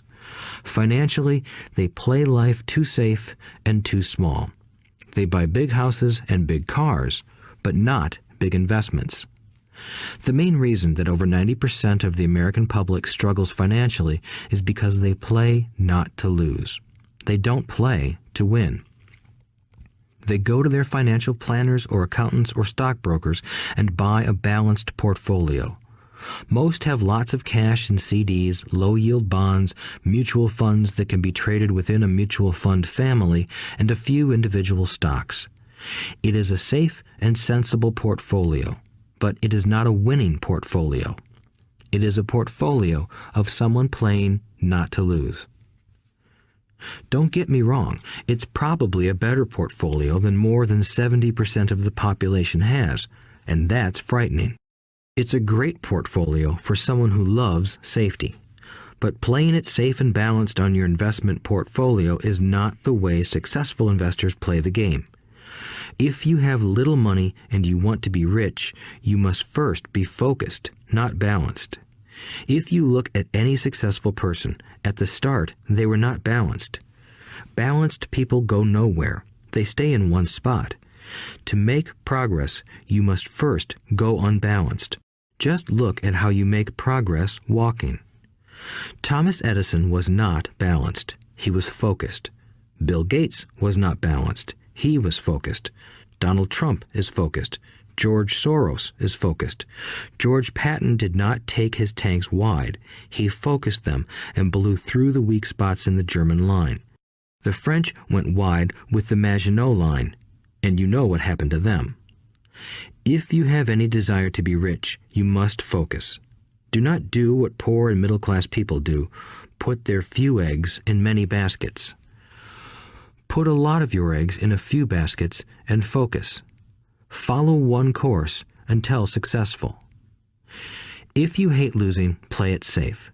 If losing makes you weak, play it safe. Go with balanced investments. If you're over 25 years old and are terrified of taking risks, don't change. Play it safe, but start early. Start accumulating your nest egg early because it will take time. But if you have dreams of freedom, of getting out of the rat race, the first question to ask yourself is, how do I respond to failure? If failure inspires you to win, maybe you should go for it, but only maybe.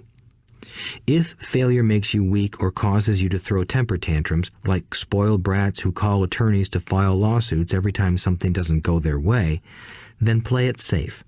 Keep your daytime job, or buy bonds or mutual funds. But remember, there is risk in those financial instruments also, even though they may appear safe. I say all this, mentioning Texas and Fran Tarkenton, because stacking the asset column is easy. It's really a low-aptitude game. It doesn't take much education. Fifth-grade math will do. But building your asset column is a game in which attitude plays a major role. It takes guts, patience, and a great attitude toward failure. Losers avoid failing, and failure turns losers into winners. Just remember the Alamo. Overcoming cynicism. The sky is falling. The sky is falling. Most of us know the story of Chicken Little, who ran around warning the barnyard of impending doom. We all know people who are that way. There's a Chicken Little inside each of us. As I stated earlier, the cynic is really a little chicken. We all get a little chicken when fear and doubt cloud our thoughts. All of us have doubts. I'm not smart. I'm not good enough. So-and-so is better than me. Our doubts often paralyze us. We play the what-if game. What if the economy crashes right after I invest? What if I lose control and I can't pay the money back? What if things don't go as I planned? Or we have friends or loved ones who will remind us of our shortcomings. They often say, "What makes you think you can do that? If it's such a good idea, how come someone else hasn't done it? That will never work. You don't know what you're talking about." These words of doubt often get so loud that we fail to act. A horrible feeling builds in our stomach. Sometimes we can't sleep. We fail to move forward. So we stay with what is safe, and opportunities pass us by. We watch life passing by as we sit immobilized with a cold knot in our body. We have all felt this at one time in our lives, some more than others. Peter Lynch of Fidelity Magellan Mutual Fund fame refers to warnings about the sky falling as noise, and we all hear it. Noise is either created inside our heads or comes from outside, often from friends, family, co-workers, and the media. Lynch recalls the time during the 1950s when the threat of nuclear war was so prevalent in the news that people began building fallout shelters and storing food and water. If they had invested that money wisely in the market, instead of building a fallout shelter, they'd probably be financially independent today. When violence breaks out in a city, gun sales go up all over the country. A person dies from rare hamburger meat in the state of Washington, and the Arizona Health Department orders restaurants to have all beef cooked well done. A drug company runs a TV commercial in February showing people catching the flu. Colds go up as well as sales of cold medicine. Most people are poor because when it comes to investing, the world is filled with Chicken Littles running around yelling, "The sky is falling, the sky is falling." And Chicken Littles are effective because every one of us is a little chicken. It often takes great courage to not let rumors and talk of doom and gloom affect your doubts and fears. But a savvy investor knows that the seemingly worst of times is actually the best of times to make money. When everyone else is too afraid to act, they pull the trigger and are rewarded. Some time ago, a friend named Richard came from Boston to visit Kim and me in Phoenix. He was impressed with what we had done through stocks and real estate. The Phoenix real estate prices were depressed. We spent 2 days showing him what we thought were excellent opportunities for cash flow and capital appreciation. Kim and I are not real estate agents. We are strictly investors. After identifying a unit in a resort community, we called an agent who sold it to him that afternoon. The price was a mere $42,000 for a 2-bedroom townhome. Similar units were going for $65,000. He had found a bargain. Excited, he bought it and returned to Boston. 2 weeks later, the agent called to say that our friend had backed out.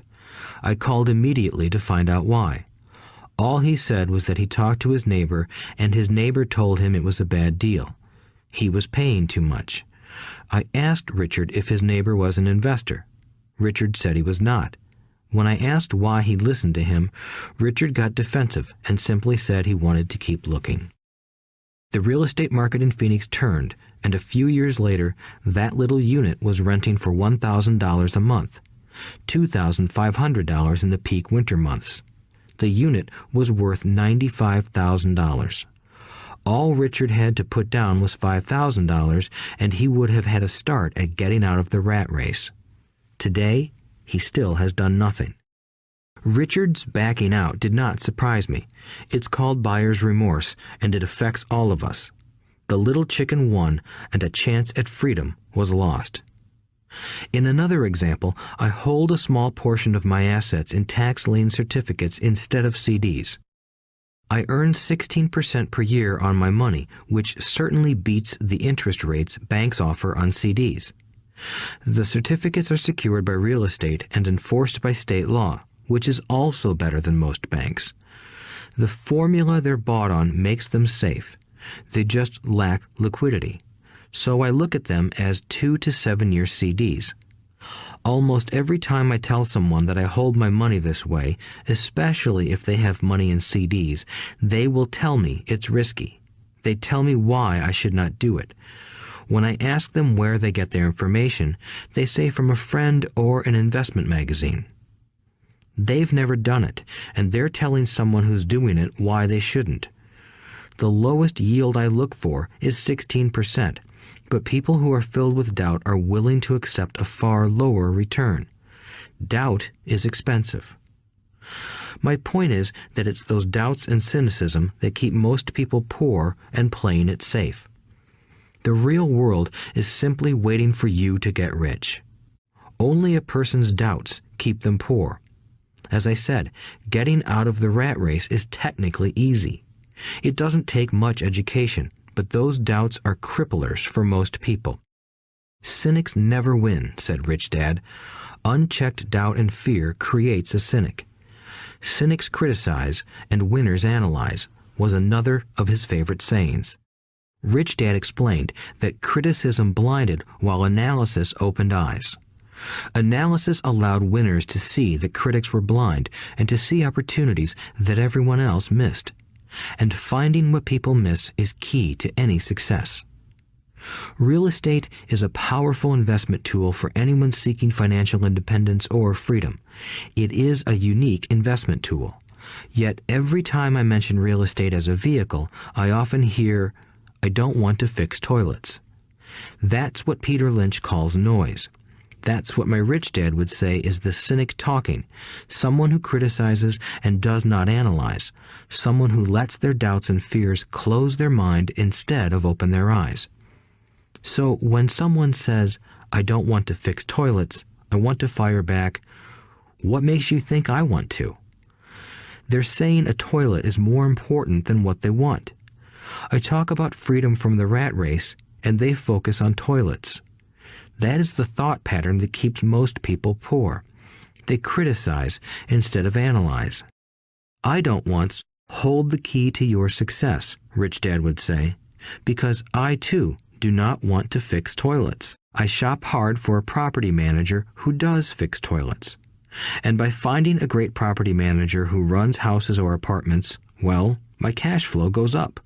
But more importantly, a great property manager allows me to buy a lot more real estate since I don't have to fix toilets. A great property manager is key to success in real estate. Finding a good manager is more important to me than the real estate. A great property manager often hears of great deals before real estate agents do, which makes them even more valuable. That is what Rich Dad meant by, I don't once hold the key to your success. Because I do not want to fix toilets either, I figured out how to buy more real estate and expedite my getting out of the rat race. The people who continue to say, I don't want to fix toilets, often deny themselves the use of this powerful investment vehicle. Toilets are more important than their freedom. In the stock market, I often hear people say, I don't want to lose money.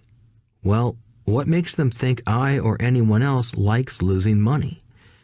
They don't make money because they choose to not lose money. Instead of analyzing, they close their minds to another powerful investment vehicle, the stock market. I was riding with a friend past our neighborhood gas station. He looked up and saw that the price of gas was going up and thus the price of oil. My friend is a worrywart, or a Chicken Little. To him, the sky is always going to fall, and it usually does, on him. When we got home, he showed me all the stats as to why the price of oil was going to go up over the next few years, statistics I had never seen before, even though I already owned substantial shares of an existing oil company. With that information, I immediately began looking for and found a new undervalued oil company that was about to find some oil deposits. My broker was excited about this new company, and I bought 15,000 shares for 65 cents per share. 3 months later, this same friend and I drove by the same gas station, and sure enough, the price per gallon had gone up nearly 15%. Again, the Chicken Little worried and complained. I smiled, because a month earlier, that little oil company hit oil, and those 15,000 shares went up to more than $3 per share since he had first given me the tip. And the price of gas will continue to go up if what my friend says is true. If most people understood how a stop worked in stock market investing, there would be more people investing to win instead of investing not to lose. A stop is simply a computer command that sells your stock automatically if the price begins to drop, helping to minimize your losses and maximize some gains. It's a great tool for those who are terrified of losing. So whenever I hear people focusing on their I don't wants rather than what they do want, I know the noise in their head must be loud. Chicken Little has taken over their brain and is yelling, the sky is falling and toilets are breaking. So they avoid their don't wants, but they pay a huge price. They may never get what they want in life. Instead of analyzing, their inner Chicken Little closes their mind. Rich Dad gave me a way of looking at Chicken Little. Just do what Colonel Sanders did. At the age of 66, he lost his business and began to live on his Social Security check. It wasn't enough. He went around the country selling his recipe for fried chicken.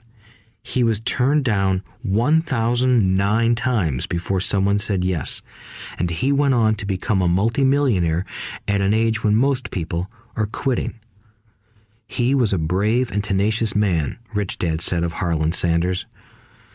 So when you're in doubt and feeling a little afraid, just do what Colonel Sanders did to his little chicken. He fried it. Overcoming laziness. Busy people are often the most lazy. We have all heard stories of a businessman who works hard to earn money. He works hard to be a good provider for his wife and children. He spends long hours at the office and brings work home on weekends. One day he comes home to an empty house. His wife has left with the kids. He knew he and his wife had problems, but rather than work to make the relationship strong, he stayed busy at work. Dismayed, his performance at work slips and he loses his job. Today, I often meet people who are too busy to take care of their wealth, and there are people too busy to take care of their health. The cause is the same. They're busy, and they stay busy as a way of avoiding something they do not want to face. Nobody has to tell them. Deep down, they know. In fact, if you remind them, they often respond with anger or irritation. If they aren't busy at work or with the kids, they're often busy watching TV, fishing, playing golf, or shopping. Yet deep down, they know they are avoiding something important. That's the most common form of laziness. Laziness by staying busy. So, what is the cure for laziness? The answer is a little greed. For many of us, we were raised thinking of greed or desire as bad. Greedy people are bad people, my mom used to say, yet we all have inside of us this yearning to have nice, new, or exciting things. So to keep that emotion of desire under control, often parents find ways of suppressing that desire with guilt. You only think about yourself. Don't you know you have brothers and sisters? Was one of my mom's favorites. You want me to buy you what? Was a favorite of my dad. Do you think we're made of money? Do you think money grows on trees? We're not rich people, you know. It wasn't so much the words, but the angry guilt trip that went with the words that got to me. Or the reverse guilt trip was the, I'm sacrificing my life to buy this for you. I'm buying this for you because I never had this advantage when I was a kid. I have a neighbor who is stone broke but can't park his car in his garage. The garage is filled with toys for his kids. Those spoiled brats get everything they ask for. I don't want them to know the feeling of want are his everyday words. He has nothing set aside for their college or his retirement, but his kids have every toy ever made. He recently got a new credit card in the mail and took his kids to visit Las Vegas. I'm doing it for the kids, he said with great sacrifice. Rich Dad forbade the words, I can't afford it. In my real home, that's all I heard. Instead, Rich Dad required his children to say, how can I afford it? He believed that the words, I can't afford it, shut down your brain. It didn't have to think anymore. How can I afford it opened up the brain and forced it to think and search for answers. But most importantly, he felt the words, I can't afford it, were a lie, and the human spirit knows it. The human spirit is very, very powerful, he would say. It knows it can do anything. By having a lazy mind that says, I can't afford it, a war breaks out inside you. Your spirit is angry, and your lazy mind must defend its lie. The spirit is screaming, come on, let's go to the gym and work out. And the lazy mind says, but I'm tired. I worked really hard today. Or the human spirit says, I'm sick and tired of being poor. Let's get out there and get rich. To which the lazy mind says, rich people are greedy. Besides, it's too much bother. It's not safe. I might lose money. I'm working hard enough as it is. I've got too much to do at work anyway. Look at what I have to do tonight. My boss wants it finished by morning. I can't afford it also causes sadness, a helplessness that leads to despondency and often depression. How can I afford it opens up possibilities, excitement, and dreams. So Rich Dad was not so concerned about what we wanted to buy as long as we understood that how can I afford it creates a stronger mind and a dynamic spirit. Thus, he rarely gave Mike or me anything. He would instead ask, how can you afford it? And that included college, which we paid for ourselves. It was not the goal, but the process of attaining the goal that he wanted us to learn. The problem I see today is that there are millions of people who feel guilty about their desire or their greed. It's old conditioning from their childhood. While they desire to have the finer things that life offers, most have been conditioned subconsciously to say, I can't have that, or I'll never be able to afford that. When I decided to exit the rat race, it was simply a question of how can I afford to never work again? And my mind began to kick out answers and solutions. The hardest part was fighting my real parents' dogma. We can't afford that. Stop thinking only about yourself. Why don't you think about others? And other similar sentiments designed to instill guilt to suppress my greed. So, how do you beat laziness? Once again, the answer is a little greed. It's that radio station WIIFM, which stands for What's in it for me? A person needs to sit down and ask, what would my life be like if I never had to work again? What would I do if I had all the money I needed? Without that little greed, the desire to have something better, progress is not made. Our world progresses because we all desire a better life. New inventions are made because we desire something better. We go to school and study hard because we want something better. So whenever you find yourself avoiding something you know you should be doing, then the only thing to ask yourself is, what's in it for me? Be a little greedy. It's the best cure for laziness. Too much greed, however, as anything in excess can be, is not good. But just remember what Michael Douglas said in the movie Wall Street. Greed is good. Rich Dad said it differently. Guilt is worse than greed, for guilt robs the body of its soul. I think Eleanor Roosevelt said it best. Do what you feel in your heart to be right, for you'll be criticized anyway. You'll be damned if you do, and damned if you don't. Overcoming bad habits. Our lives are a reflection of our habits more than our education. After seeing the movie Conan the Barbarian, starring Arnold Schwarzenegger, a friend said, "I'd love to have a body like Schwarzenegger." Most of the guys nodded in agreement. "I even heard he was really puny and skinny at one time," another friend added. "Yeah, I heard that too," another one said. "I heard he has a habit of working out almost every day in the gym." "Yeah, I'll bet he has to." "Nah," said the group's cynic. "I'll bet he was born that way. Besides, let's stop talking about Arnold and get some beers." This is an example of habits controlling behavior. I remember asking my rich dad about the habits of the rich. Instead of answering me outright, he wanted me to learn through example, as usual.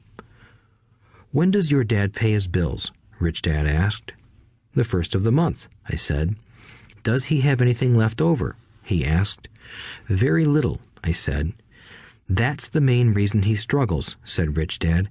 "He has bad habits. Your dad pays everyone else first. He pays himself last, but only if he has anything left over." "Which he usually doesn't," I said. "But he has to pay his bills, doesn't he? You're saying he shouldn't pay his bills?" "Of course not," said Rich Dad. "I firmly believe in paying my bills on time. I just pay myself first, before I pay even the government." "But what happens if you don't have enough money?" I asked. "What do you do then?" "The same," said Rich Dad. "I still pay myself first, even if I'm short of money. My asset column is far more important to me than the government." "But," I said, "don't they come after you?" "Yes, if you don't pay," said Rich Dad. "Look, I did not say not to pay. I just said I pay myself first, even if I'm short of money." "But," I replied, "how do you do that?" "It's not how. The question is why," Rich Dad said. "Okay, why?" "Motivation," said Rich Dad. "Who do you think will complain louder if I don't pay them? Me or my creditors?" "Your creditors will definitely scream louder than you," I said, responding to the obvious. "You wouldn't say anything if you didn't pay yourself." So you see, after paying myself, the pressure to pay my taxes and the other creditors is so great that it forces me to seek other forms of income. The pressure to pay becomes my motivation.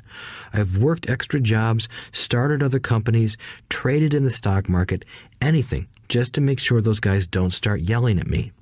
That pressure made me work harder, forced me to think, and all in all, made me smarter and more active when it comes to money. If I had paid myself last, I would have felt no pressure, but I'd be broke. So it is the fear of the government or other people you owe money to that motivates you? That's right, said Rich Dad. You see, government bill collectors are big bullies. So are bill collectors in general. Most people give in to those bullies. They pay them and never pay themselves. You know the story of the 98-pound weakling who gets sand kicked in his face? I nodded. I see that ad for weightlifting and bodybuilding lessons in the comic books all the time. Well, most people let the bullies kick sand in their faces. I decided to use the fear of the bully to make me stronger. Others got weaker. Forcing myself to think about how to make extra money is like going to the gym and working out with weights. The more I work my mental money muscles out, the stronger I get. Now, I'm not afraid of those bullies. I liked what Rich Dad was saying, so if I pay myself first, I get financially stronger mentally and fiscally. Rich Dad nodded. And if I pay myself last, or not at all, I get weaker. So, people like bosses, managers, tax collectors, bill collectors, and landlords push me around all my life just because I don't have good money habits. Rich Dad nodded, just like the 98-pound weakling. Overcoming arrogance. What I know makes me money. What I don't know loses me money. Every time I have been arrogant, I have lost money. Because when I'm arrogant, I truly believe that what I don't know is not important, Rich Dad would often tell me. I have found that many people use arrogance to try to hide their own ignorance. It often happens when I am discussing financial statements with accountants or even other investors. They try to bluster their way through the discussion. It is clear to me that they don't know what they're talking about. They're not lying, but they are not telling the truth. There are many people in the world of money, finances, and investments who have absolutely no idea what they're talking about. Most people in the money industry are just spouting off sales pitches like used car salesmen. When you know you are ignorant in a subject, start educating yourself by finding an expert in the field or a book on the subject. Chapter 8. Getting Started. There is gold everywhere. Most people are not trained to see it. I wish I could say acquiring wealth was easy for me, but it wasn't. So in response to the question, how do I start, I offer the thought process I go through on a day-to-day basis. It really is easy to find great deals. I promise you that. It's just like riding a bike. After a little wobbling, it's a piece of cake. But when it comes to money, it takes determination to get through the wobbling. That's a personal thing. To find million-dollar deals of a lifetime requires us to call on our financial genius. I believe that each of us has a financial genius within us. The problem is that our financial genius lies asleep, waiting to be called upon. It lies asleep because our culture has educated us into believing that the love of money is the root of all evil. It has encouraged us to learn a profession so we can work for money, but failed to teach us how to have money work for us. It taught us not to worry about our financial future because our company or the government would take care of us when our working days are over.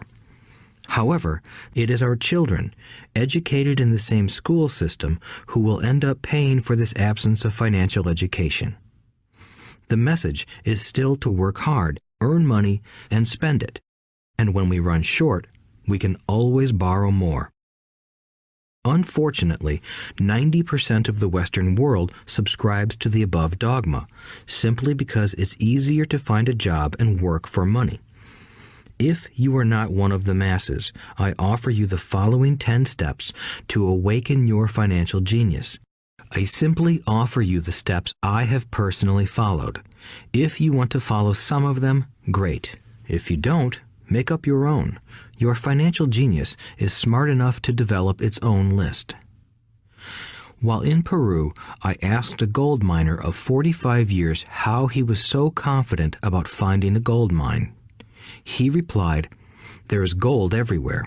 Most people are not trained to see it." And I would say that is true. In real estate, I can go out and in a day come up with 4 or 5 great potential deals.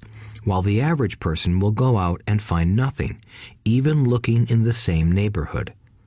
The reason is that they have not taken the time to develop their financial genius. I offer you the following 10 steps as a process to develop your God-given powers, powers over which only you have control. 1. Find a reason greater than reality, the power of spirit. If you ask most people if they would like to be rich or financially free, they would say yes. But then reality sets in. The road seems too long with too many hills to climb. It's easier to just work for money and hand the excess over to your broker. I once met a young woman who had dreams of swimming for the U.S. Olympic team. The reality was that she had to get up every morning at 4 o'clock to swim for 3 hours before going to school. She did not party with her friends on Saturday night. She had to study and keep her grades up, just like everyone else. When I asked her what fueled her superhuman ambition and sacrifice, she simply said, "I do it for myself and the people I love. It's love that gets me over the hurdles and sacrifices." A reason or a purpose is a combination of wants and don't wants. When people ask me what my reason for wanting to be rich is, I tell them that it is a combination of deep emotional wants and don't wants. I will list a few. First, the don't wants, for they create the wants. I don't want to work all my life. I don't want what my parents aspired for, which was job security and a house in the suburbs. I don't like being an employee. I hated that my dad always missed my football games because he was so busy working on his career. I hated it when my dad worked hard all his life and the government took most of what he worked for at his death. He could not even pass on what he worked so hard for when he died. The rich don't do that. They work hard and pass it on to their children. Now, the wants.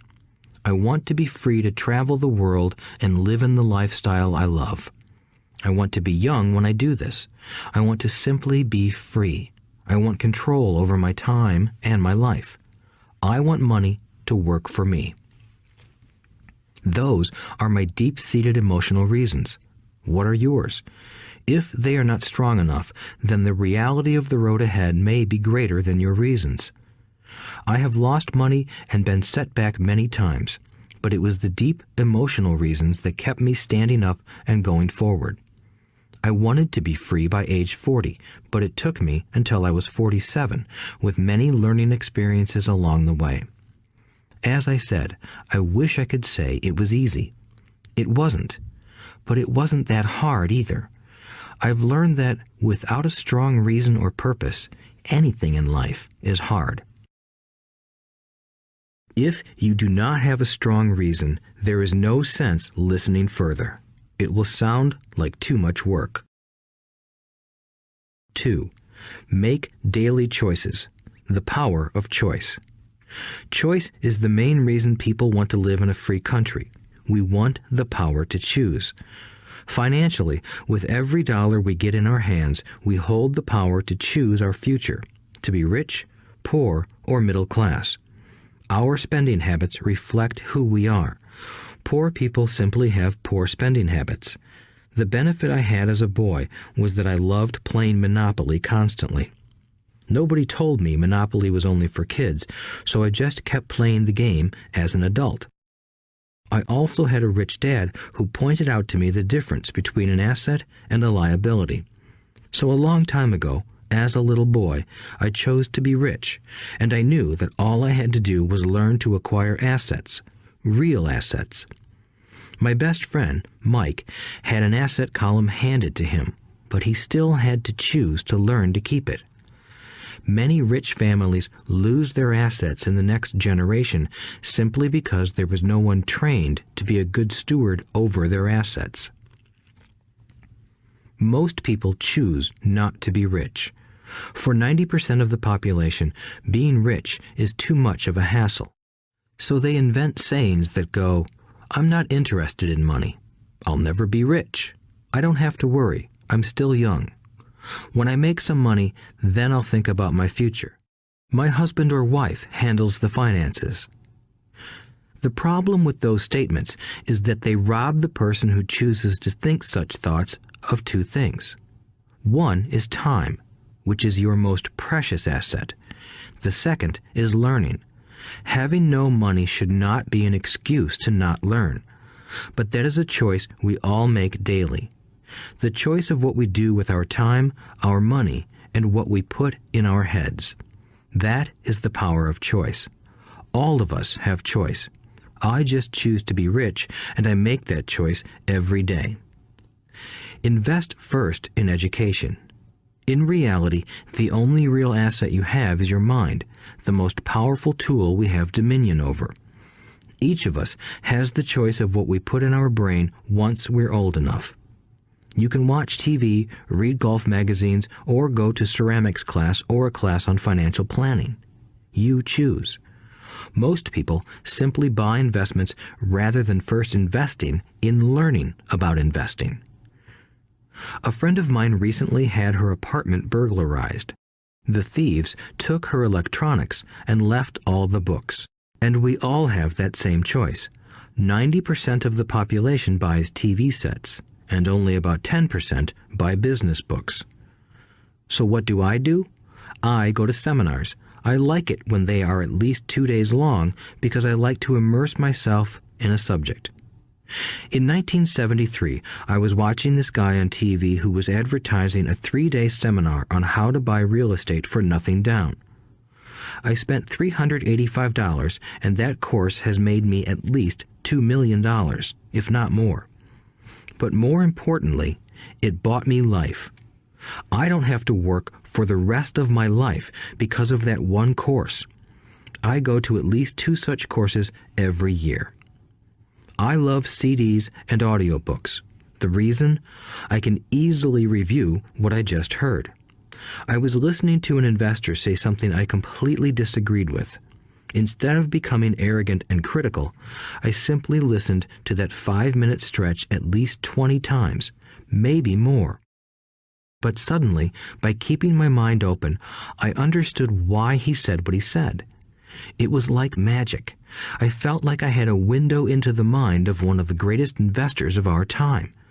I gained tremendous insight into the vast resources of his education and experience. The net result?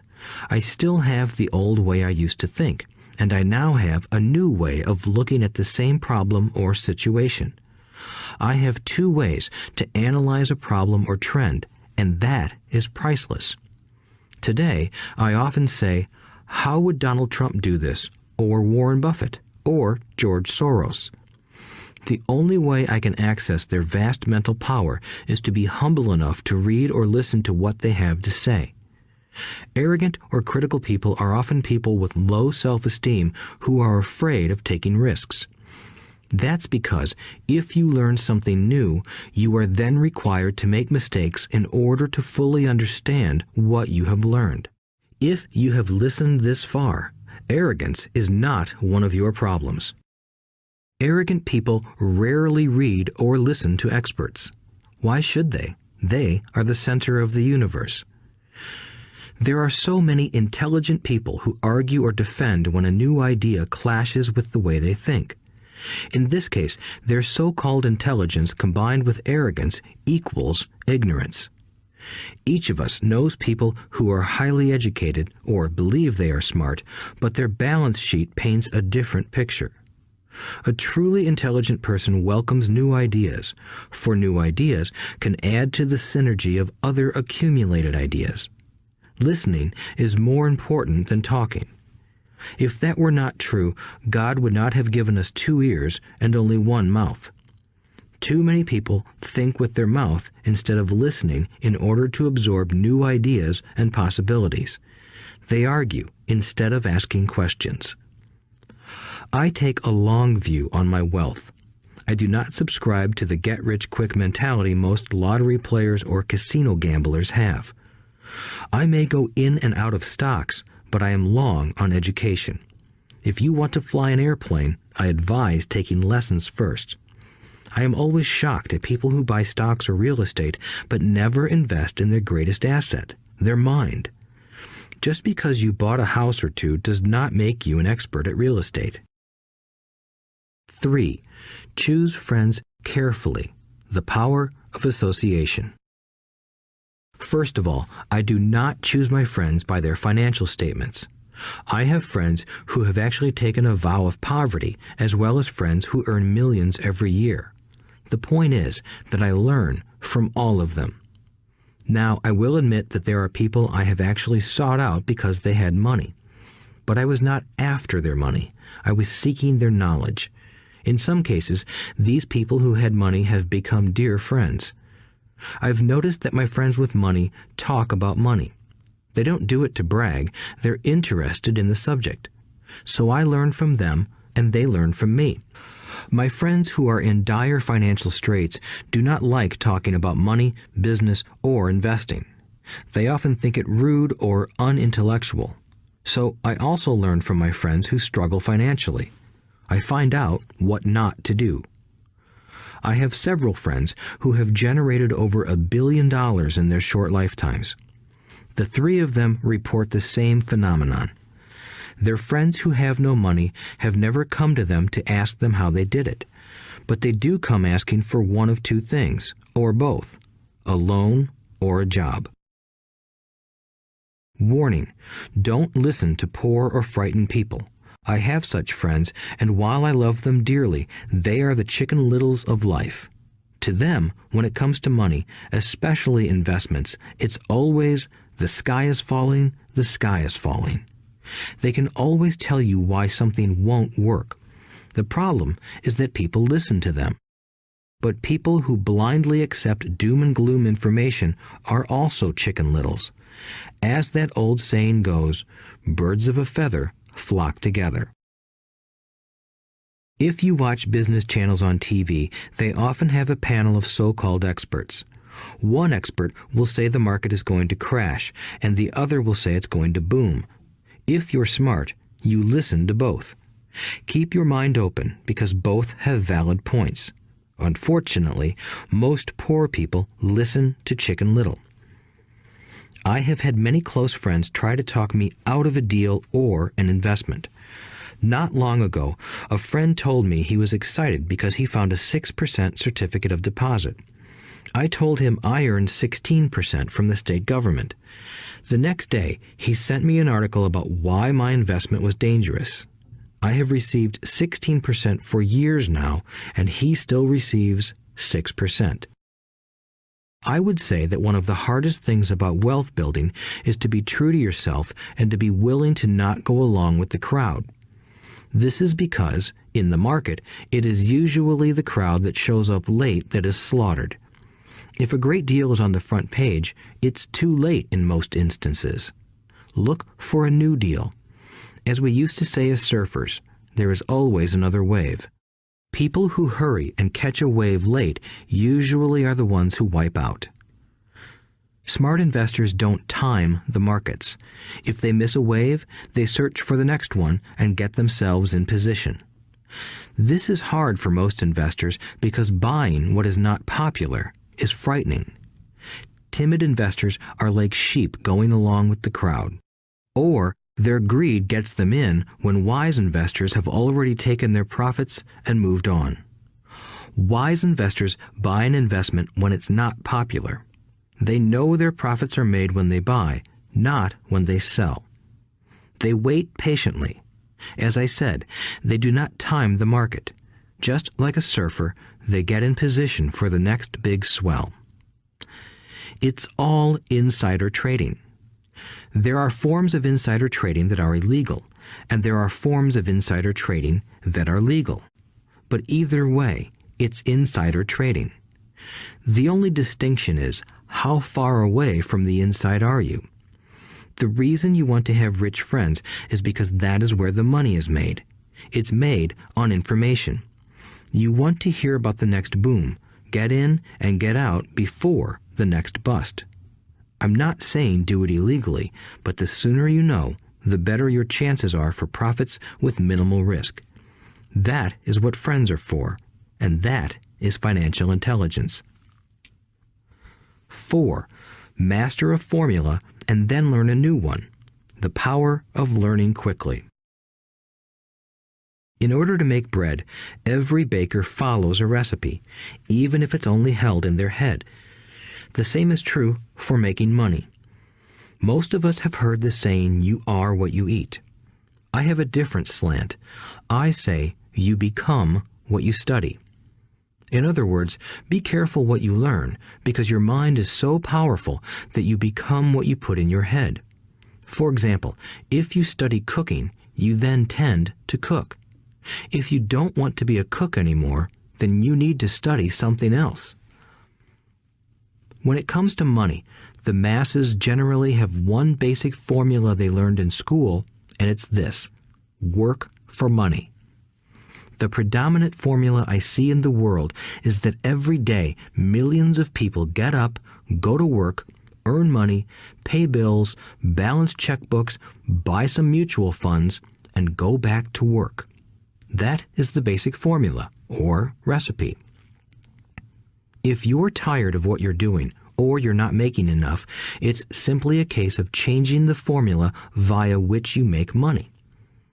Years ago, when I was 26, I took a weekend class called How to Buy Real Estate Foreclosures. I learned a formula. The next trick was to have the discipline to actually put into action what I had learned. That is where most people stop. For 3 years, while working for Xerox, I spent my spare time learning to master the art of buying foreclosures. I've made several $million using that formula. So, after I mastered that formula, I went in search of other formulas. For many of the classes, I did not directly use the information I learned, but I always learned something new. I have attended classes designed for derivative traders, commodity option traders, and chaologists. I was way out of my league, being in a room full of people with doctorates in nuclear physics and space science. Yet, I learned a lot that made my stock and real estate investing more meaningful and lucrative. Most junior colleges and community colleges have classes on financial planning and buying traditional investments. They are good places to start, but I always search for a faster formula. That is why, on a fairly regular basis, I make more in a day than many people will make in their lifetime. Another side note, in today's fast-changing world, it's not so much what you know anymore that counts, because often what you know is old. It is how fast you learn. That skill is priceless. It's priceless in finding faster formulas, recipes, if you will, for making dough. Working hard for money is an old formula born in the day of cavemen. 5. Pay yourself first. The power of self-discipline. If you cannot get control of yourself, do not try to get rich. It makes no sense to invest, make money, and blow it. It is the lack of self-discipline that causes most lottery winners to go broke soon after winning millions. It is the lack of self-discipline that causes people who get a raise to immediately go out and buy a new car or take a cruise. It is difficult to say which of the 10 steps is the most important, but of all the steps, this step is probably the most difficult to master if it is not already a part of your makeup. I would venture to say that personal self-discipline is the number one delineating factor between the rich, the poor, and the middle class. Simply put, people who have low self-esteem and low tolerance for financial pressure can never be rich. As I have said, a lesson learned from my rich dad was that the world will push you around. The world pushes people around, not because other people are bullies, but because the individual lacks internal control and discipline. People who lack internal fortitude often become victims of those who have self-discipline. In the entrepreneur classes I teach, I constantly remind people to not focus on their product, service, or widget, but to focus on developing management skills. The 3 most important management skills necessary to start your own business are management of 1. Cash flow, 2. people. 3, personal time. I would say the skills to manage these 3 apply to anything, not just entrepreneurs. The 3 matter in the way you live your life as an individual or as part of a family, a business, a charitable organization, a city, or a nation. Each of these skills is enhanced by the mastery of self-discipline. I do not take the saying, "pay yourself first," lightly. The statement, "pay yourself first," comes from George Clason's book, The Richest Man in Babylon. Millions of copies have been sold. But while millions of people freely repeat that powerful statement, few follow the advice. As I said, financial literacy allows one to read numbers, and numbers tell the story. By looking at a person's income statement and balance sheet, I can readily see if people who spout the words, "pay yourself first," actually practice what they preach. In reality, each month, many allocate money to their asset column before they pay their monthly expenses. Although millions of people have read Clason's book and understand the words, "pay yourself first," in reality, they pay themselves last. Now, I can hear the howls from those of you who sincerely believe in paying your bills first, and I can hear all the responsible people who pay their bills on time. I am not saying be irresponsible and not pay your bills. All I am saying is do what the book says, which is pay yourself first. If you can truly begin to understand the power of cash flow, you will soon realize why 90% of people work hard all their lives and need government support like Social Security when they are no longer able to work. Kim and I have had many bookkeepers, accountants, and bankers who have had a major problem with this way of looking at pay yourself first. The reason is that these financial professionals actually do what the masses do. They pay themselves last. There have been times in my life when, for whatever reason, cash flow was far less than my bills. I still paid myself first. My accountant and bookkeeper screamed in panic. "They're going to come after you. The IRS is going to put you in jail. You're going to ruin your credit rating. They'll cut off the electricity." I still paid myself first. Why, you ask? Because that's what the story, The Richest Man in Babylon, was all about. The power of self-discipline and the power of internal fortitude. As my rich dad taught me the first month I worked for him, most people allow the world to push them around. A bill collector calls and you pay or else. A sales clerk says, "Oh, just put it on your charge card." Your real estate agent tells you, "Go ahead. The government allows you a tax deduction on your home." That is what the book is really about. Having the guts to go against the tide and get rich. You may not be weak, but when it comes to money, many people get wimpy. I am not saying be irresponsible. The reason I don't have high credit card debt and doodad debt is because I pay myself first.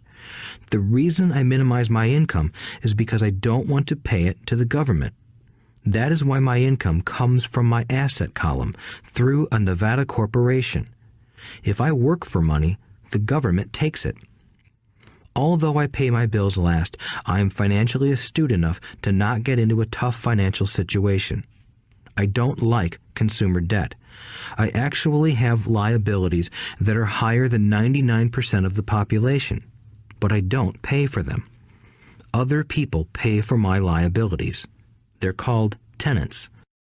So rule number 1 in paying yourself first is don't get into debt in the first place. Although I pay my bills last, I set it up to have only small, unimportant bills that are due. When I occasionally come up short, I still pay myself first. I let the creditors and even the government scream. I like it when they get tough. Why? Because those guys do me a favor.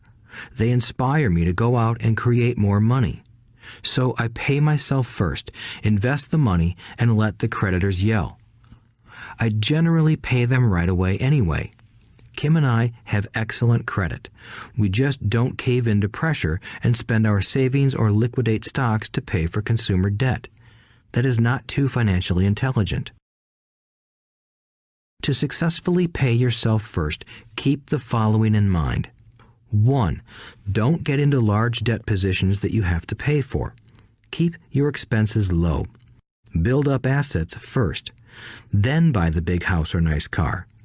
Being stuck in the rat race is not intelligent. 2. When you come up short, let the pressure build and don't dip into your savings or investments. Use the pressure to inspire your financial genius to come up with new ways of making more money and then pay your bills. You will have increased your ability to make more money as well as your financial intelligence.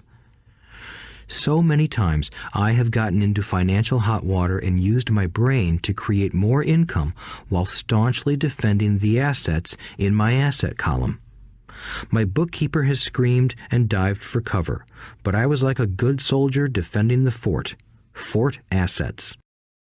Poor people have poor habits. A common bad habit is innocently called dipping into savings. The rich know that savings are only used to create more money, not to pay bills. I know that sounds tough, but as I said, if you're not tough inside, the world will always push you around anyway.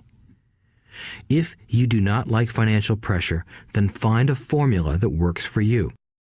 A good one is to cut expenses, put your money in the bank, pay more than your fair share of income tax, buy safe mutual funds, and take the vow of the average. But this violates the pay yourself first rule. This rule does not encourage self-sacrifice or financial abstinence.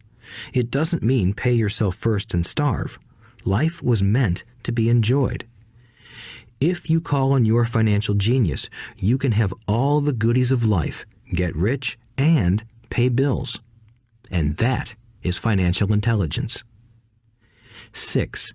Pay your brokers well. The power of good advice. Sometimes I see people posting a sign in front of their house that says, "For sale by owner." Or I see people on TV claiming to be discount brokers. My rich dad taught me to take the opposite approach. He believed in paying professionals well, and I have adopted that policy also. Today, I have expensive attorneys, accountants, real estate brokers, and stockbrokers. Why?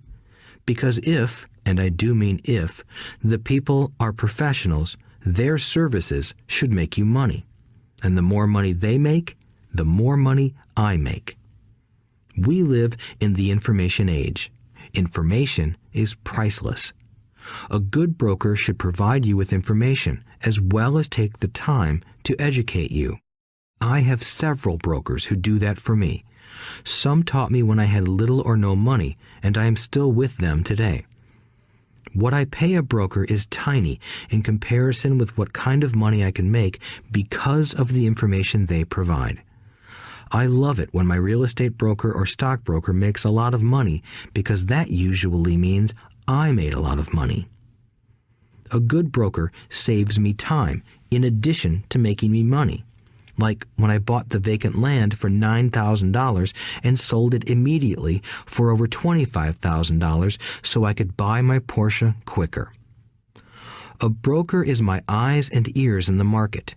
They're there every day, so I do not have to be. I'd rather play golf. People who sell their house on their own must not value their time much. Why would I want to save a few bucks when I could use that time to make more money or spend it with those I love? What I find funny is that so many poor and middle-class people insist on tipping restaurant help 15 to 20%, even for bad service, but complain about paying a broker 3 to 7%. They enjoy tipping people in the expense column and stiffing people in the asset column. That is not financially intelligent. Keep in mind that not all brokers are created equal.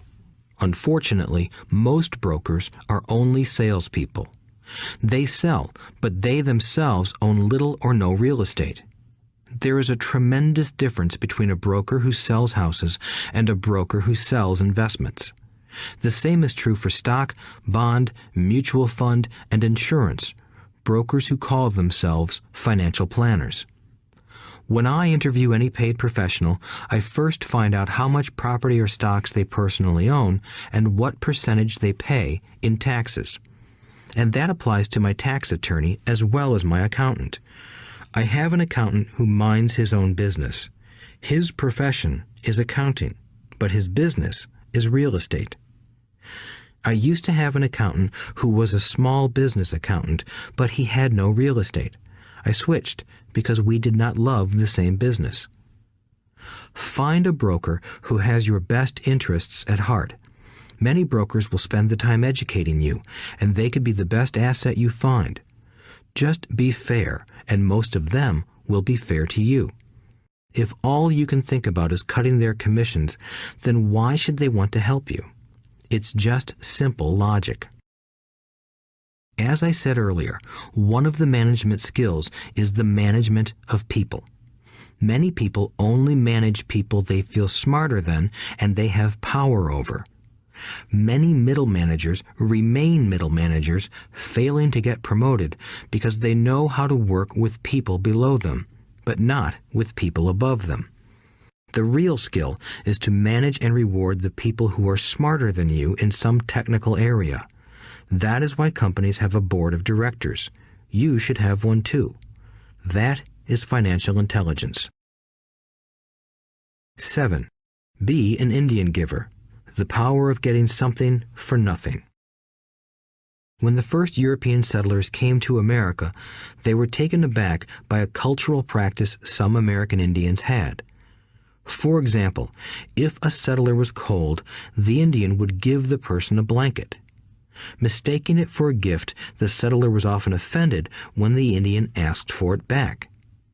The Indians also got upset when they realized that settlers did not want to give it back. That is where the term Indian giver came from, a simple cultural misunderstanding. In the world of the asset column, being an Indian giver is vital to wealth. The sophisticated investor's first question is, how fast do I get my money back? They also want to know what they get for free, also called a piece of the action. That is why the ROI, or return on investment, is so important. For example, I found a small condominium that was in foreclosure a few blocks from where I lived. The bank wanted $60,000 and I submitted a bid for $50,000, which they took simply because, along with my bid, was a cashier's check for $50,000. They realized I was serious. Most investors would say, "Aren't you tying up a lot of cash? Would it not be better to get a loan on it?" The answer is, not in this case. My investment company uses this condominium as a vacation rental in the winter months when the snowbirds come to Arizona. It rents for $2,500 a month for 4 months out of the year. For rental during the off-season, it rents for only $1,000 a month.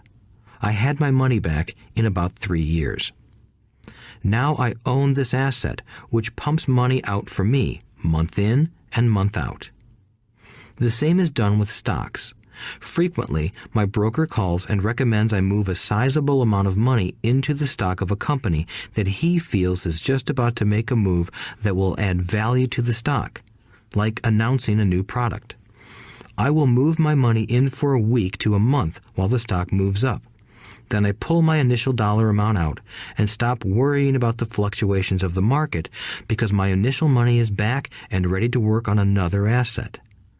So my money goes in, and then it comes out, and I own an asset that was technically free. True, I have lost money on many occasions, but I only play with money I can afford to lose. I would say, on an average 10 investments, I hit home runs on 2 or 3, while 5 or 6 do nothing, and I lose on 2 or 3. But I limit my losses to only the money I have in at that time. People who hate risk put their money in the bank. In the long run, safe savings are better than no savings. But it takes a long time to get your money back, and, in most instances, you don't get anything for free with it. On every one of my investments, there must be an upside, something for free, like a condominium, a mini storage, a piece of free land, a house, stock shares, or an office building. and there must be limited risk or a low-risk idea. There are books devoted entirely to this subject, so I will not talk about it here. Ray Kroc of McDonald's fame sold hamburger franchises, not because he loved hamburgers, but because he wanted the real estate under the franchise for free. So wise investors must look at more than ROI. They look at the assets they get for free once they get their money back. That is financial intelligence. 8. Use assets to buy luxuries. The power of focus. A friend's child has been developing a nasty habit of burning a hole in his pocket. Just 16, he wanted his own car. The excuse? All his friends' parents gave their kids cars. The child wanted to go into his savings and use it for a down payment. That was when his father called me and then came to see me. Do you think I should let him do it, or should I just buy him a car? I answered, it might relieve the pressure in the short term, but what have you taught him in the long term? Can you use this desire to own a car and inspire your son to learn something? Suddenly, the lights went on and he hurried home. 2 months later, I ran into my friend again. Does your son have his new car? I asked. No, he doesn't, but I gave him $3,000 for the car. I told him to use my money instead of his college money. Well, that's generous of you, I said. Not really. The money came with a hitch. So what was the hitch? I asked. Well, first we played your cash flow game. We then had a long discussion about the wise use of money. After that, I gave him a subscription to the Wall Street Journal and a few books on the stock market. Then what? I asked. What was the catch? I told him that $3,000 was his, but he could not directly buy a car with it. He could use it to find a stockbroker and buy and sell stocks. Once he had made $6,000 with the $3,000, the money would be his for the car, and the $3,000 would go into his college fund. And what are the results? I asked. Well, he got lucky early in his trading, but lost everything a few days later. Then he really got interested. Today, I would say he is down $2,000, but his interest is up. He has read all the books I bought him, and he's gone to the library to get more. He reads the Wall Street Journal voraciously, watching for indicators. He's only got $1,000 left, but his interest and learning are sky high. He knows that if he loses that money, he walks for 2 more years.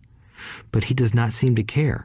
He even seems uninterested in getting a car because he's found a game that is more fun. What happens if he loses all the money? I asked. We'll cross that bridge when we get to it. I'd rather have him lose everything now than wait till he's our age to risk losing everything. And besides, that is the best $3,000 I've ever spent on his education. What he is learning will serve him for life, and he seems to have gained a new respect for the power of money. As I said earlier, if a person cannot master the power of self-discipline, it is best not to try to get rich. I say this because although the process of developing cash flow from an asset column is easy in theory, what's hard is the mental fortitude to direct money to the correct use. Due to external temptations, it is much easier in today's consumer world to simply blow money out the expense column. With weak mental fortitude, that money flows into the paths of least resistance. That is the cause of poverty and financial struggle. The following example illustrates the financial intelligence needed to direct money to make more money. If we give 100 people $10,000 at the start of the year, I believe that at the end of the year, 80 would have nothing left. In fact, many would have created greater debt by making a down payment on a new car, refrigerator, electronics, or a holiday. 16 would have increased that $10,000 by 5 to 10%. 4 would have increased it to $20,000 or into the millions. We go to school to learn a profession so we can work for money. It is my opinion that it's just as important to learn how to have money work for you. I love my luxuries as much as anyone else. The difference is I don't buy them on credit.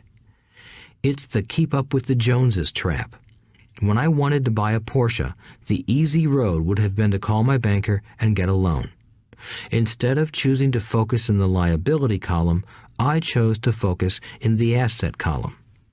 As a habit, I use my desire to consume to inspire and motivate my financial genius to invest.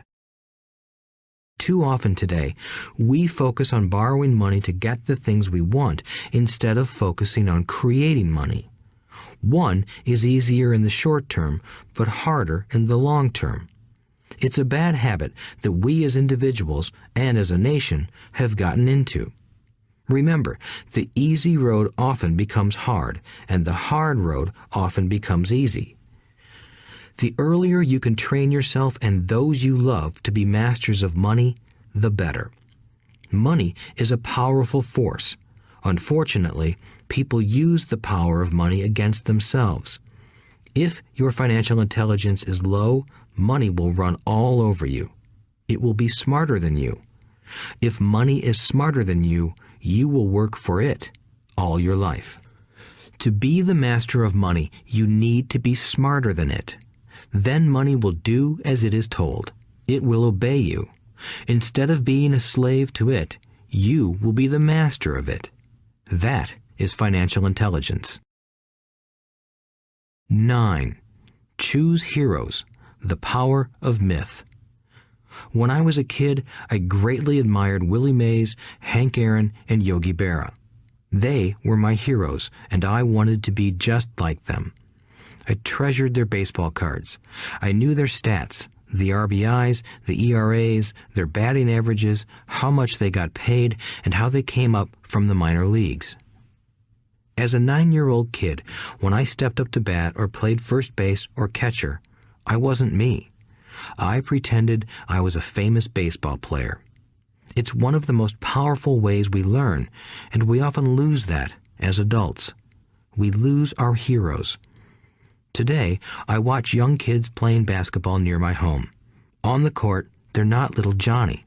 They're pretending to be their favorite basketball hero. Copying or emulating heroes is true power learning. I have new heroes as I grow older. I have golf heroes, and I copy their swings and do my best to read everything I can about them. I also have heroes such as Donald Trump, Warren Buffett, Peter Lynch, George Soros, and Jim Rogers. I know their stats just like I knew the ERAs and RBIs of my childhood baseball heroes. I follow what Warren Buffett invests in, and I read anything I can about his point of view on the market and how he chooses stocks. And I read about Donald Trump, trying to find out how he negotiates and puts deals together. Just as I was not me when I was up to bat, when I'm in the market or I'm negotiating a deal, I am subconsciously acting with the bravado of Trump. Or, when analyzing a trend, I look at it as though Warren Buffett were doing it. By having heroes, we tap into a tremendous source of raw genius. But heroes do more than simply inspire us. Heroes make things look easy. Making it look easy convinces us to want to be just like them. If they can do it, so can I. When it comes to investing, too many people make it sound hard. Instead, find heroes who make it look easy. 10. Teach and you shall receive. The power of giving. Both of my dads were teachers. My rich dad taught me a lesson I have carried all my life, the necessity of being charitable or giving. My educated dad gave a lot of his time and knowledge, but almost never gave away money. He usually said that he would give when he had some extra money, but of course, there was rarely any extra. My rich dad gave money as well as education. He believed firmly in tithing. If you want something, you first need to give, he would always say. When he was short of money, he gave money to his church or to his favorite charity. If I could leave one single idea with you, it is that idea. Whenever you feel short or in need of something, give what you want first, and it will come back in buckets. That is true for money, a smile, love, or friendship. I know it is often the last thing a person may want to do, but it has always worked for me. I trust that the principle of reciprocity is true, and I give what I want. I want money, so I give money, and it comes back in multiples. I want sales, so I help someone else sell something, and sales come to me. I want contacts, and I help someone else get contacts. Like magic, contacts come to me. I heard a saying years ago that went, "God does not need to receive, but humans need to give." My rich dad would often say, poor people are more greedy than rich people. He would explain that if a person was rich, that person was providing something that other people wanted. In my life, whenever I have felt needy or short of money or short of help, I simply went out or found in my heart what I wanted and decided to give it first. And when I gave, it always came back. It reminds me of the story of the guy sitting with firewood in his arms on a cold, freezing night. He is yelling at the pot-bellied stove, "When you give me some heat, then I'll put some wood in you." And when it comes to money, love, happiness, sales, and contacts, all one needs to remember is to give first. Often, just the process of thinking of what I want and how I could give that to someone else breaks free a torrent of bounty. Whenever I feel that people aren't smiling at me, I simply begin smiling and saying hello. Like magic, the next thing I know, I'm surrounded by smiling people. It is true that your world is only a mirror of you. So that's why I say, teach and you shall receive. I have found that the more I teach those who want to learn, the more I learn. If you want to learn about money, teach it to someone else. A torrent of new ideas and finer distinctions will come in. There are times when I have given and nothing has come back, or what I have received is not what I wanted. But upon closer inspection and soul-searching, I was often giving to receive in those instances instead of giving for the joy that giving itself brings. My dad taught teachers, and he became a master teacher. My rich dad always taught young people his way of doing business. In retrospect, it was their generosity with what they knew that made them smarter. There are powers in this world that are much smarter than we are. You can get there on your own, but it's easier with the help of the powers that be. You only need to be generous with what you have. Chapter 9. Still want more? Here are some to-dos. Many people may not be satisfied with my 10 steps. They see them more as philosophies than actions. I think understanding the philosophy is just as important as the action. There are many people who want to do instead of think, and then there are people who think but do not do. I would say that I am both. I love new ideas, and I love action. So for those who want a to-do list on how to get started, I will share with you some of the things I do in abbreviated form. Stop doing what you're doing. In other words, take a break and assess what is working and what is not working. The definition of insanity is doing the same thing over and over and expecting a different result.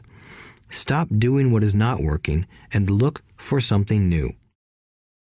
Look for new ideas.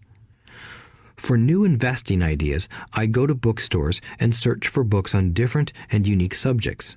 I call them formulas. I buy how-to books on formulas I know nothing about.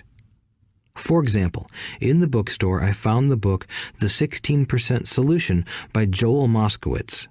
I bought the book and read it, and the next Thursday I did exactly as the book said.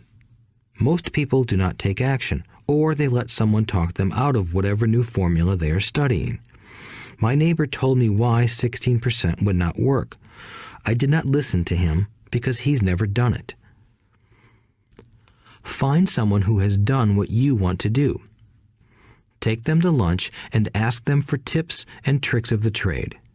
As for 16% tax lien certificates, I went to the county tax office and found the government employee who worked in that office. I found out that she, too, invested in the tax liens. Immediately, I invited her to lunch.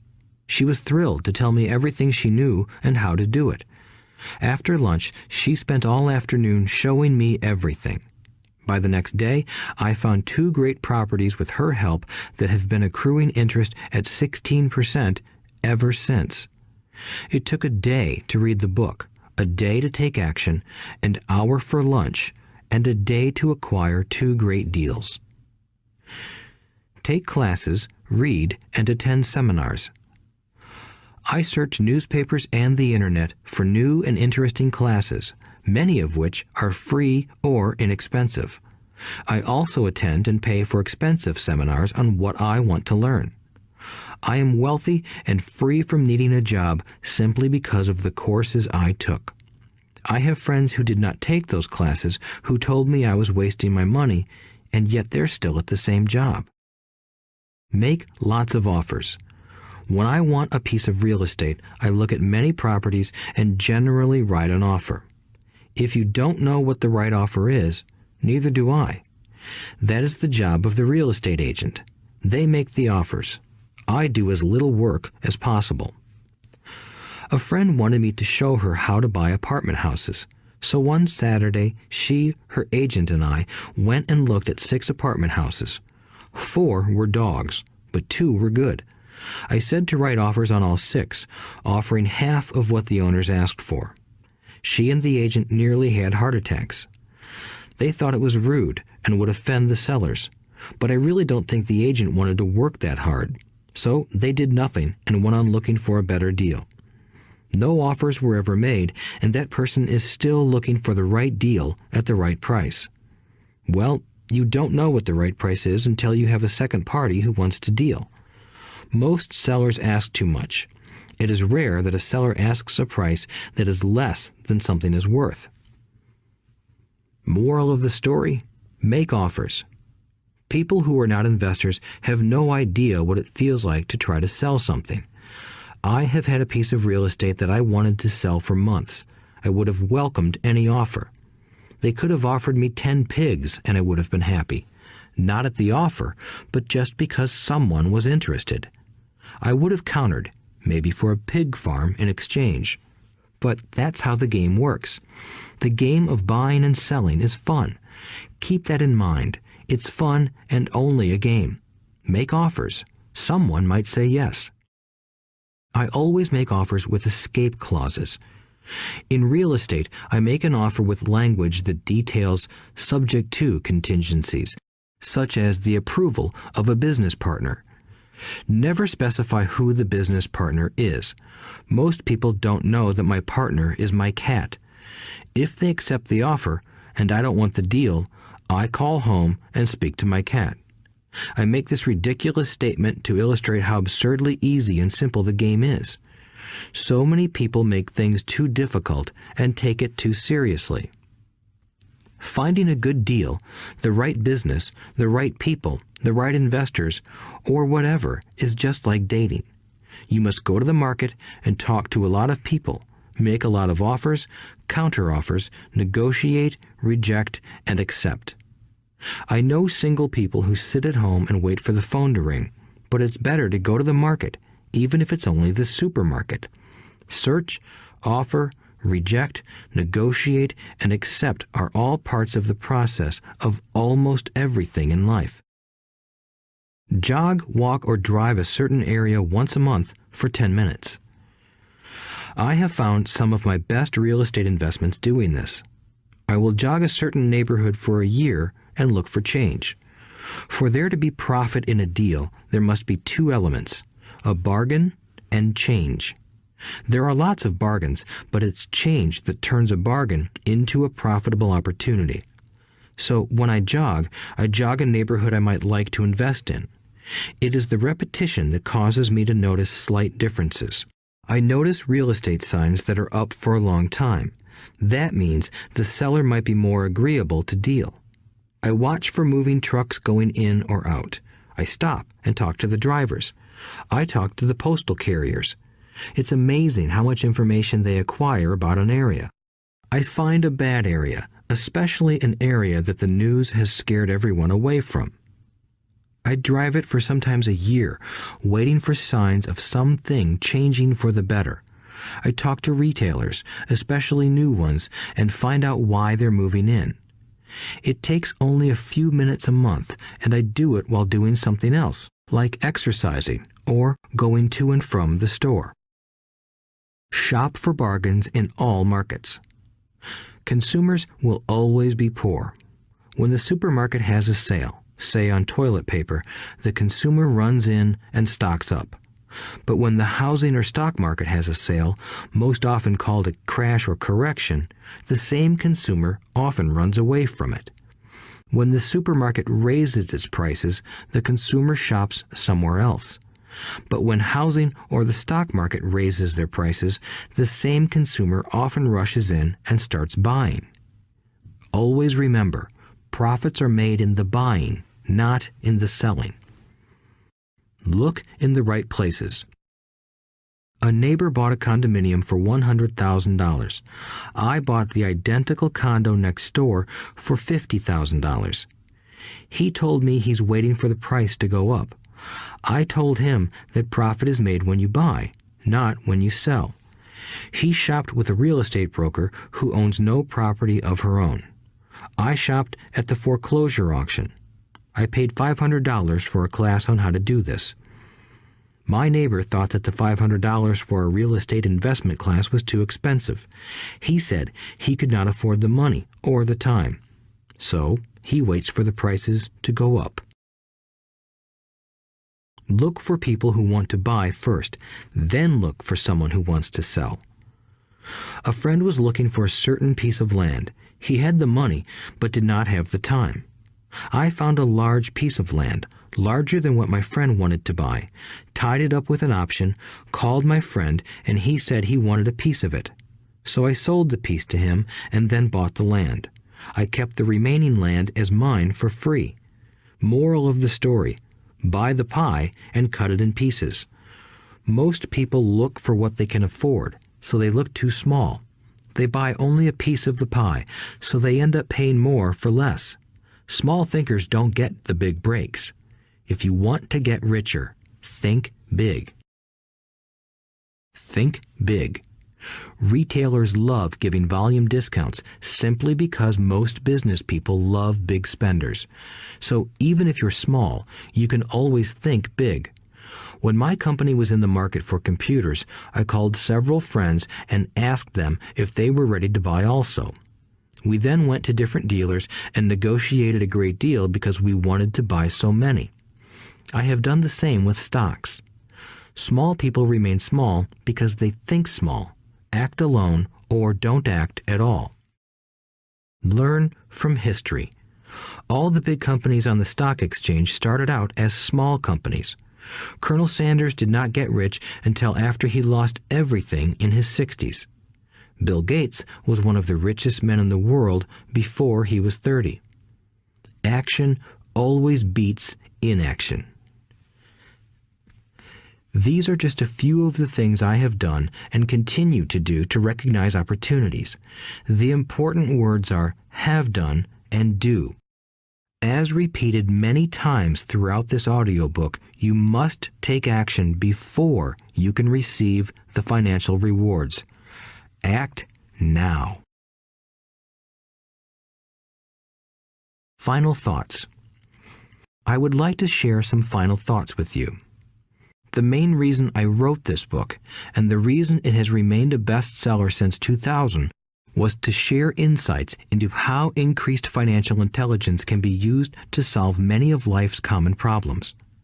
Without financial training, we all too often use the standard formulas to get through life.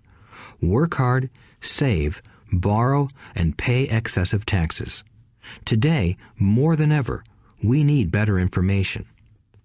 I use the following story as an example of a financial problem that confronts many young families today. How do you afford a good education for your children and provide for your own retirement? It requires using financial intelligence instead of hard work. A friend of mine was griping one day about how hard it was to save money for his 4 children's college educations. He was putting $300 away in a college fund each month and had so far accumulated only about $12,000. He had about 12 more years to save for college since his oldest child was then 6 years old. At the time, the real estate market in Phoenix was terrible. People were giving houses away. I suggested to my friend that he buy a house with some of the money in his college fund. The idea intrigued him, and we began to discuss the possibility.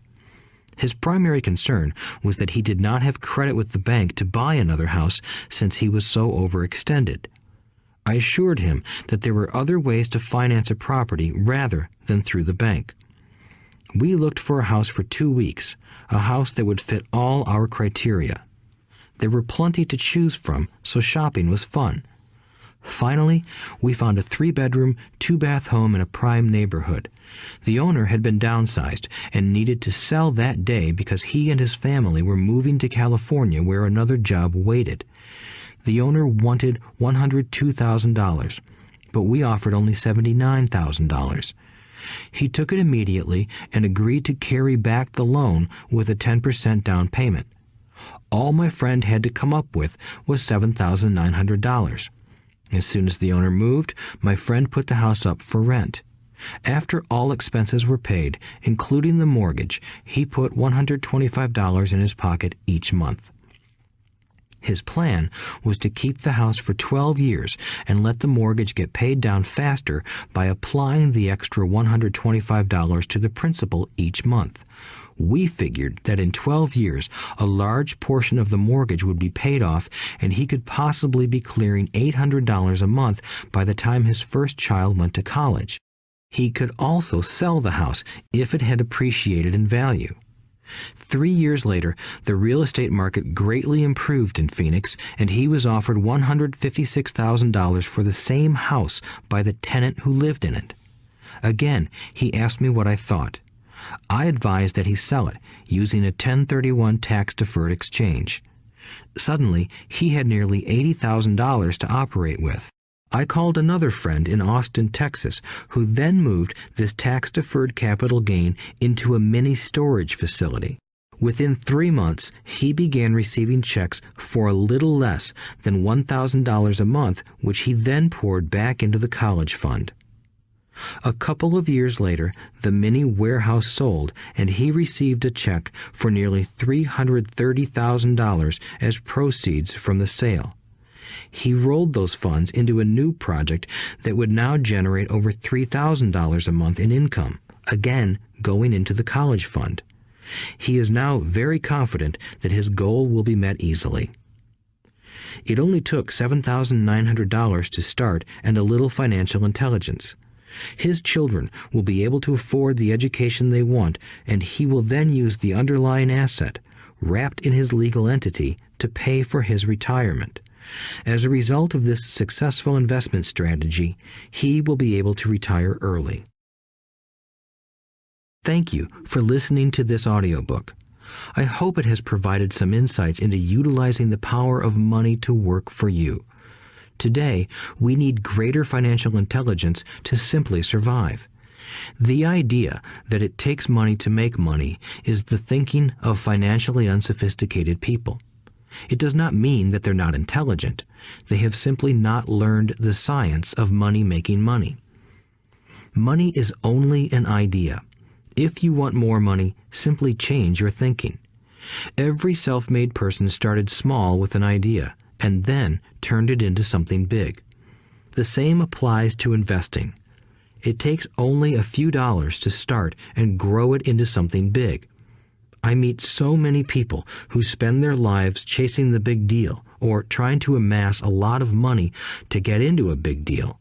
But to me, that is foolish. Too often, I have seen unsophisticated investors put their large nest egg into one deal and lose most of it rapidly. They may have been good workers, but they were not good investors. Education and wisdom about money are important. Start early. Buy a book. Go to a seminar. Practice. Start small. I turned $5,000 cash into a $1 million asset, producing $5,000 a month cash flow in less than 6 years.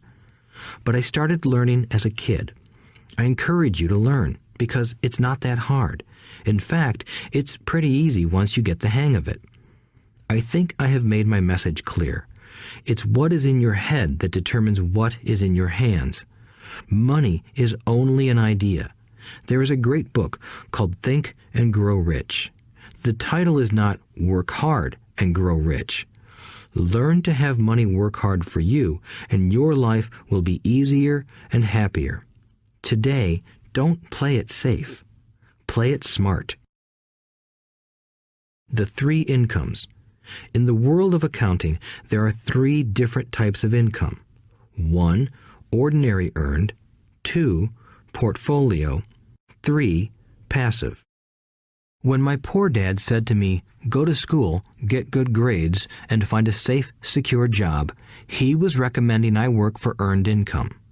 When my rich dad said, "The rich don't work for money, they have their money work for them," he was talking about passive income and portfolio income. Passive income, in most cases, is income derived from real estate investments. Portfolio income is income derived from paper assets such as stocks and bonds. Portfolio income is the income that makes Bill Gates the richest man in the world, not earned income. Rich Dad used to say, the key to becoming wealthy is the ability to convert earned income into passive income or portfolio income as quickly as possible. He would say, taxes are highest on earned income. The least taxed income is passive income. That is another reason why you want your money working hard for you. The government taxes the income you work hard for more than the income your money works hard for. In my second book, Rich Dad's Cash Flow Quadrant, I explain the 4 different types of people who make up the world of business. They are E, employee, S, self-employed, B, business owner, and I, investor. Most people go to school to learn to be an E or an S. The cash flow quadrant is written about the core differences of these 4 types and how people can change their quadrant. In fact, most of our products are created for people in the B and I quadrants. In Rich Dad's Guide to Investing, book number 3 in the Rich Dad series, I go into more detail on the importance of converting earned income into passive and portfolio income. Rich Dad used to say, all a real investor does is convert earned income into passive and portfolio income. If you know what you're doing, investing is not risky. It's just common sense. The key to financial freedom. The key to financial freedom and great wealth is a person's ability to convert earned income into passive and/or portfolio income. My rich dad spent a lot of time teaching Mike and me this skill. Having this ability is the reason my wife Kim and I are financially free, never needing to work again. We continue to work because we choose to. Today, we own a real estate investment company for passive income and participate in private placements and initial public offerings of stock for portfolio income. We also went back to work to build a financial education company so that we can continue to create and publish books and games. All of our educational products are created to teach the same skills my rich dad taught me, the skills of converting earned income into passive and portfolio income. The games we create are important because they teach what books cannot teach. For example, you would never learn to ride a bicycle by only reading a book. Our cash flow games for adults and cash flow for kids game are designed to teach players the basic investment skills of converting earned income into passive and portfolio income. They also teach the principles of accounting and financial literacy. These games are the only educational products in the world that teach people all of these skills simultaneously. Cash Flow 202 is the advanced version of Cash Flow 101 and requires the game board from 101 as well as a full understanding of 101 before it can be played. Cash Flow 101 and Cash Flow for Kids teach the principles of fundamental investing. Cash Flow 202 teaches the principles of technical investing. Technical investing involves advanced trading techniques such as short selling, call options, put options, and straddles. A person who understands these advanced techniques is able to make money when the market goes up, as well as when the market comes down. As my rich dad would say, a real investor makes money in an up market and a down market. That is why they make so much money. One of the reasons they make more money is simply because they have more self-confidence. Rich Dad would say they have more self-confidence because they are less afraid of losing. In other words, the average investor does not make as much money because they are so afraid of losing money. The average investor does not know how to protect themselves from losses, and that is what Cash Flow 202 teaches. Average investors think investing is risky because they have not been formally trained to be professional investors. As Warren Buffett, America's richest investor, says, risk comes from not knowing what you're doing. My board games teach the simple basics of fundamental investing and technical investing while people are having fun. I occasionally hear someone say, your educational games are expensive, which poses the question of ROI, the return on investment, or the value returned for the price paid. I nod my head and reply, yes, they may be expensive, especially when compared to entertainment board games.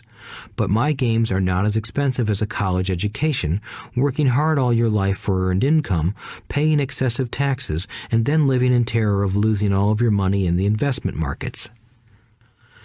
When someone walks away mumbling about the price, I can hear my rich dad saying, if you want to be rich, you must know what kind of income to work hard for, how to keep it, and how to protect it from loss. That is the key to great wealth. Rich Dad would also say, if you do not understand the differences in those three incomes and do not learn the skills on how to acquire and protect those incomes, you will probably spend your life earning less than you could and working harder than you should. My poor dad thought a good education, a good job, and years of hard work were all you needed to be successful. My rich dad also thought a good education was important. But to him, it was also important that Mike and I know the differences in the three incomes and what kind of income to work hard for. To him, that was basic financial education.